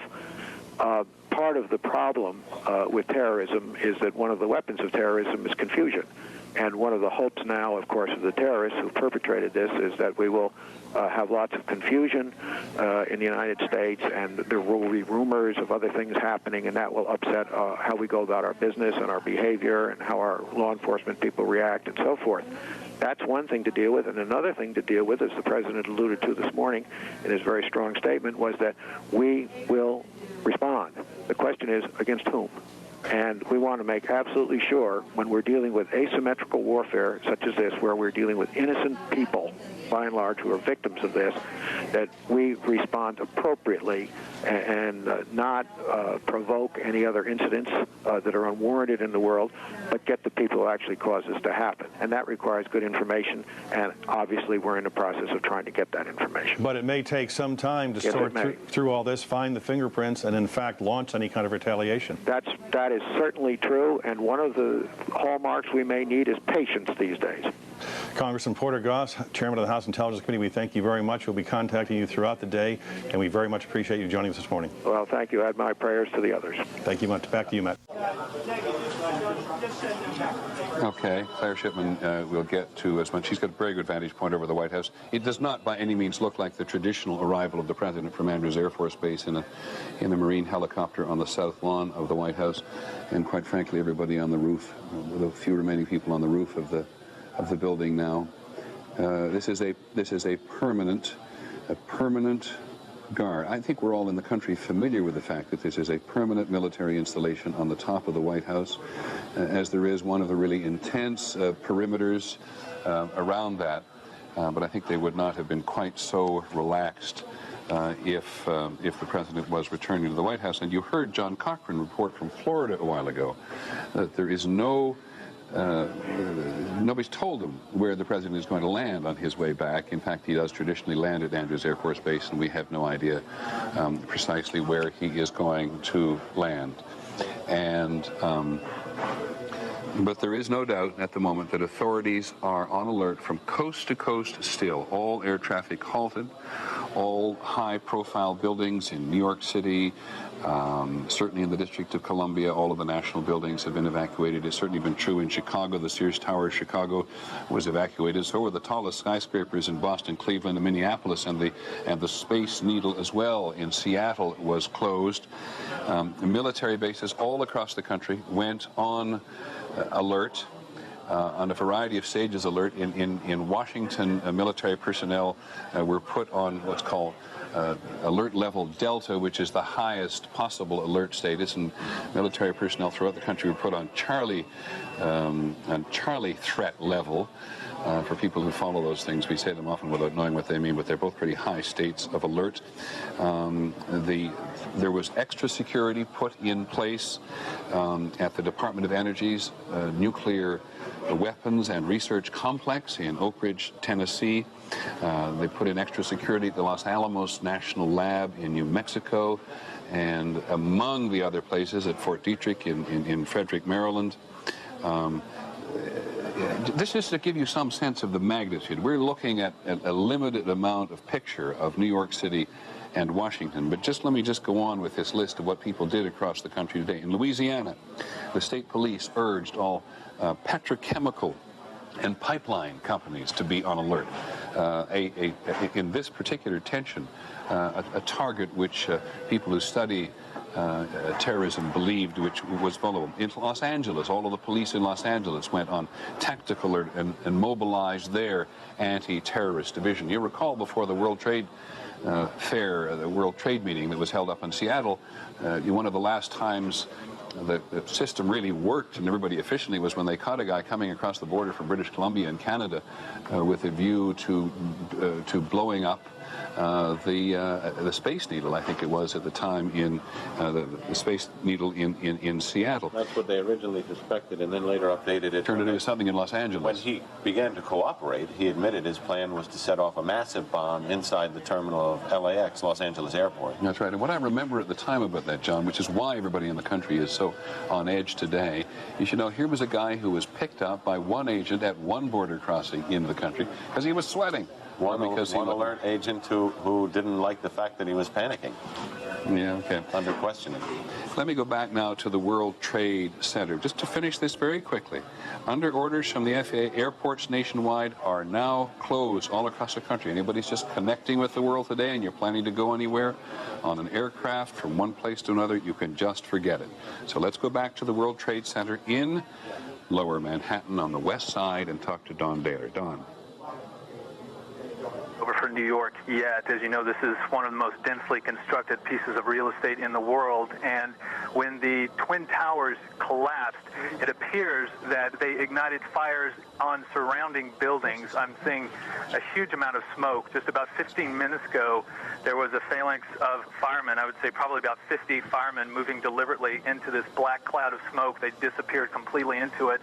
Then about 5 minutes ago, there was quite a bit of activity as a number of police officers started moving back individuals as well as firemen who were with their fire trucks away. So they moved the line of demarcation back away from that area, and I can see at least 2 buildings look to be partially involved. Just from my vantage point, I'm about 4 blocks away from where the Twin Towers once stood.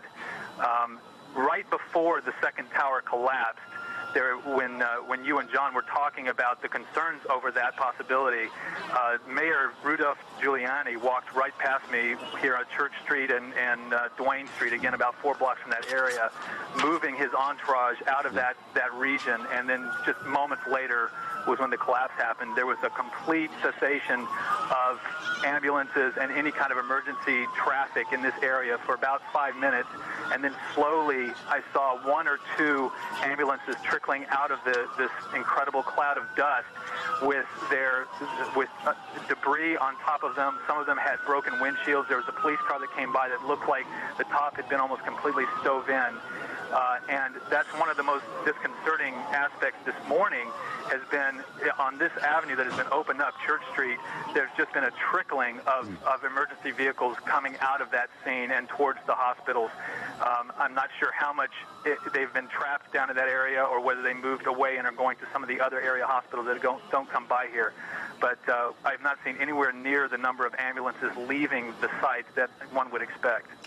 Don, let me ask you this. Do you have, and I realize this is a tough one to ask you to speculate about, after the attack occurred on the aircraft, the first aircraft attack on one tower and then the second one, how many people managed to get out of that place before they collapsed? Have you any idea? Would you see a large number, small number? I saw a river of people at first running when the first attack happened.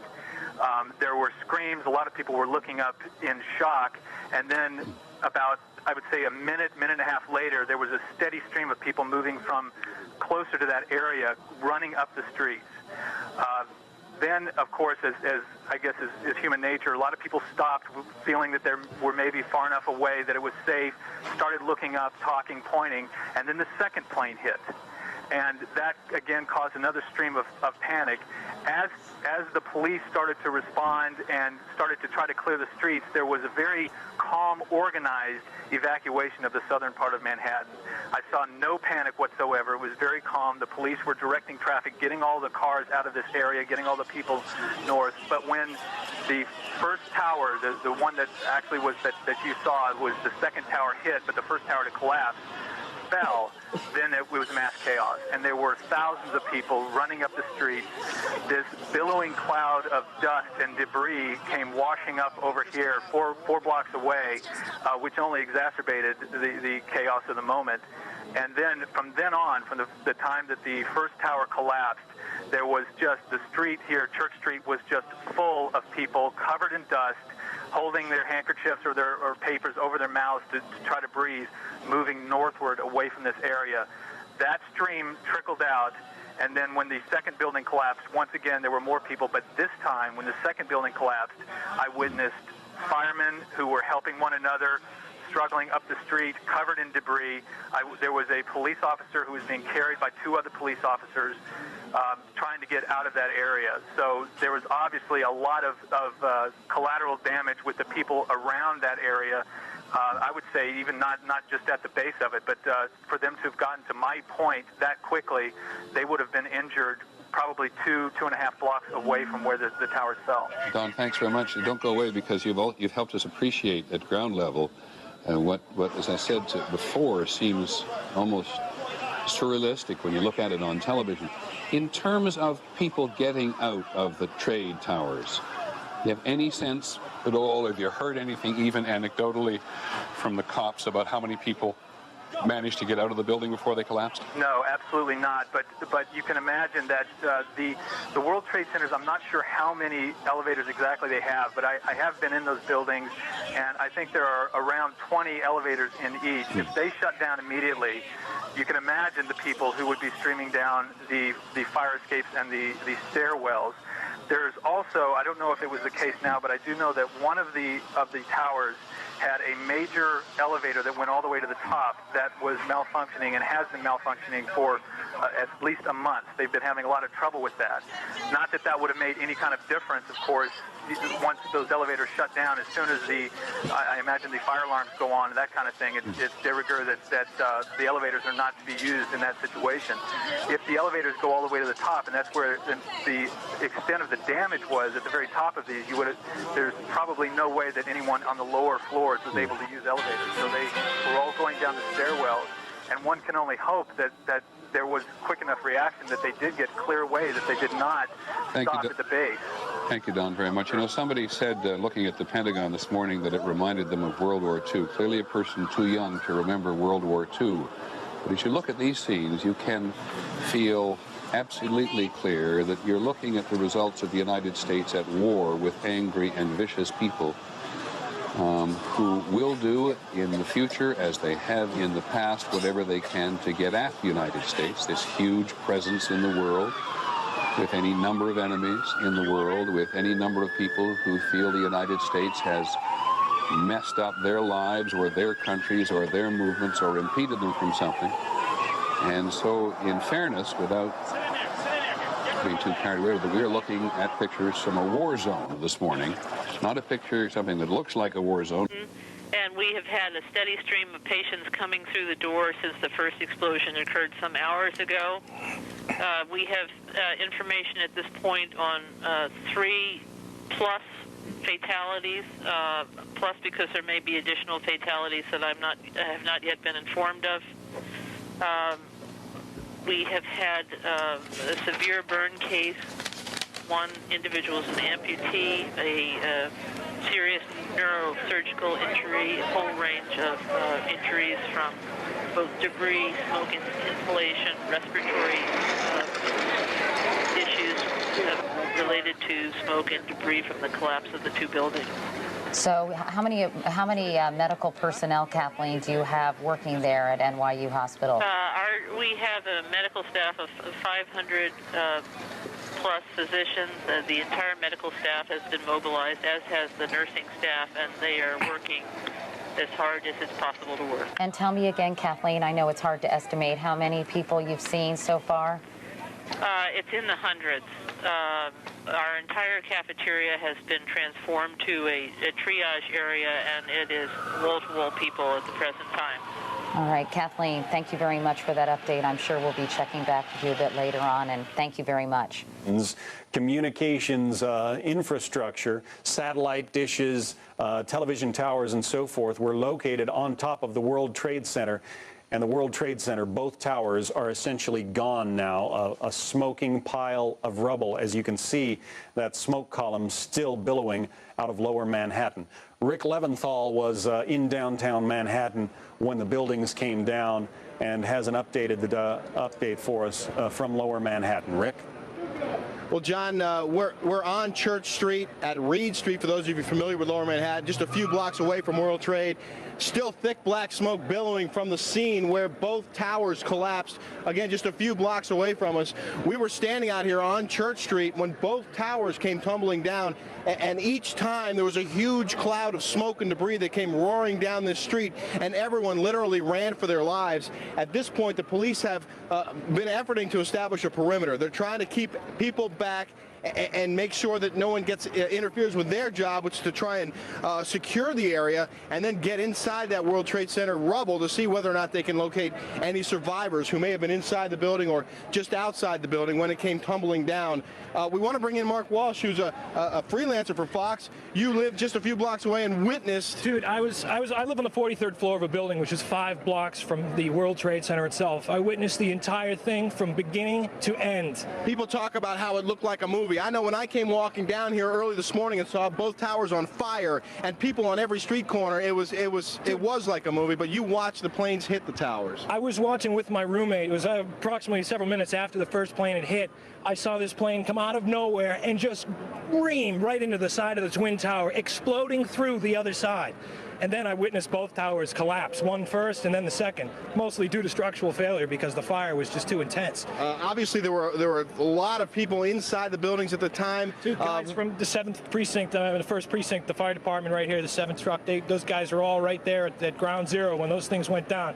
And God bless, I know there's a lot of guys there that were around there, and hopefully they made it out. What was happening around you, in the streets around you, as this was all going down? Absolute pandemonium. From my viewpoint up 43 floors, I could see people running like ants, just absolutely scurrying for their lives. Billows of smoke coming through the streets, just walking down the street, just pushing everybody back. And then several minutes after, it looked like it had just snowed over the entire area. Yeah, the debris, the soot was thick on the street. And there's still a dusting of it out here. But when I was standing here and the towers collapsed, we saw police officers running for their lives, screaming, "Get back, get back, get back!" And I'll tell you, that's a wake-up call when you see cops running for their lives, and people too, women's pushing baby carriages, that sort of thing. Well, you had the first tower first. That one, when that first went down, it just pushed everybody back, and it was a good 15 minutes before the second tower finally collapsed. Yeah. And it was just overwhelming, and by that point, it was just insane. Well, I'm hearing a lot of similar stories from people who were inside the building. One gentleman we spoke to earlier today, John, was on the 77th floor and said it was a relatively orderly evacuation at that point after the first plane hit the first tower. Everyone going down the stairs, not a lot of panic. But when they got to the 6th floor, he says they felt a second shake, and then people started to really be concerned. Obviously, there were people in the building at the time of this, and some of those people, they haven't recovered them yet. And that's a big issue right now, is trying to get the rescue workers and the emergency crews to the building. There were police officers there and emergency crews there when this was all happening, and they were right at ground zero when it all went down. Can we talk to you? What's your role out here right now? I'm just standing by right now. Can't say what role I'm playing right now. Well, there's a lot of standing by. There's also concern that some of these other buildings might actually come down. This building right here with the glass that you see, the nearest tall building, that has structural damage as well. We saw a lot of glass broken out, and a corner of the building appeared to be in distress, and there's concern that there might actually be another collapse of that building. And I can also tell you that when we first got here, we were a few blocks up. We could actually see debris from one of the planes on the street, a huge gear at one point, looked like a piece of an engine at another point. So that debris is still littering that area up there. They had roped it off with police tape, and they had FBI agents out there, and that was just before the first tower came tumbling down and everyone went running away. So there's evidence out here. There's a lot of work left to be done, and as you can imagine, the streets are a bit chaotic at this point. But I just want to show you one drastic difference looking north as opposed to looking south.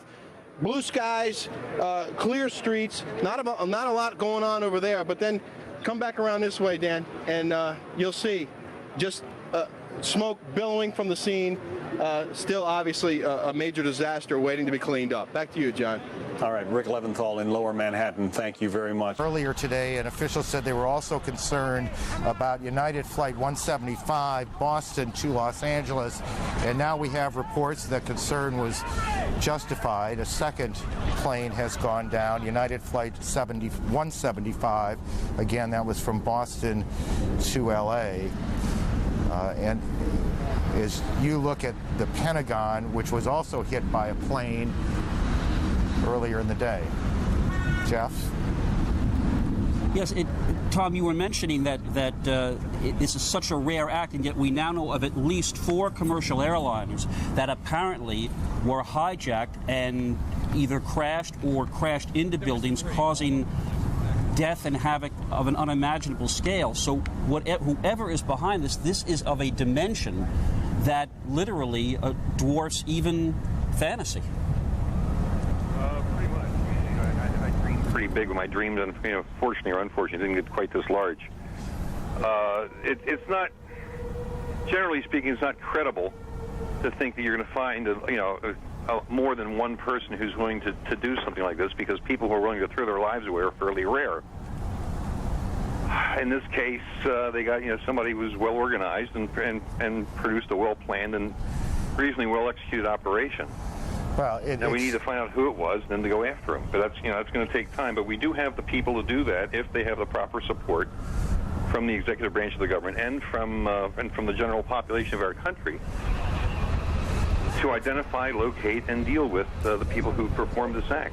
The president said earlier today, shortly after the Trade Center attacks, the president characterizing these as terrorist attacks, and said that the United States government will do whatever it is necessary to hunt down those people responsible.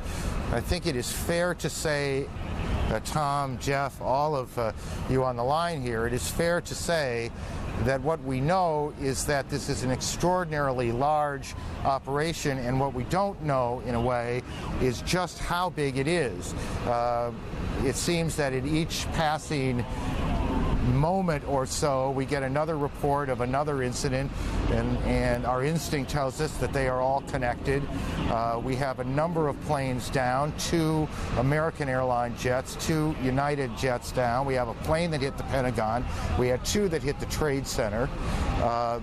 You're talking about something that is, I think it's fair to say, Jeff, it is beyond anything any of us could possibly have imagined. I think that those of us who dealt with Oklahoma City, those of us who dealt with the Trade Center here in '93, as we both did, you say, that is awful what happened. And you look at what appears to be playing out today, and we have no idea yet what the loss of life will be, certainly in the hundreds. We know that hospitals here in New York are overwhelmed with people being brought there all over the city of New York and beyond. The only piece of news that is the least bit, I guess, reassuring is that there is no report of any kind of chemical result. That is, the folks on the ground around the World Trade Center, the rescue crews, the survivors, there is absolutely no indication at this moment that there was any kind of bioterrorism involved. Not that what happened here isn't horrific enough. Yeah, absolutely. And let me just add on again, small, medium-sized pieces of information as we go. All airlines in the country are closed down. All airports in the country are closed down. We now are being told that the U.S.-Mexican border has been sealed. We don't know if that is just simply part of a plan that the government puts into effect